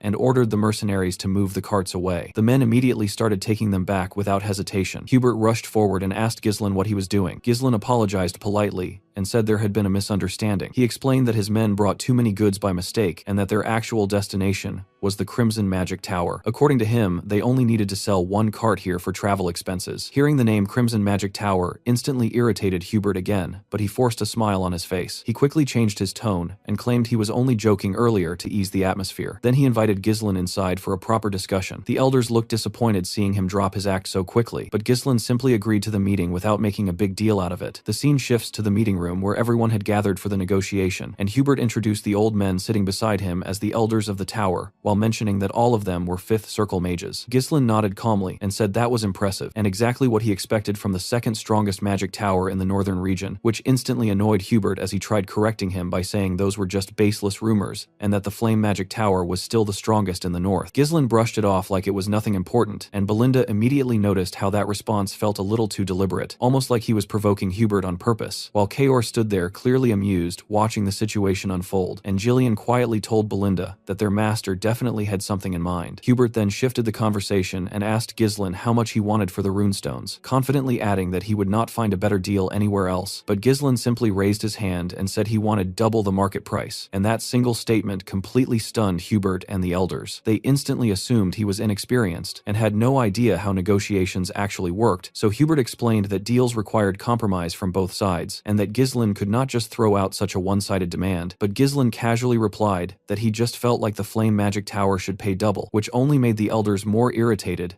as they accused him of joking in a serious setting and questioned whether he was mocking them. Hubert's tone turned colder as he warned Ghislain to watch his words, saying he disliked seeing clueless youngsters act like they understood a world they clearly knew nothing about, but he still decided to show some leniency because of Ghislain's age and offered slightly above the market price instead, asking him to take the negotiation seriously. The moment Hubert finished speaking, Ghislain suddenly stood up without hesitation, catching everyone off guard, and when Hubert asked why he was standing, Ghislain calmly said it looked like they were not interested in buying, and added that asking for double was already a discount, casually mentioning that he could just take his business to the Crimson Magic Tower instead. The second Ghislain turned around to leave, Hubert completely lost his composure and quickly called out to stop him, immediately changing his tone and asking him to sit back down and continue the discussion, while claiming he was just a bit emotional earlier, and Ghislain gave a small smile before sitting back down, like everything was going exactly as he expected. Hubert then admitted that Ghislain had guts and said they would buy the runestones at double the market price since they were the first ones he approached. Ghislain agreed to that, but then casually added that the double price only applied to one cart, which once again shocked Hubert and the elders, and Hubert immediately insisted that Ghislain should sell everything to them. But Ghislain calmly explained that if he told the Crimson Magic Tower that he had already sold some here at double price, he could easily sell the rest there at triple, then asked Hubert why he would sell everything here instead. That statement pushed Hubert's patience close to breaking, and he warned Ghislain not to push things too far, but Ghislain simply stood up again and said goodbye, like he was genuinely ready to walk out, forcing Hubert to panic once more, as he immediately agreed to buy everything at triple the market price just to stop him from leaving. Ghislain smiled again and sat back down like the entire situation had played out exactly how he wanted, even praising Hubert by saying this was what he expected from the greatest magic tower in the north, while Hubert stood up and said he would arrange the payment right away, clearly wanting to secure the deal before anything else changed. The elders sat there stunned, watching their tower master get completely outplayed, and even Hubert himself could not believe that a 6th Circle mage like him was getting manipulated by someone he initially thought was insignificant. But he had no choice because the tower desperately needed runestones, and deep down, he was already thinking about dealing with Ghislain later if he stepped out of line again. Just as Hubert was about to leave, Ghislain called him back and said he was not done listing his conditions, and Hubert turned around already irritated as he asked what else he wanted, but Ghislain looked straight at him and calmly said that he wanted Vanessa. That single demand stunned Hubert completely, and he asked if Ghislain was serious about taking the girl, while Ghislain confirmed without hesitation that he intended to make her his exclusive mage.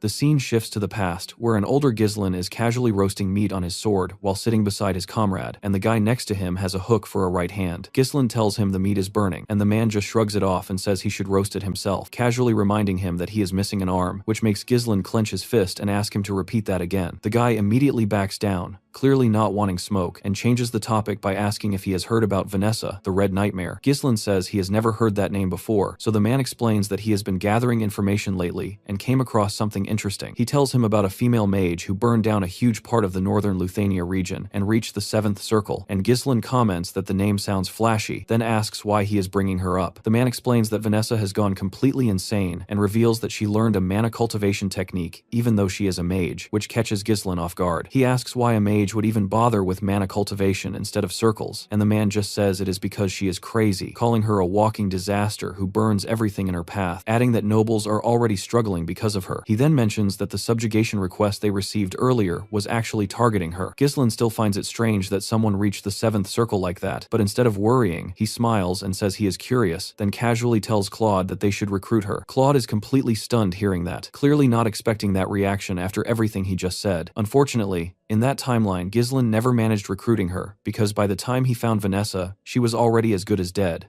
unable controlling her own magic. Even so, Ghislain knew she had insane talent, and believed she could have reached the 7th circle properly with the right guidance, and he made up his mind that he would recruit her in this life no matter what. Back in the present, Jillian looks surprised hearing his master bring up Vanessa, since she never seemed special to him, while Kaor also adds that she did not look particularly strong. Belinda tells Ghislain that he should at least inform her beforehand if he plans bringing someone new along. One of the elders wearing a red hat suddenly says this is actually a good chance getting rid of that useless girl, and tells Hubert to just agree, while another elder with a yellow hat reminds him that they have already honored their loyalty to Renato by taking care of her this long. Hubert then speaks up and claims that Vanessa is an outstanding mage valued by their tower, saying she would gladly accept their request, clearly trying to keep control of the situation. Ghislain does not stop there and adds another condition, saying he also wants battle mages of 3rd circle or higher to be dispatched to Peridium, which instantly shocks Hubert. Ghislain calmly explains that he needs them for an upcoming territorial war, and the elders immediately react in disbelief hearing that. Ghislain then lays everything out clearly, saying Hubert must pay triple the market price, send 3rd circle or higher battle mages to Peridium, and hand over Vanessa as his exclusive mage, stating these as the 3 conditions for selling the runestones. The moment those words land, Hubert snaps and releases his mana, shattering the glass windows around them with sheer pressure. With a cold and threatening expression, he asks Ghislain if he thinks he is a fool, and reminds him that mages affiliated with magic towers are not allowed participating in territorial wars under kingdom rules. He cannot believe Ghislain is asking for 3rd circle mages, who are basically the backbone of the tower, to be sent into battle,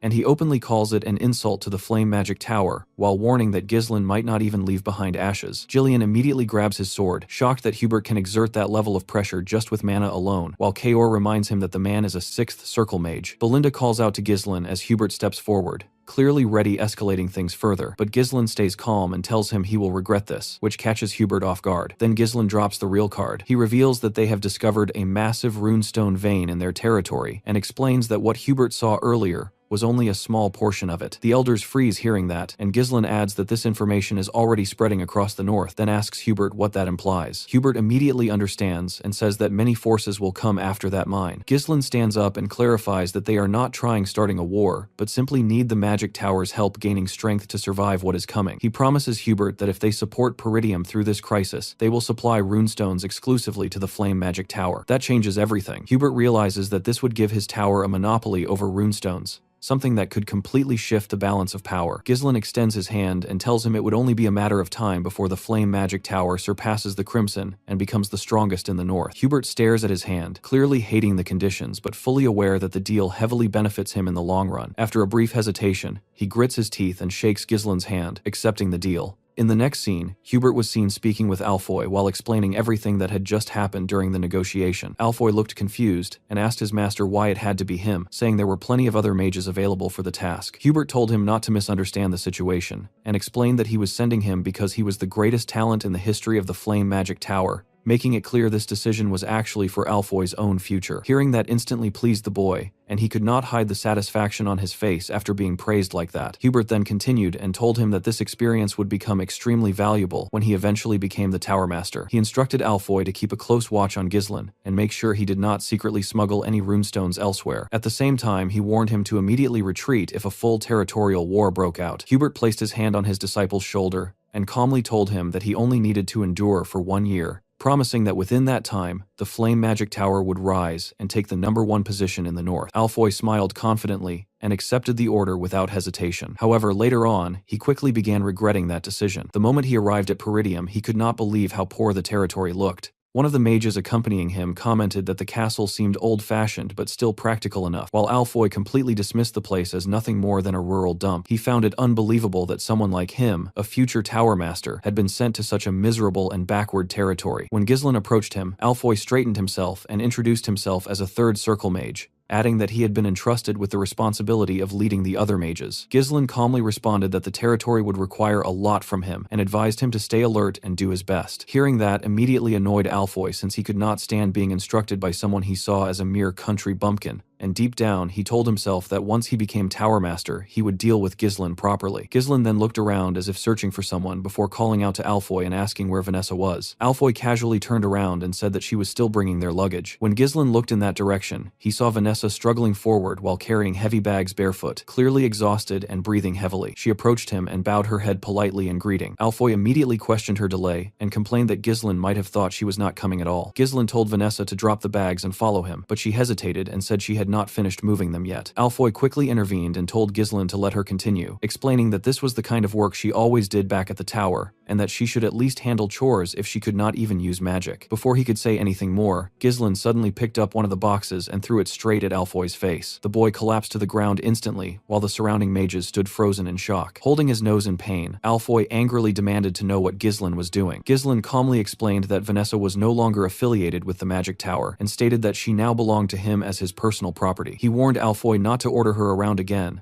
and added that he would overlook this incident once, but if it happened again, Alfoy would be risking his life. Vanessa herself looked completely stunned by what just happened. Alfoy stood back up, trembling with anger, and shouted that Ghislain had crossed a line even nobles would not dare cross. He declared that he was the heir to the Flame Magic Tower and a third circle mage, then threatened that he and his companions could burn the entire territory down within seconds if they wished. He ordered the other mages to step forward and show Ghislain the pride of mages. The moment he said that, Ghislain snapped his fingers and his mercenaries instantly surrounded the mages, pointing their weapons directly at them. Alfoy called it barbaric and accused them of acting like savages for drawing weapons against mages, demanding that they be treated with proper respect. Ghislain cut him off and told him to shut up, reminding him that he was there under a contract. He explained that through a legitimate agreement with the Tower Master, he had been given full authority to command him freely for 1 year, and in return he would supply runestones exclusively to the Flame Magic Tower. Ghislain then asked Alfoy to think carefully about whose side the Tower Master would take if the contract were broken because of his reckless behavior. That question immediately made Alfoy nervous. Ghislain continued and coldly told him that his role there was nothing more than a reserved bundle of living mana, and if he wanted to be treated well, he should obediently fulfill that role. Hearing himself described like that only made Alfoy angrier. Ghislain turned away and told Jillian and Kaor to take good care of the mages. Kaor stepped forward with a creepy grin and mockingly asked Alfoy if he preferred life back at the magic tower, while Jillian calmly said he would guide him so he could adapt to life in their territory. Alfoy began trembling in frustration and called them miserable human beings as the situation spiraled out of his control. Ignoring all of that, Ghislain walked up to Vanessa and told her not to take orders from anyone except him. He made it clear that she was now his exclusive mage. Vanessa looked shocked and lowered her head, quietly telling him that she could not use magic like Alfoy. Ghislain simply smiled and told her to follow him, assuring her that he would help her learn how to use magic. In the next scene, Ghislain brought Vanessa into his training room and immediately called out to her the moment they stepped inside. Vanessa quickly responded without delay and stood properly in front of him, and Ghislain turned around to face her and asked how far she had progressed in her magic studies so far. Vanessa answered honestly that she had reached up to the 5th circle in theory, and Ghislain immediately told her that this was excellent progress, which clearly caught her off guard because she did not expect to hear that kind of praise. Vanessa then said that all of it was meaningless anyway because she still could not use magic at all, and Ghislain calmly asked her if there was a specific reason why she could not use magic despite that level of understanding. Vanessa explained that ever since she was a child, she had never once been able to feel mana inside her body. Even though she lacked that ability, she still believed that if she continued working hard, she would eventually be able to use magic someday, so she kept studying and pushing forward without giving up. However, the more she studied and the deeper she went into magic theory, the more she started realizing that the day she hoped for would never actually come. Vanessa held her staff tightly against her chest while saying this, and admitted that she was probably expelled from the tower because the teacher who had been guiding her all this time had passed away. Ghislaine listened carefully to everything she said, and understood that reaching the fifth circle in theory meant her knowledge had already reached a level comparable to an average elder of the Flame Magic Tower. Magic was not something that could be mastered simply by memorizing formulas or reciting knowledge. It required deep insight into the principles behind activation, proper understanding of its structure, and the ability to infuse it with one's own interpretation and will through mana. Vanessa clearly possessed that level of understanding in her mind, but her body simply could not keep up with what she knew. Ghislaine realized that she must have gone through extremely harsh effort and countless cycles of trial and error in order to try overcoming this limitation. He understood that none of those efforts were meaningless or wasted, even if it looked that way on the surface. In his view, she simply needed to be guided onto a completely different path instead of continuing down the same one. At that moment, Ghislaine remembered what Claude had told him in his previous life about Vanessa eventually reaching the seventh circle by using a mana cultivation technique. Claude had described her as crazy for doing something like that, but instead of dismissing it,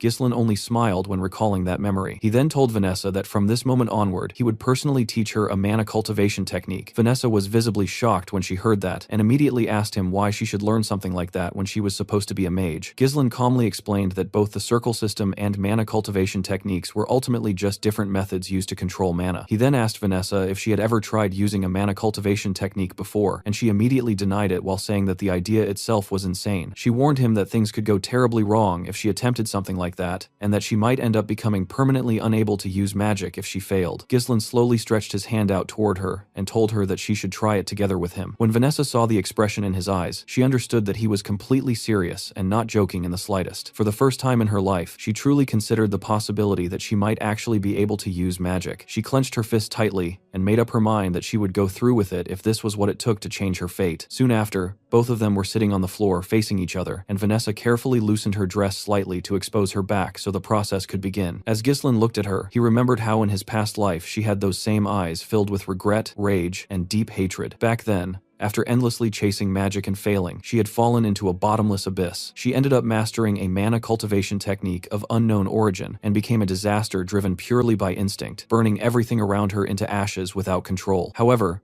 things were different this time because Ghislaine was here to prevent her from falling into that same abyss again. Ghislaine told himself that he would reach out to her and pull her away from that fate this time. He activated his mana and gently placed his hand on her back before pushing his mana directly into her body. Vanessa immediately gritted her teeth as intense pain spread through her body, and her temperature began rising rapidly as the foreign mana flowed through her. Ghislaine quickly told her to close her mouth and warned her that she was twisting her mana pathways incorrectly. He explained that his mana had already entered her body and instructed her not to lose hold of that sensation. He told her to focus completely and feel the flow of mana as clearly as possible. Vanessa shut her eyes tightly and focused with everything she had. She began to feel the flow of mana spreading across every part of her body, moving along the edges of her form and gradually gathering toward the center. Her eyes began to shine brightly, and a large amount of mana burst outward from her body as she entered a trance-like state. Inside that state, Vanessa saw her younger self standing and watching her master speak with Hubert. Her master had just learned that the tower was going to cut off his support, and he angrily questioned Hubert, insisting that Vanessa had genuine talent. He argued that they would have never been able to prove the pattern of mana particles transmuting into mana without her contributions. Hubert responded with a nervous expression, but still dismissed her, saying that intelligence alone meant nothing if she could not use magic, and that she could not even be considered a proper mage. He directly asked what benefit they would gain from continuing to invest in someone like her. The scene shifted again, and Vanessa saw herself crying while apologizing to her master, blaming herself for everything that had happened. She told him that he would not have to leave the tower if she had been more talented. Her master gently placed his hand on her head and reassured her that he was not abandoning the magic tower, but was instead going on a journey to find a way for her to use magic. He told her to lift her head and keep looking forward, explaining that darkness never lasts forever, and that one day a light would come to find her. As Vanessa relived those words in her mind, she suddenly saw Ghislain reaching his hand out toward her. He appeared like a source of light, shining directly in front of her in the darkness. Without hesitation, Vanessa reached out her hand toward him, and the moment their hands touched, a bright light burst out between them. At that instant, Vanessa realized that her master's words were true, and that the light he spoke of had finally reached her as well. Right after that realization, her body lost all strength, and she collapsed to the ground, completely unconscious. In the next scene, the setting shifts to a diner where a large man is already in the middle of a fight against several soldiers inside the building. By that point, he had already beaten up 4 of them, and the remaining soldiers looked hesitant, while a group of men nearby were loudly cheering for the huge guy like this was some kind of entertainment. The man stood there confidently and told the remaining soldiers to come at him properly, asking them if they seriously believed they could cut him down with nothing but a piece of metal in their hands. One of the soldiers got annoyed hearing that and told him to stop talking nonsense before charging straight at him with his sword. Before the blade could even reach him, the man casually grabbed the soldier's arm mid-attack and slammed him down hard onto the ground without any effort. Another soldier tried taking advantage of that moment and attacked from behind, but the man instantly sensed the movement without even looking. He grabbed the soldier he had just thrown down and used his body as a weapon, swinging him straight into the second soldier. Both of them were sent flying from the impact, crashing through the wall and getting thrown outside the building. The man looked at them and mocked them, saying he had not even warmed up yet and they were already lying on the ground like that. His subordinates immediately praised him